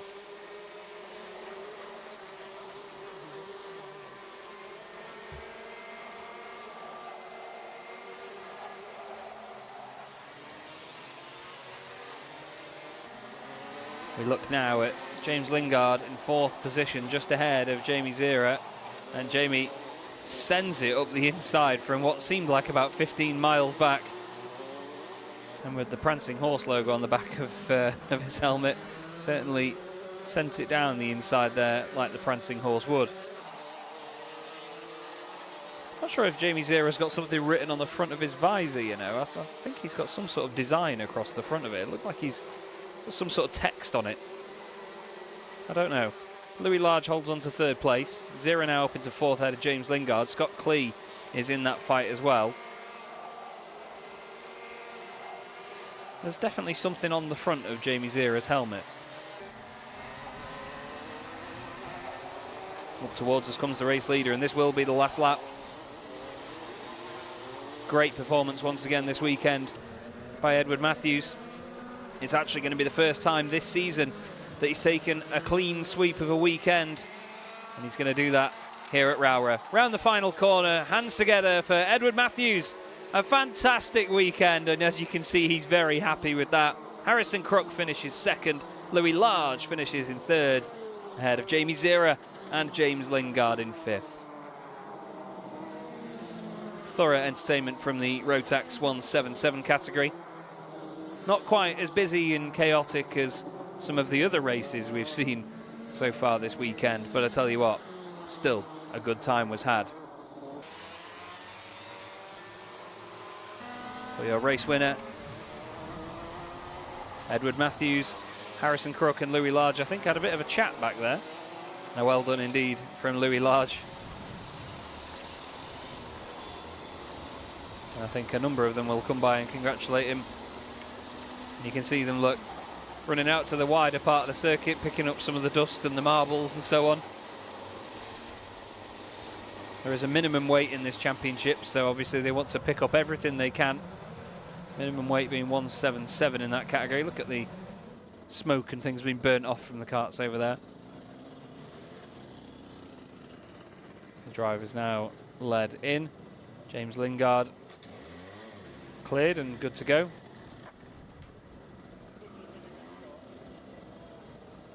You can see the amount of fuel that they put in these things as well, obviously to contribute to the weight. And Louis Large, you can see there sort of hunched back in his seat, maybe hoping that he could have done more with that result. There, the 95 of Jamie Zera. Chatting away with scrutineering. And I think they do need the number 23 in. A handshake and a well done to Louis Large. And James Lingard not going through scrutineering. I think they dragged the top 4 in by the look of it. We'll have a look at the race results then, shall we? For the Rotax 177 final. Edward Matthews takes another victory with Harrison Crook in 2nd, Louis Large in 3rd, and then Jamie Zera in 4th. James Lingard 5th ahead of Scott Clee. Joshua Goll in 7th, Jack Taylor in 8th. Ian Branfield ended up in 9th ahead of Samuel Cornwell. In the 11th position was Josh Howard and Jason Haitley in 12th, with Rob Simpson 13th, Mark Gilly 14th, Matt Lear 15th place for him, and Rhys Llewellyn completing the 16-car field. Although I believe actually he was out on the first lap. Apologies. Rhys, it says here, was 18 laps down. So the first 2 laps he completed and then he was out. There you can see Matt Lear just getting into the sort of Parc Fermé-ish area.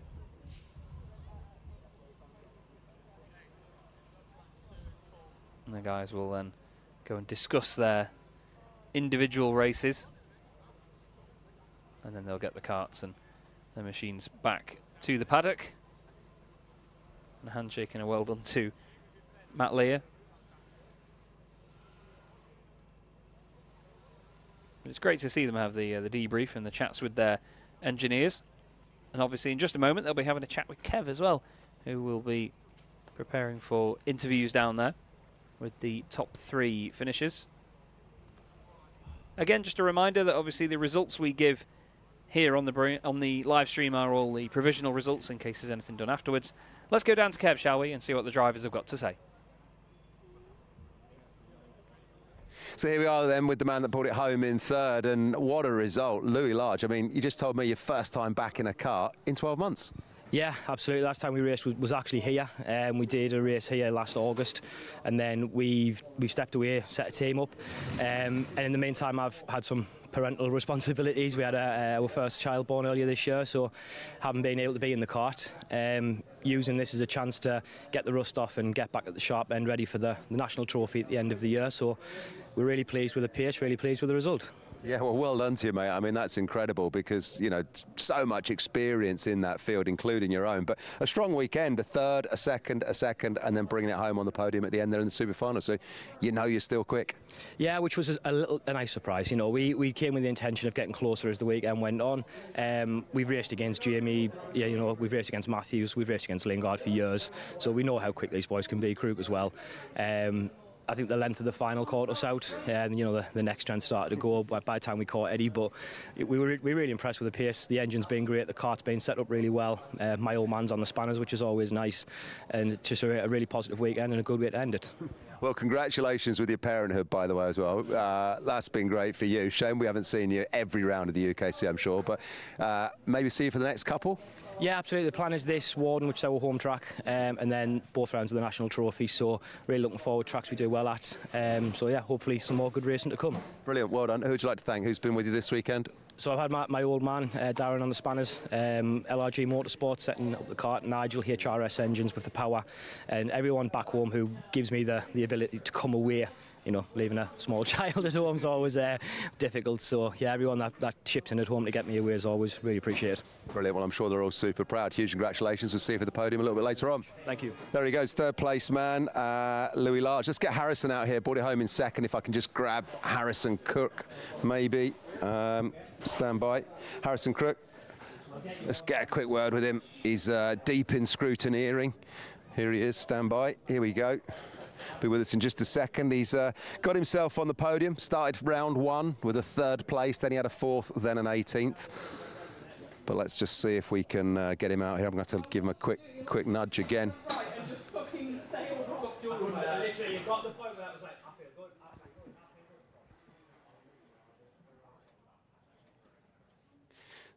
Grabbed him from the garage. Harrison, great to see you, mate. Well done to you. What a battle that was. Yourself and Louis Large. You were kind of wheel to wheel in the early stages, and then you started to just stretch away from him. No, it was difficult. We struggled in the super heat the race before. We changed loads for that one, but we think we came on a bit too early in the race, started the race. I was pushing Large around. All of my boys were telling me just follow him, because originally he was quicker than us before that race, so we was like, I'll follow him if he catches Eddie, but then I realised Eddie was starting to edge away, so I had to go. But other than that, it was really good. I think we got it spot on for that one, so just came on a bit too early. Yeah, you did really well. It did, like, exactly what was happening from where I was watching, like you say, battling. Then you got ahead of Louis, but then Eddie, he was just a bit too far down the road, wasn't he? He just kept edging away at the end. We've all spoke about it now, realised we're all on different things, so, but no, we know where we went wrong, so it's all right. What have we got to do to beat this man, Eddie Matthews? He's winning everything this year in the UKC. Yeah, he's doing really well this year. Really strong year for him, so hopefully we'll see what the next round's like and hopefully we can take it to him. I'm loving watching the 177 because you guys have been racing together for years and you're continuing to do it in great style, so thanks for entertaining all of us. Who's made it possible for you this weekend? Who's looking after you? Lewis, my mechanic, all of the people at TH Course, all the Venator side as well, my mum, my dad, sister, girlfriend, everyone's helped me out, so yeah, it's been really good. Brilliant, mate, great stuff. We'll go and finish off scrutineering. We'll see if the podium's a bit later on. Let's welcome in Eddie Matthews, if he's there. Here he is, yeah, brilliant. So what a result again for number 79, the man from Down Holland Racing. Eddie, another weekend and another win. Yeah, it's been a really good weekend, to be fair. We pulled the quali, won both the heats, the super heat in the final. I think we've led every single lap this weekend. Like, yeah, been really fast from the get-go. Yeah, it's felt really good. And what a season as well. First year that we've had Rotax 177 in the UKC, and when we started out, cast our mind back to round one, did you think at this point in time, at the end of round 4, you would have won every round? Not really, to be honest. I thought I wasn't actually going to do the races. But obviously Wilton went really well, and then with the prizes for Larkhall, we did Larkhall as well. And yeah, I'm just trying to stay nice and calm and not be nice and consistent with it, because yeah, there's no point crashing. And what I'm loving is, I just said to Harrison there, you guys have all been racing together for years. This Rotax 177 class this year, it's just been brilliant to watch. And I'm guessing you guys are really enjoying doing it again. Yeah, exactly. Like it's a class where we all have to work. Like, well, for me, I'm at uni for part of it, and then working for DHR for the rest of the time. And it just means that we still get to have a little bit of fun. And at the end of the day, that's what karting's all about. Brilliant, mate. Well, well done. As always, who's made it possible for you? Obviously, my sister Jess on the tools. Been faultless again. Dan Holland Racing for the car, and Time Racing Engines for the great power they put on the side of it every single week. Mate, well done. Go and finish off scrutiny, and we'll see you for podiums a bit later on. Thank you very much. See you later. There he goes, the man that is untouchable, it seems, Eddie Matthews from Dan Holland Racing, taking the win once again. Let's have a quick look at the highlights then with Chaz. Cheers, Kev. Thank you very much indeed. And a solid drive once again there by Eddie Matthews. Started on pole position with Louis Large alongside him, and the likes of Jamie Zera and Joshua Gollin were hoping to take some big points in the championship as well. James Lingard, second in the championship coming into this one. He was hoping to come out with an extended advantage over the other two, and he'll be happy with the fact that he managed to remain up there. Early moves being made there, of course, by the 77 of Joshua Gollin, hoping to move up the pack. There, another look at it, down into the hairpin. A fantastic overtake indeed on the 116 of Scott Clee, although it would then come unstuck. A bit of contact between the carts behind Joshua Clee and the 99 Jack Taylor would eventually mean that Gollin was pushed off and out of the way. Gollin would then make further progress back through the order, overtaking here the number 46 of Ian Branfield with this lovely move up the inside, and the Birrell Art machine looking nice and tidy throughout the entire race. The 95 making his way back up the order. Jamie Zera all over the back of James Lingard. Again, another great drive by Jamie. Lovely move down the inside here at the top end of the circuit. He ended up gaining 7 places from 11th on the grid to just be outside of the podium spots. But the man that's been on top of the podium all weekend is Eddie Matthews. He finished ahead of Harrison Crook, who had a great race there. Louis Large in 3rd place. The wind has once again picked up here at Rowrah, and with just 2 races left for the weekend, it's incredible to think how quickly this has all gone, to be honest. And we're going to start with the penultimate race of the weekend now, which is the Junior Rotax Final.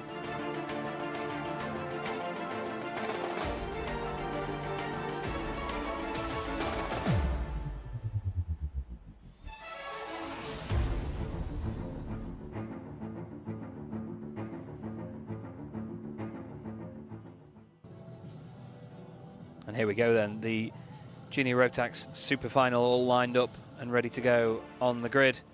Much larger grid for these drivers, so we'll make our way through it just now. Pole position for championship leader Jacob Ashcroft. He's got Thomas Jackson alongside him, with Lewis Sumner and Lucas Howell starting on row 2. Then it's Matteo Palazzo. He's second in the championship at the moment after a number of wins this season.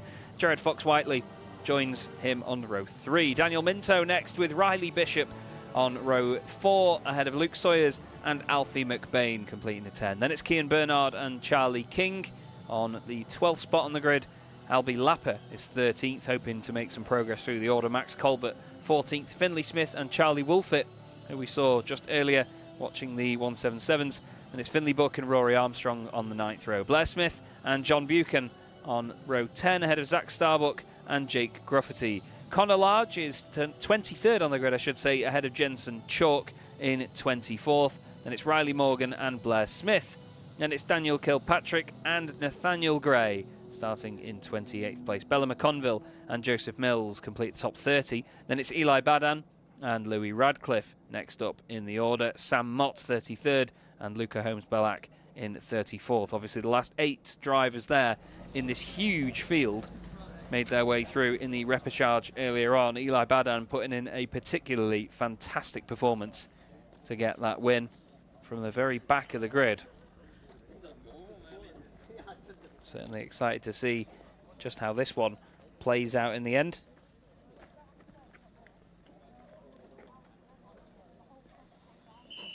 But it's anybody's guess as the whistle blows at the front and the drivers are reminded to get in their karts and be ready. Yeah, there's a pep talk you want. Fantastic. If I ever do any more sim racing with teammates, that's going to be the pep talk that my teammates get as well. Fantastic. There's nothing like a raw bit of audio from the world of karting. Obviously, we apologise for the language, but I'm sure a lot of you at home will appreciate the entertainment value that adds as well. We have good fun here on Alpha Live, and particularly with the UKC as well. And here at Rowrah today, it's been a lot of fun. And I, Chaz Draycott, have thoroughly enjoyed being back with the team at Alpha Live and my first visit here to Rowrah. And I hope I've done it justice and that you've all enjoyed listening to my voice today. So this race, another one that is 14 minutes and a lap, as opposed to the 12-minute and lap finals that we saw earlier from the likes of the Micromax and the Mini Inters.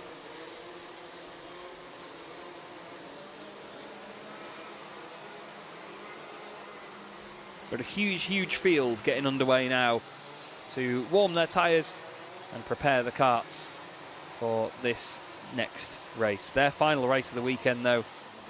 A lot of hard work going into this. And this, the biggest point-scoring opportunity of the weekend.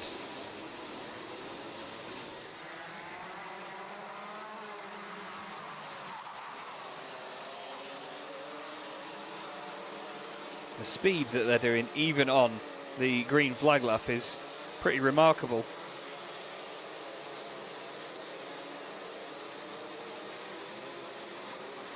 This is going to be a very thorough race, this one. I'm being warned by my producer to be ready and be on it, because this is going to be a very busy race indeed. It's certainly going to ramp up from the previous one. Let us know in the chat who you're all supporting, and if there's not particularly any driver that you have ties to here, then let us know who you reckon is going to take this one here today. Jacob Ashcroft leads the championship and starts on pole position. He's also the Rotax World Champion at present too. So he's the one with the target on his back, it's safe to say. All these other drivers wanting to be the one to beat him at the moment. This is going to get busier than busy can be. Round the final corner we go then. Junior Rotax Super Final is underway. And there's a false start flag being shown on the right. So we're very quickly not underway. And they get another formation lap to head round. Interesting. I didn't see any key indicators there as to what was the reason why. A producer is telling us it's just too quick, simply too quick. There is acceleration lines laid out on the circuit, so there's a point where they can get on with it, basically, and yeah, they were way too early on that one.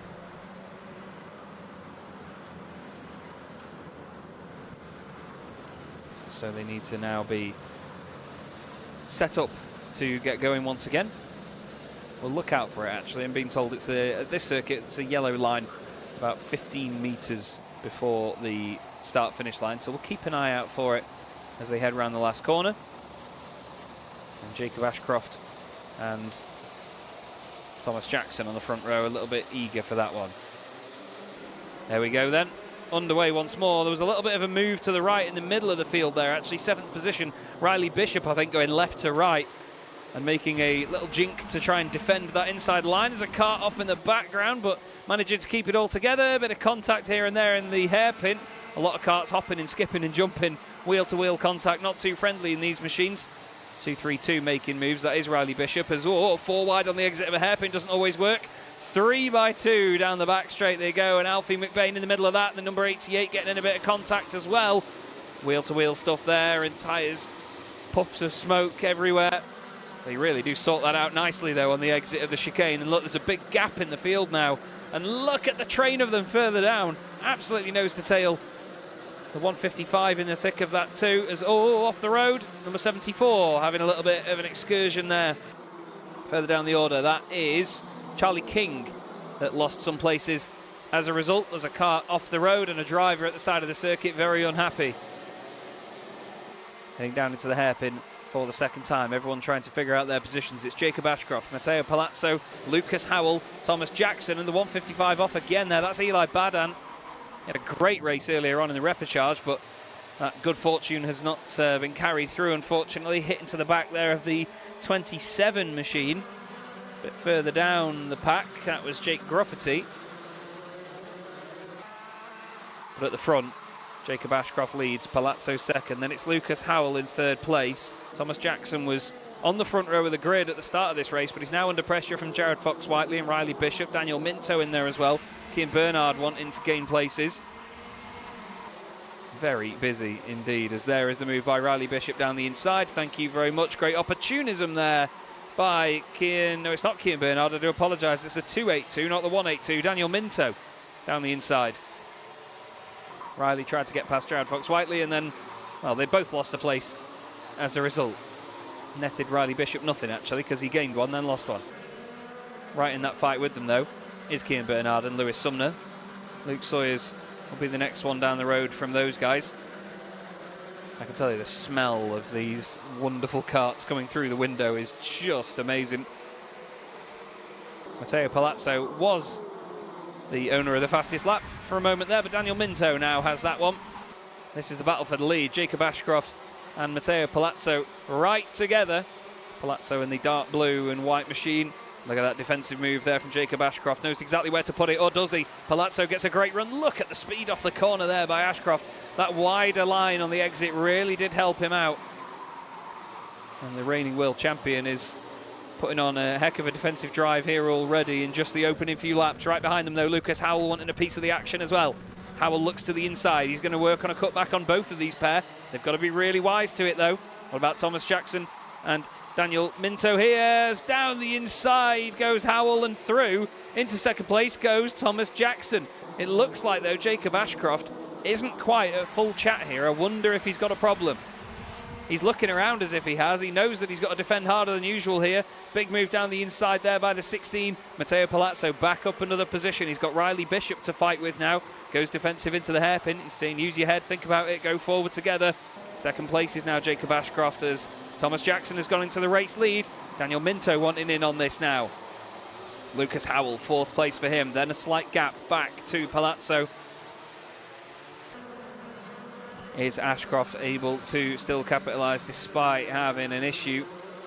Not quite sure what sort of issue it is. I mean, issue alone goes back into the lead of the race. There is the production studio in the van. Hello, boys. It does look like Ashcroft isn't able to get away here. Not quite sure where the issue lies, like I say, but he's still leading this race, which is the best thing. Oh, Daniel Kilpatrick is dropping down the order. Hand over fist, losing places as, ooh, big hit down the inside, and that Minto around, Palazzo involved in that as well. Palazzo goes a long way around to come back. There was a little bit of contact initially there between Thomas Jackson and I think the 19 of Lucas Howell. And then Minto was backwards. Bishop down the inside, tries to squeeze through, and out of nowhere, Fox-Whiteley says, cheers, boys. I'll have some of that. A big wiggle over the grass there as well for Riley Bishop, I think that was. Thomas Jackson loses second place. Fox-Whiteley now ahead of Cian Bernard. He's made some good ground there. Lewis Sumner next up, Riley Bishop and Albie Lapper. Excellent, excellent racing so far. We hope you're all enjoying this one at home. Let us know who you're supporting in the YouTube chat. We can see you. Blair Smith having a good shout out as well. Thomas Jackson as well. Shout out to LM Motorsport. Shouts for Riley.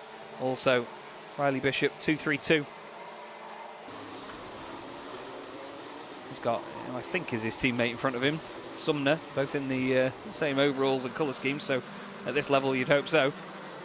182 of Cian Bernard now, just in between this fight.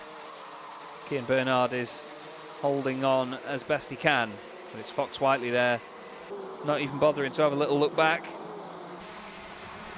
Ashcroft still leads the way now. Lucas Howell second, Thomas Jackson third. It's Jackson at the front of this group. trying to maintain that final podium position. You can see the bodywork moving around a lot on these machines. The 29 there of Albi Lapper doing what he can to move forward. He doesn't have to worry about anybody immediately behind him, but I'll tell you what, Thomas Jackson does, because that's Fox Whiteley through up into third position. Started 6th on the grid. He's gained a number of places. Cian Bernard, though, started 11th on the grid. Great drive from him so far. Still 7 3/4 minutes or so to go.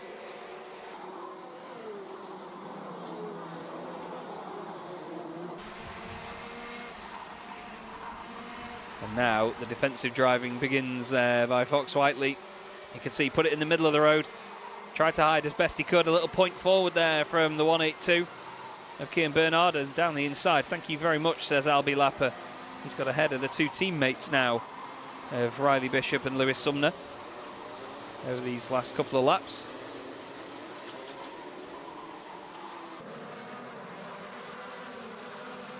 And dare I say it, settled down. It never settles down in junior Rotax. Great racing indeed. As whoa, big send up the inside there. Big send by Cian Bernard on Thomas Jackson. Huge move into the last corner. Even caught me off guard. All I could do was make silly noises. Looks like somebody has lost a few places. Finley Smith has lost 5 spots on that last lap. Daniel Minto has lost 2.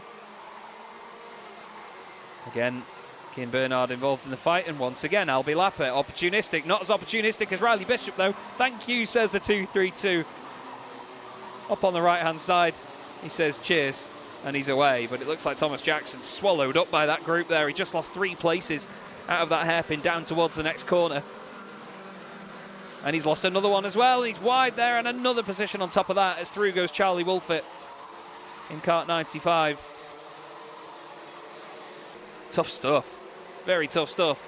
6 minutes to go here at Rowrah. Jacob Ashcroft continues to lead. He's a second clear of Lucas Howell. Was now. I think maybe the issue that he had with the kart before could be dubbed as sandbagging. Lucas Howell, kart 19, position 2. And then Fox Whiteley in 3rd. Jared doing everything he can to try and get up into 2nd place. There's a black flag for Jared Fox Whiteley. So as I was just saying, he's going to try and get up into 2nd place. He's ended up with a black flag. Terrible news for the driver in 3rd place. I saw BF come up on the timing screen, and Jared Fox Whiteley, I think it's because of the bumper. The bumper has come down, and that is that.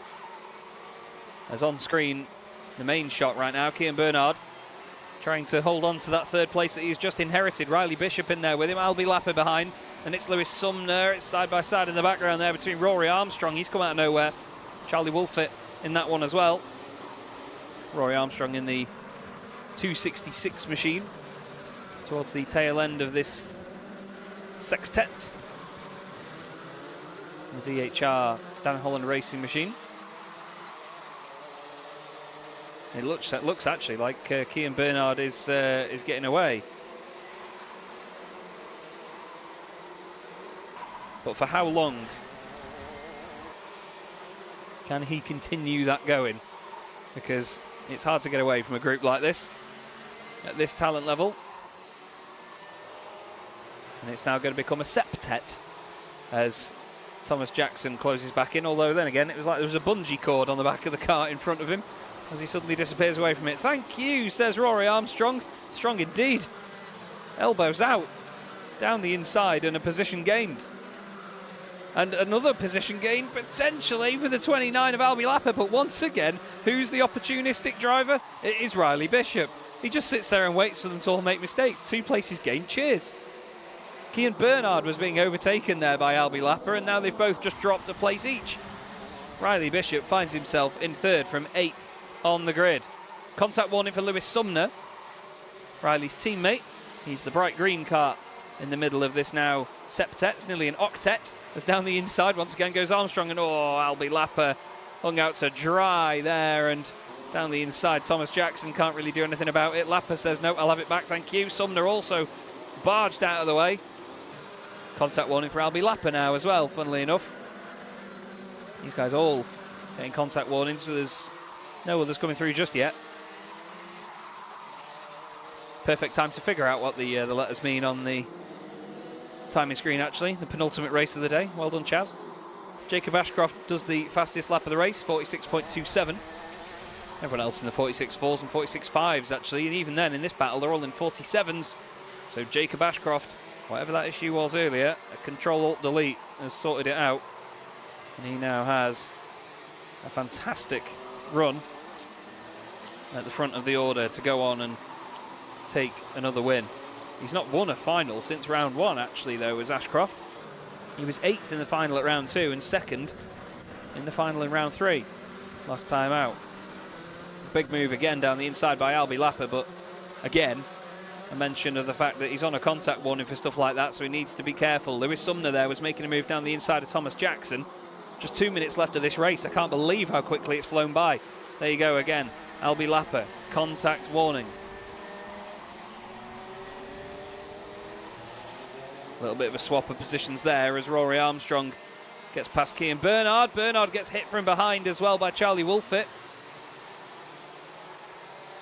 No position gained there by Thomas Jackson this time. He tries to find an opportunistic moment to get past Sumner.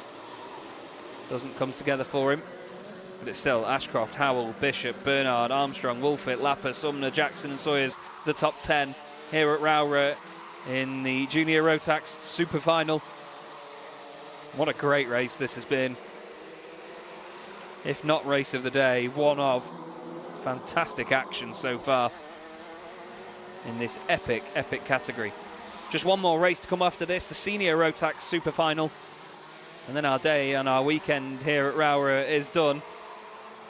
But it's been highly entertaining so far, and fantastic view at the UKC is, unlucky moment there for the 32 of Luke Sawyers, just getting elbowed out of the way down at the hairpin, loses one place as a result, then with the loss of momentum on the exit loses another position to boot. Rory Armstrong wants a podium position as, some drama further down the order there, a driver losing positions. Across the line goes Riley Bishop in 3rd place. He looks comfortable for a podium spot right now. It's Rory Armstrong that is definitely the least comfortable driver of the lot, although to be honest, Cian Bernard, he's getting hit by just about everybody behind him. Charlie Wolfett, he's saying go forward, he's saying stop looking at me and get on with it. They're all pushing into the back of him, and Wolfett now on the inside losing a bit of momentum with that tighter line. I think to be fair, we've seen Cian Bernard looking backwards more than we've seen him looking forwards in this race. Constantly looking over his shoulder, trying to defend. There'll be one more lap after this, or at least there should be. No, the final lap. Yes, sorry. Jacob Ashcroft just crossed the line just then, actually, to begin the final lap of the race. Lucas Howell 2nd, Riley Bishop 3rd, Rory Armstrong 4th, Cian Bernard 5th. Last lap board being shown then in the Junior Rotax Super Final. And there is your, I know, Jacob Ashcroft wondering where everybody went. A fantastic performance by this young man again. There's a reason he's world champion. You can see there he's even closed the rad off as well, just to give it that little bit more that it needs at the end. And that is how you do it, everybody. What a weekend for Jacob Ashcroft. Very well done indeed. Punches the air with a great victory here at Rowrah. Wins the final. Lucas Howell in 2nd place. Riley Bishop, a hard drive up to 3rd. And it was Rory Armstrong, Cian Bernard, Charlie Wolfett, Albie Lapper, Lewis Sumner did the fastest lap near the end. Finley Smith eventually taking that fastest lap. Eli Badan finished in 15th position. And very well done to Jacob Ashcroft of the DHR team. The LN kart branding on the kart as well. I can tell you the smell in this office right now where I'm working. I call it work, it's not work, it's just pure enjoyable.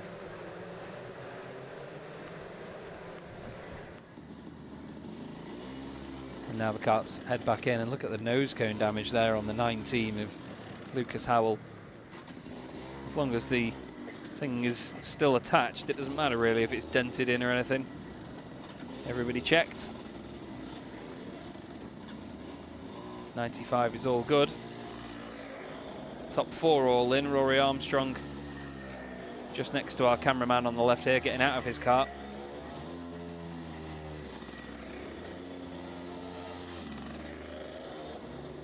Oh, and I think, was that the 116 of Thomas Jackson? I think the nose cone was too low on his. I think that's what the verdict was from the gentleman there.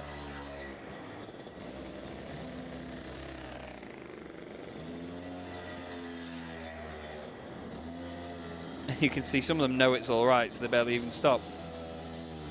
254, Max Colbert there, Connor Large, Charlie King. 73 is there, Connor Large, sorry. 282 Daniel Minto, 14 of Alfie McBain. 16, Matteo Palazzo, wasn't really seen much further through that race. That nose cone is definitely down on the 20 of Daniel Kilpatrick. And unfortunately, he will not be scoring those points by the look of it. Jacob Ashcroft, though, amazing performance once again. Lucas Howell, second place. Riley Bishop, third. Great opportunism in that. Loved watching Riley race there. Rory Armstrong, fourth, ahead of Kian Bernard. Charlie Wolfett, sixth. Albie Lapper, seventh, ahead of Lewis Sumner. Thomas Jackson and Zach Starbuck in 10th position. Behind them, John Buchan in 11th place. 12th place, Blair Smith. Finley Buck ahead of Finley Smith. Then Eli Baden and Max Colbert. Connor Large, 17th, ahead of Luke Sawyers and Charlie King. Matteo Palazzo finishing in 20th. Alfie McBain was 21st, with Daniel Kilpatrick in 22nd, ahead of Louis Radcliffe, Daniel Minto and Sam Mott. Nathaniel Gray, 26th, ahead of Jake Grufferty, Riley Morgan and Joseph Mills. Jensen Chalk completing the top 30 drivers. Then it was Blair Smith and Jared Fox-Whiteley. Luca Holmes-Balak in their 33rd place. Bella McConville, no laps completed in that one.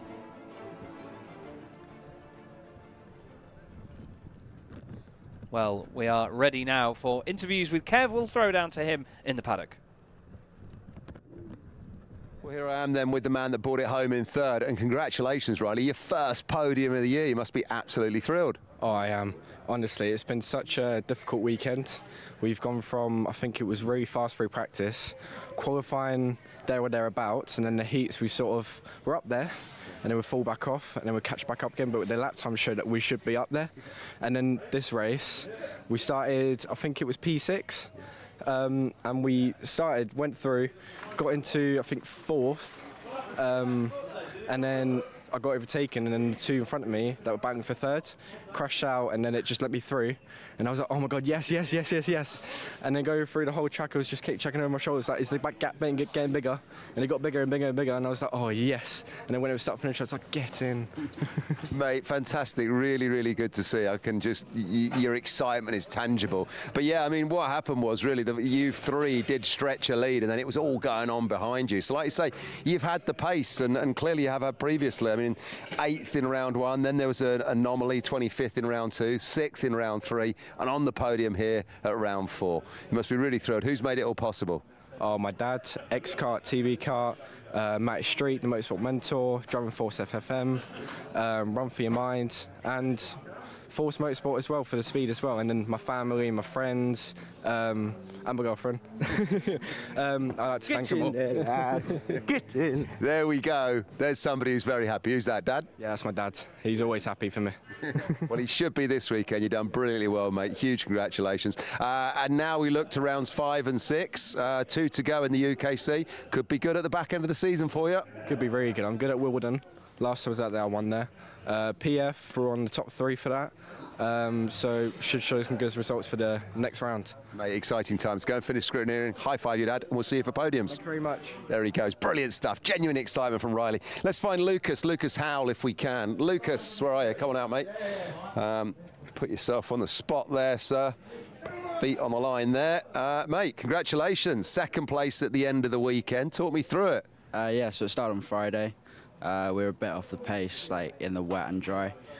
Come to Saturday and we went straight to P3 in the first practice. We knew that we had like the pace to win. Went to quali, a bit unlucky. We came P7. We were like first for the whole thing pretty much.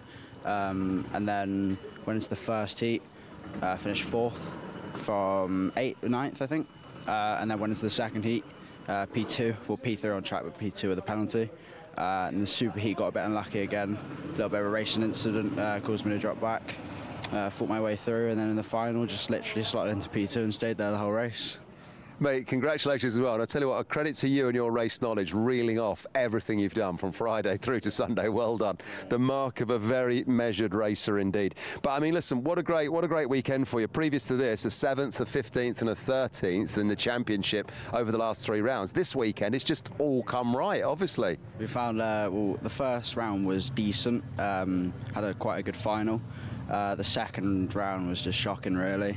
And then the third round we got unlucky with a disqualification in the super heat.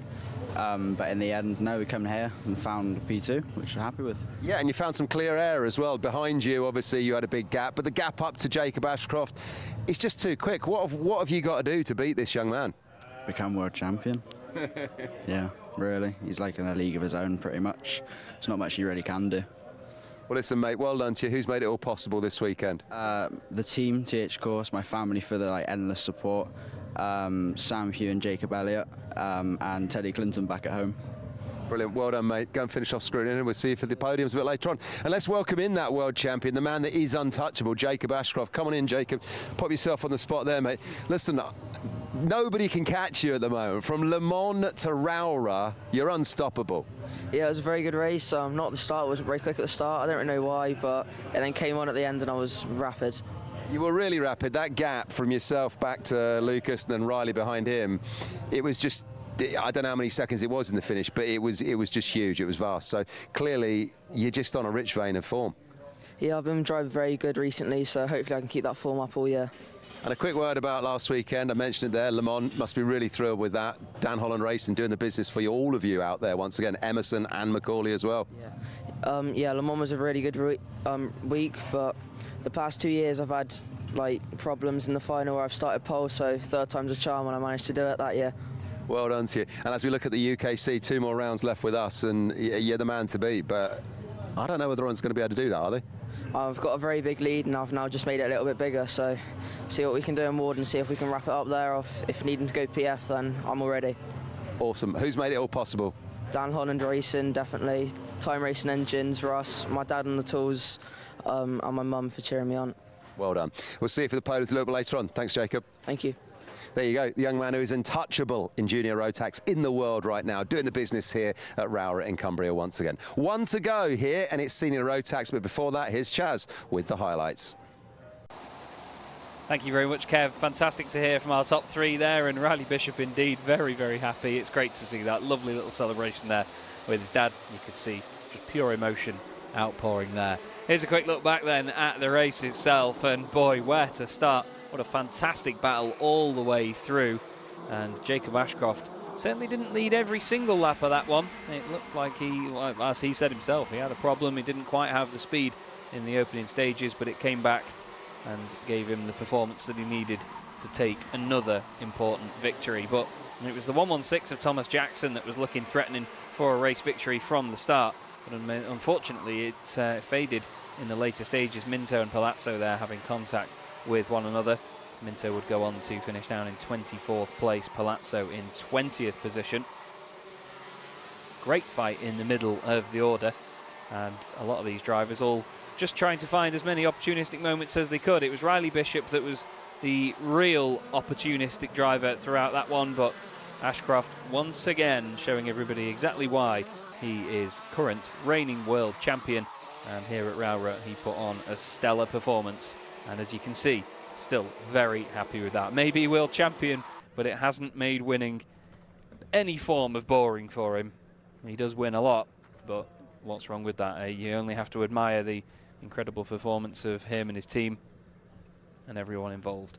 Let's move on to the final race of the weekend, shall we? And the Senior Rotax Super Final.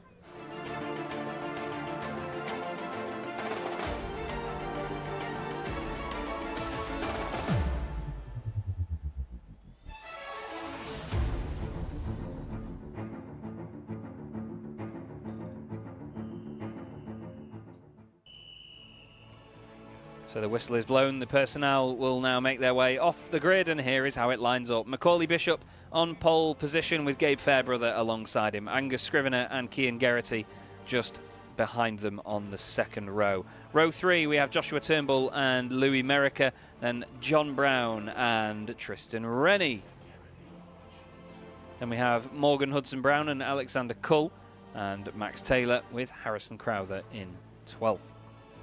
13th place, Kai Hunter, Stephen Napier in 14th, Joshua Graham 15th, and Maxime Smith in 16th position. Then it's Jack Thompson and Ewan Sharman on the 9th row. Neo Clark and Rhys Bailey round out the top 20. Kieran Ives and Ben Donkin make up row 11, ahead of Mac McGilvray and Ethan Head. Then it's Ethan Critchley and Callum Kinder, Louis Harvey, and unfortunately I didn't see the driver in 28th there as I was just checking the timing screen. Apologies, but we'll get it in the end. I'll let you know actually as they all leave the grid. It may not be the exact order. Benjamin Lee was 28th off the grid, then it was Jack West, Luca Palazzo, Jack Baker, Alex Moody, Louis Harvey and Jack Gillingham. That completes the field that we have here in the senior Rotax Super Final here at Rowrah, round 4 of the 2025 Ultimate Karting Championship. You're listening to Chaz Draycott here on Alpha Live, and I hope you're all enjoying your Sunday afternoon, whether you're here at the circuit and still watching the broadcast as well, or whether you're watching from home. And for one more time today, everybody, pop your driver of choice in the YouTube chat if you're watching at home. I see over 200 of you here this afternoon. Let us know who you're supporting, and if not specifically tied to any driver like Nigel Geraghty is there, let us know who that you would like to see win either way, who you think would be a driver that you've had your eye on over the course of this weekend's action.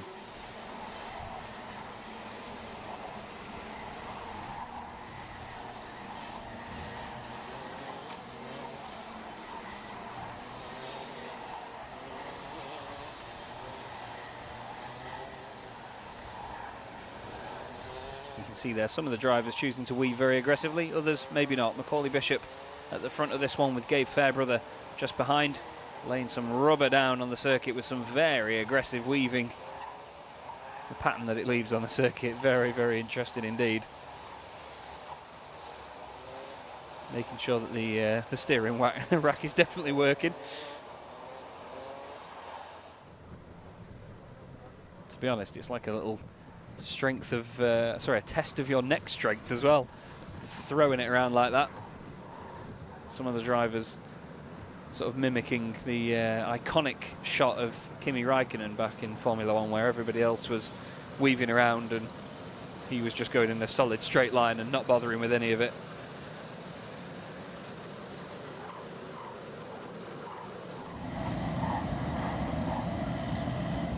Are we ready, everybody? Final race of the day. One more race to go here at Rowrah. It is the senior Rotaxes. Round the final corner they go to get the start underway. And it is time to get moving. Senior Rotax Super Final underway here at Rowrah. Looked like a really tidy and clean start at the very front. No false start flag on the right-hand side of shot, which is a great sign to say we are fully underway for the last time today. It's getting a little bit busy in the middle of the pack there. Contact and a car over to the right and a driver off into the barriers. There's 4 of them off the road, 5, 6, 7 even included in that one. Hopefully all able to continue. It looked like a bit of a hit into the wall, but not too heavy. The 34 being shoveled off the track there. That's Jack Gillingham having a little bit of a physical fight on the exit there. Looked like there is a car out of the race there, just trying to pick the number up from that one. I think, was it the 20 of Ethan Critchley? It is. Critchley has not come all the way back round. So unfortunately, he has been taken out of this race. I think it was just in avoidance, and we've gone full course yellow, I think. We can't declare the race result just yet, boys. Full course yellow indeed. Called here at 26 minutes past 4. Just while they, I think, sort the barrier out mainly. And obviously try and get carts out of the way.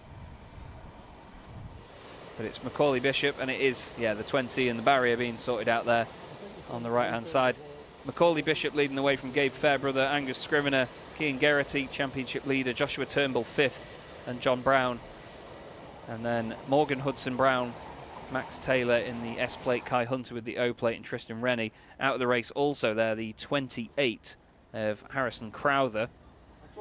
Unfortunately, he is done, giving a very honest debrief there.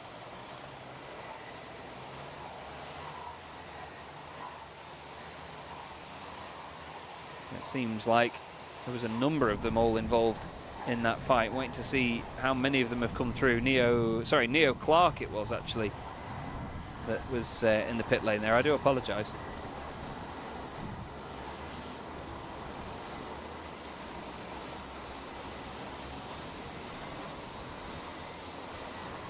I think other than that, Alexander Kull has dropped 21 places. Harrison Crowther was 28th. That's where the confusion came in. I saw the number 28 and just went for it. But of course, Harrison Crowther in the 31. He is still out there, actually, in 28th place. So, my apologies. But yeah, Neo Clark and Ethan Critchley, the only two out of the race. Everybody else still continuing on. Again, another sign that these karts are very, very strong and sturdy. They can deal with a lot when it comes to contact.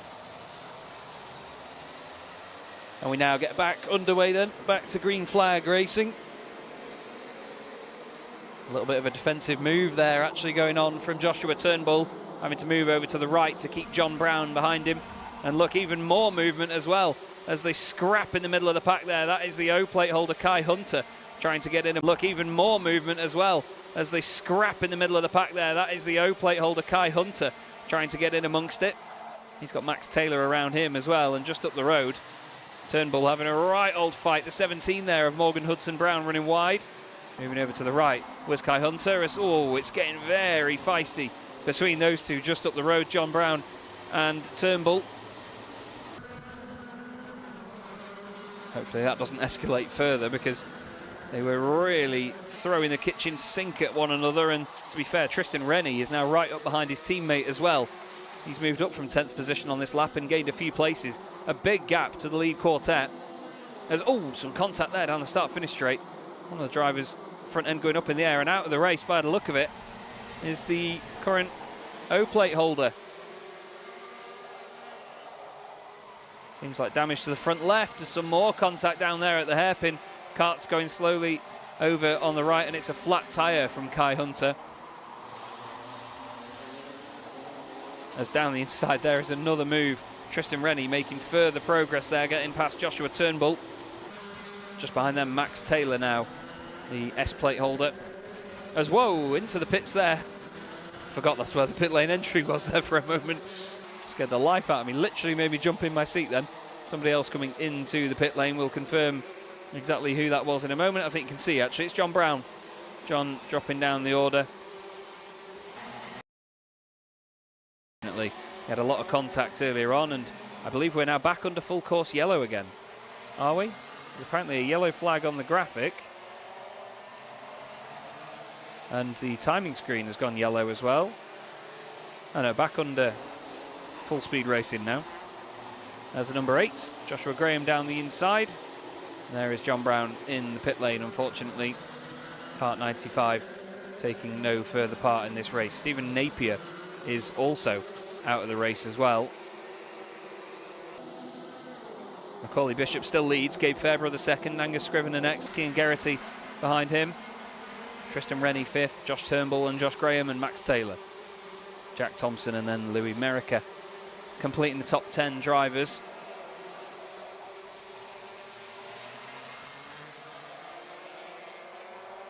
The top 4 have broken away tenfold from everybody else. They're 4 seconds clear. Sorry, 3 seconds clear of the following group. It's Macaulay Bishop leading the way. Kart number 1, position number 1, Gabe Fairbrother. Oh, a lovely cutback there. Puts himself on the outside line into the last corner, but it's actually cost him a position, as down the inside goes the 94. Angus Scrivener fighting his way through and being as opportunistic as we saw Riley Bishop being earlier on. Now defends the inside line into the hairpin. It doesn't work out for him though, because look at that from Fairbrother. Tries to give him the signal to say, get on with it, let's work together, let's move forward as a group. That's exactly what they're not doing. Cian Geraghty now, championship leader, finds himself on the inside line. Gets a bit of a shove through the hairpin, but can't blame him. The number 1, Macaulay Bishop, is 22nd in the championship. He's only made 2 appearances so far this season. But when he turns up and wins. He didn't win the final when he turned up at round 2, but he won the second heat and then the super heat. So far this weekend, he's won all 3 races, heat 1, heat 2 and the super heat. Can he take a clean sweep of round 4 of the championship? 6 rounds this season as well, so this is us getting into the halfway point, or into the second half, I should say, of the season. Good battle going on there. The 27 of Joshua Turnbull with Graham just behind him, then Taylor, Thompson and Merica.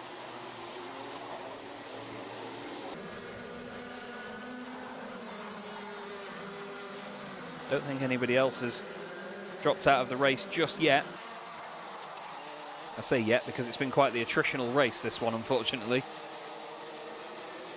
With the incident earlier on, fastest lap of the race by Max Taylor with the S-plate. Flying at the moment, 45.43, 0.2 of a second quicker than the drivers ahead of him, except for Tristan Rennie. Tristan actually just 100th of a second off of Max Taylor's time, so they're both making solid progress, but they're off the back of this trio here. This is 2nd, 3rd and 4th.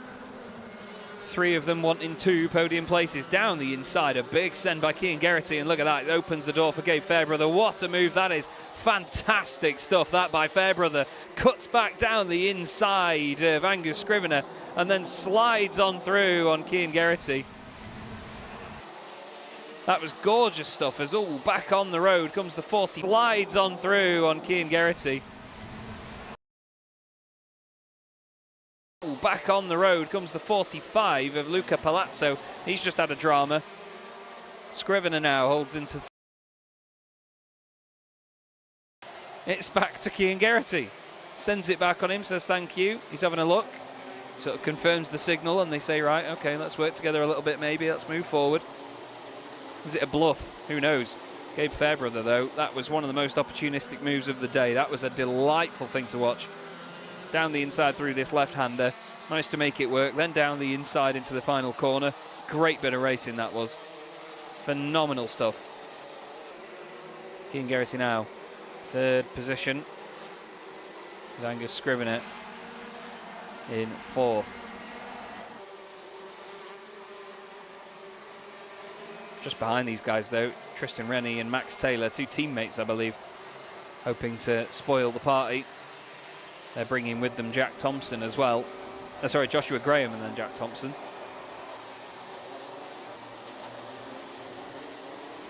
And they're getting closer and closer all the time. The 173 and the S plate of Max Taylor. Continually closing in on this group in front of them.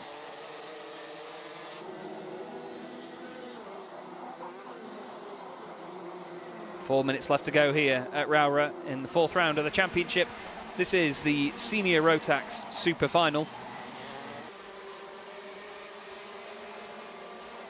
And there's lots of signals being handed off to one another here to say, go forward, go chasing Macaulay. Look at him, he's off up the road. Kart number 1, position number 1. Looking to do the clean sweep this weekend. That is an unhappy driver off at the side of the road. We'll take a look and see who that was. See who doesn't come through the... I think that was down at the 2nd sector. We'll figure it out for you. You'll soon see, actually, that a driver drops down on the timing screen. And it looks like it is Joshua Turnbull. Turnbull out of this race, the number 27. He's dropping down now. I'm afraid that is the end of his weekend here, with a DNF from the final. Not how he would have wanted it to go. So we continue on with this fight then, as Big send up the inside by Angus Scrivener there. I think it was him that was just giving the signal a moment ago, or it might have been Geraghty to say, come on, move forward, just eyes forward, don't worry about me. And then a send down the inside. Nothing like a quick bluff, and then put all your cards on the table. Tristan Rennie right on the back of them now as well. Then Max Taylor in this. 4 of them fighting over 3rd position. All of them really want to talk to Kev. That's what this is all about. As down the inside goes Tristan Rennie. He wants the airtime. Max Taylor says, no, thank you. You're my teammate. Please give it to me. This way, then the other. Around the outside, Kieran Geraghty shoveled off again. Joshua Graham says, thank you. And a big shake of the head by Kieran Geraghty, and shake of the head by me as well. It was late stuff by Joshua Graham, but it's not for me to decide whether it was legal or not. That's down to the stewards later on. Over the crest of the hill, 2 more teammates there just behind in the form of, I think it was Ewan Charman and Jack Thompson. Look at the speed they carry into the final corner. It's fantastic. Kieran Geraghty on that last lap though, losing 3. Look at the speed they carry into the final corner. It's fantastic. Kieran Geraghty on that last lap though, losing 3 positions. Not something he will enjoy at all. But this sort of 8-wheeled cart that Tristan Rennie and Max Taylor are driving is still moving forwards. We've got a full course yellow with 1.5 minutes less to go here. There's been a contact warning for Angus Scrivener and Jack West, but we've gone full course yellow for a car off down there at the hairpin. You can see the marshal running over to them. There's, oh, the damage to the number 20 machine, quite heavy. It looks like. And with 1 minute left here, there's a little bit of a disagreement there between 2 teammates. That looked like Morgan Hudson-Brown and Louis Merica there coming to a slight disagreement. This may be a 1-lap shootout at the end here, you know. There's a driver off at the side of the road there as the barrier is repaired. Harrison Crowther has dropped down the order.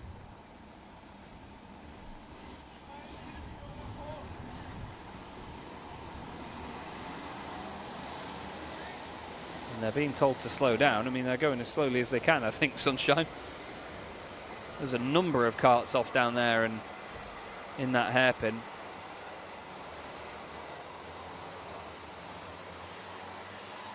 Harrison Crowther is the latest kart to have not completed a lap. I don't know if they'll be ending the full course yellow for us to get under full speed racing again before the end. We've got a few corners left of the lap before we'll find out. It seems to be going a bit quicker around that part of the circuit anyway. A big shame that, to have the later part of this race. And yeah, apparently the race is now finished, but I don't think it is. No, it is. Macaulay Bishop wins, Gabe Fairbrother second, Angus Scrivener third. Tristan Rennie and Max Taylor complete the top 5. But I believe they made the decision there to... Gabe Fairbrother second, Angus Scrivener third. Tristan Rennie and Max Taylor complete the top 5.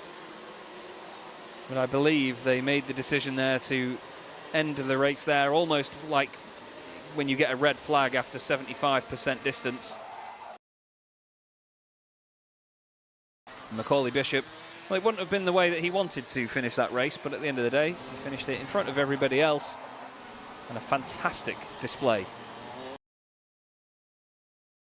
His capability here for DHR. He will now head on into the pit lane. Very well done to Macaulay. A clean sweep of the weekend, winning all 4 races. They usually get stopped there to check the nose cones. I think the gentleman that has been doing so hasn't been told yet that they've finished the race. Gabe Fairbrother, a very big well done to Angus Scrivener there. They had such a big fight earlier on. Straight away, big congratulations to one another. Tristan Rennie and Max Taylor saying well done to each other there, 2 teammates. You love to see it though. Great sportsmanship from these lads. They know what the score is. They're all in it for the same reason. You could hear a well done, mate, off camera as well. More congratulations being handed out. There, the S plate of Max Taylor pushed away. It's all looking good so far from everyone we've seen. That nose cone does look a little bit low there for the 65 of Jack Thompson. And he is being noted down. Looking all good for the 39 for Louis America. 17 there. Next up to make their way through. And this huge field of karts all makes their way in to have completed the final race of the day. That there, the 46 of Kieran Ives. The 62, the next kart along, and that is a very low nose cone you've got there, sir. The number 37 of Jack Baker. A very damaged nose cone on the 07 of Alexander Cull. Let's have a look at the result then. The final race of the weekend, Macaulay Bishop taking the victory and a clean sweep, all 4 races this weekend. Gabe Fairbrother in second place with Angus Scrivener in third. A great fight between those two. Tristan Rennie and Max Taylor, like I said, driving one 8-wheeled kart throughout that race. Joshua Graham next up with Cian Geraghty in 7th. Ewan Charman in 8th, Jack Thompson 9th, and Morgan Hudson-Brown completing the top 10 ahead of Louis Merricker, Rhys Bailey and Ben Donkin, with Louis Harvey 14th, Kieran Ives in 15th, Mac McGilvray 16th position, Jack Baker 17th, then Alex Cull, Ethan Head and Jack West. David Mitchell was 21st ahead of Benjamin Lee, then Callum Kinder, Jack Gillingham, Maxim Smith, Luca Palazzo, Alex Moody and Harrison Crowther. Then we have Josh Turnbull, John Brown, Stephen Napier, Kai Hunter, Neo Clark and Ethan Critchley. A number of those drivers, Harrison Crowther in 28th place down, were all out of that race, unfortunately. So we're going to have a look at some highlights now of that race. The last one to round out the action here this weekend. And Macaulay Bishop, once again, I was going to say untouchable, but it wasn't until the later stages of the race that he really started to break away. We had some big contact near the start of the race here. 5, 6 and 7 karts off into the grass and into the barriers, but after a short full course yellow, we got back racing once again with some wonderful battles. But it seemed like everybody in the background wanted to just fight behind Macaulay Bishop. Some big scraps going on between Turnbull and the 173 of Tristan Rennie making his way through the order as well. The 79 there, Cian Geraghty, championship leader, ended up 6th in that race, but not after a good old dice and some fantastic opportunistic moves from Gabe Fairbrother. That possibly the move of the day for me. Absolutely wonderful bit of driving by Gabe. But once again, Angus Scrivener getting right amongst it in the fights as well. Some lovely position swaps between him and the current championship leader. Not many points between them though, to be fair, before that race, so obviously when the results come out there may be changes. There was only 9 points between the top 3 in the championship, and Tristan Rennie was in amongst the guys that outscored our championship leader, so be interesting to see how they all end up. But unfortunately, after a full course yellow at the end, the checkered flag was drawn slightly early just to round things out, and that completed our day of racing here at Rowrah in the 2025 Ultimate Karting Championship and round number 4. Well, that's going to be it from me, unfortunately, here in the box, or fortunately, depending on how you've judged my commentary today. It's been an absolutely wonderful experience. Thank you to Alpha Live for having me again, and thank you to UKC, and I hope I've done the meeting justice. It's been fantastic here at Rowrah. A great first visit for me personally. Really enjoyed myself, and I'm finally going to hand down to Kev, who's going to do our last interviews of the day. See you again soon, everyone. Angus, see you again soon, everyone. Angus, huge congratulations, mate. End of a fast weekend for you, and I'm pleased to say for the first time in 2025 you're on the podium. You must be thrilled. Yeah, it's been a really good weekend overall. I'm really happy to get a podium, so yeah. And an interesting end to that race there, finishing under the safety car, basically, the Battenberg flag. Never seen that before in the UKC. Did you know what was going on in the closing stages? Well, I came round on the safety car and there was 55 seconds left, I think, so I was expecting to get a last lap, but they just went straight to checkered, so it's a bit annoying. Would have had one last shot, but it is what it is. Must be pleased with the podium, though, because throughout that you were really battling with yourself and Gabe Fairbrother, and behind you actually catching up with Tristan Rennie. So a really strong race with you senior Rotax lads. Yeah, definitely. I'm happy to be up at the front where I should be. So yeah, exactly. We know you're a quick driver, and great to have you on the podium once again. Who's made it all possible this weekend? Who would you like to thank? I'd like to thank all of Hunter Motorsport, my dad on the spanners all weekend, my mum, my grandma, Venator Racing Engines, all my sponsors, Colorado Construction, Fife Kart Club, Life Science Technology, and everybody else that supports me. Brilliant. Listen, they're all really proud of you. We'll see you for the podiums a little bit later on. Well done, Angus. Thank you very much. Right, there goes Angus Scrivener. Let's try and get our second place man out here, which was Gabe Fairbrother. I haven't chatted to him much this season, I don't think. Gabe Fairbrother, where are you, sir? Come on this way. We'll get him out and we'll see what he's got to say for himself. Second place from Gabe. Brilliant work there, mate. So strong battling with yourself and Angus through that, but in the end, you got the better of him. Yeah, no, I mean, it was a hard race and he was definitely the one putting me under pressure. Unfortunately, Bishop got away from us, so couldn't quite catch him. So it's one of them. It's been a good weekend, some good points in the championship. I think we've gone from P8 to about P3 now, so definitely back to where we should be. I just want to thank the Ultimate R boys. The kart's been mega this weekend. And I also want to thank all my sponsors, All Round Security, HSS Hire, Dorma Carber, Vinyl Detail, and Position 1 Management. Brilliant stuff. Well done, mate. I think I'm right in saying, is this your first podium in the UKC this year as well? Well, we had a P3 at Mansell, but post-race penalty, which was a little bit questionable, but we move on from it. So, yeah, it would technically our second, but on the road second podium, but penalties our first podium. Well done to you, mate. We know you're quick, and another great result for you. But what about that man, Macaulay Bishop? He gets away from him when those tyres and that cart locks in for him. He's just off and away, isn't he? I mean, yeah, it's really hard. I mean, he's in the kart every weekend. For me, it's quite hard because I'm only out for UKC, so big credits to him. He's a really talented driver and he wins everything because he's good enough to. So, yeah, he's definitely the one to beat. Exciting for you, though, with 2 rounds to go. We're going to Warden Law, then we're going to PF, and you're at the sharp end now. Good to see. Yeah, 100%. I'm really confident at Warden Law and definitely PF as well. So we've shown some very good results there with the UKCO plate at Warden and the GP plate at PF. So, yeah, definitely 2 favourite tracks, and we'll see what it brings. Gabe, well done, mate. Huge congratulations. We'll see you for podiums a little bit later on. Thank you so much. As we welcome in Macaulay Bishop onto the spot, getting used to standing on the top step of the podium and being interviewed. Macaulay, well done, mate. The smile says it all. From Le Mans to Rowrah, what a couple of weekends you've had. Yeah, no, it's been good.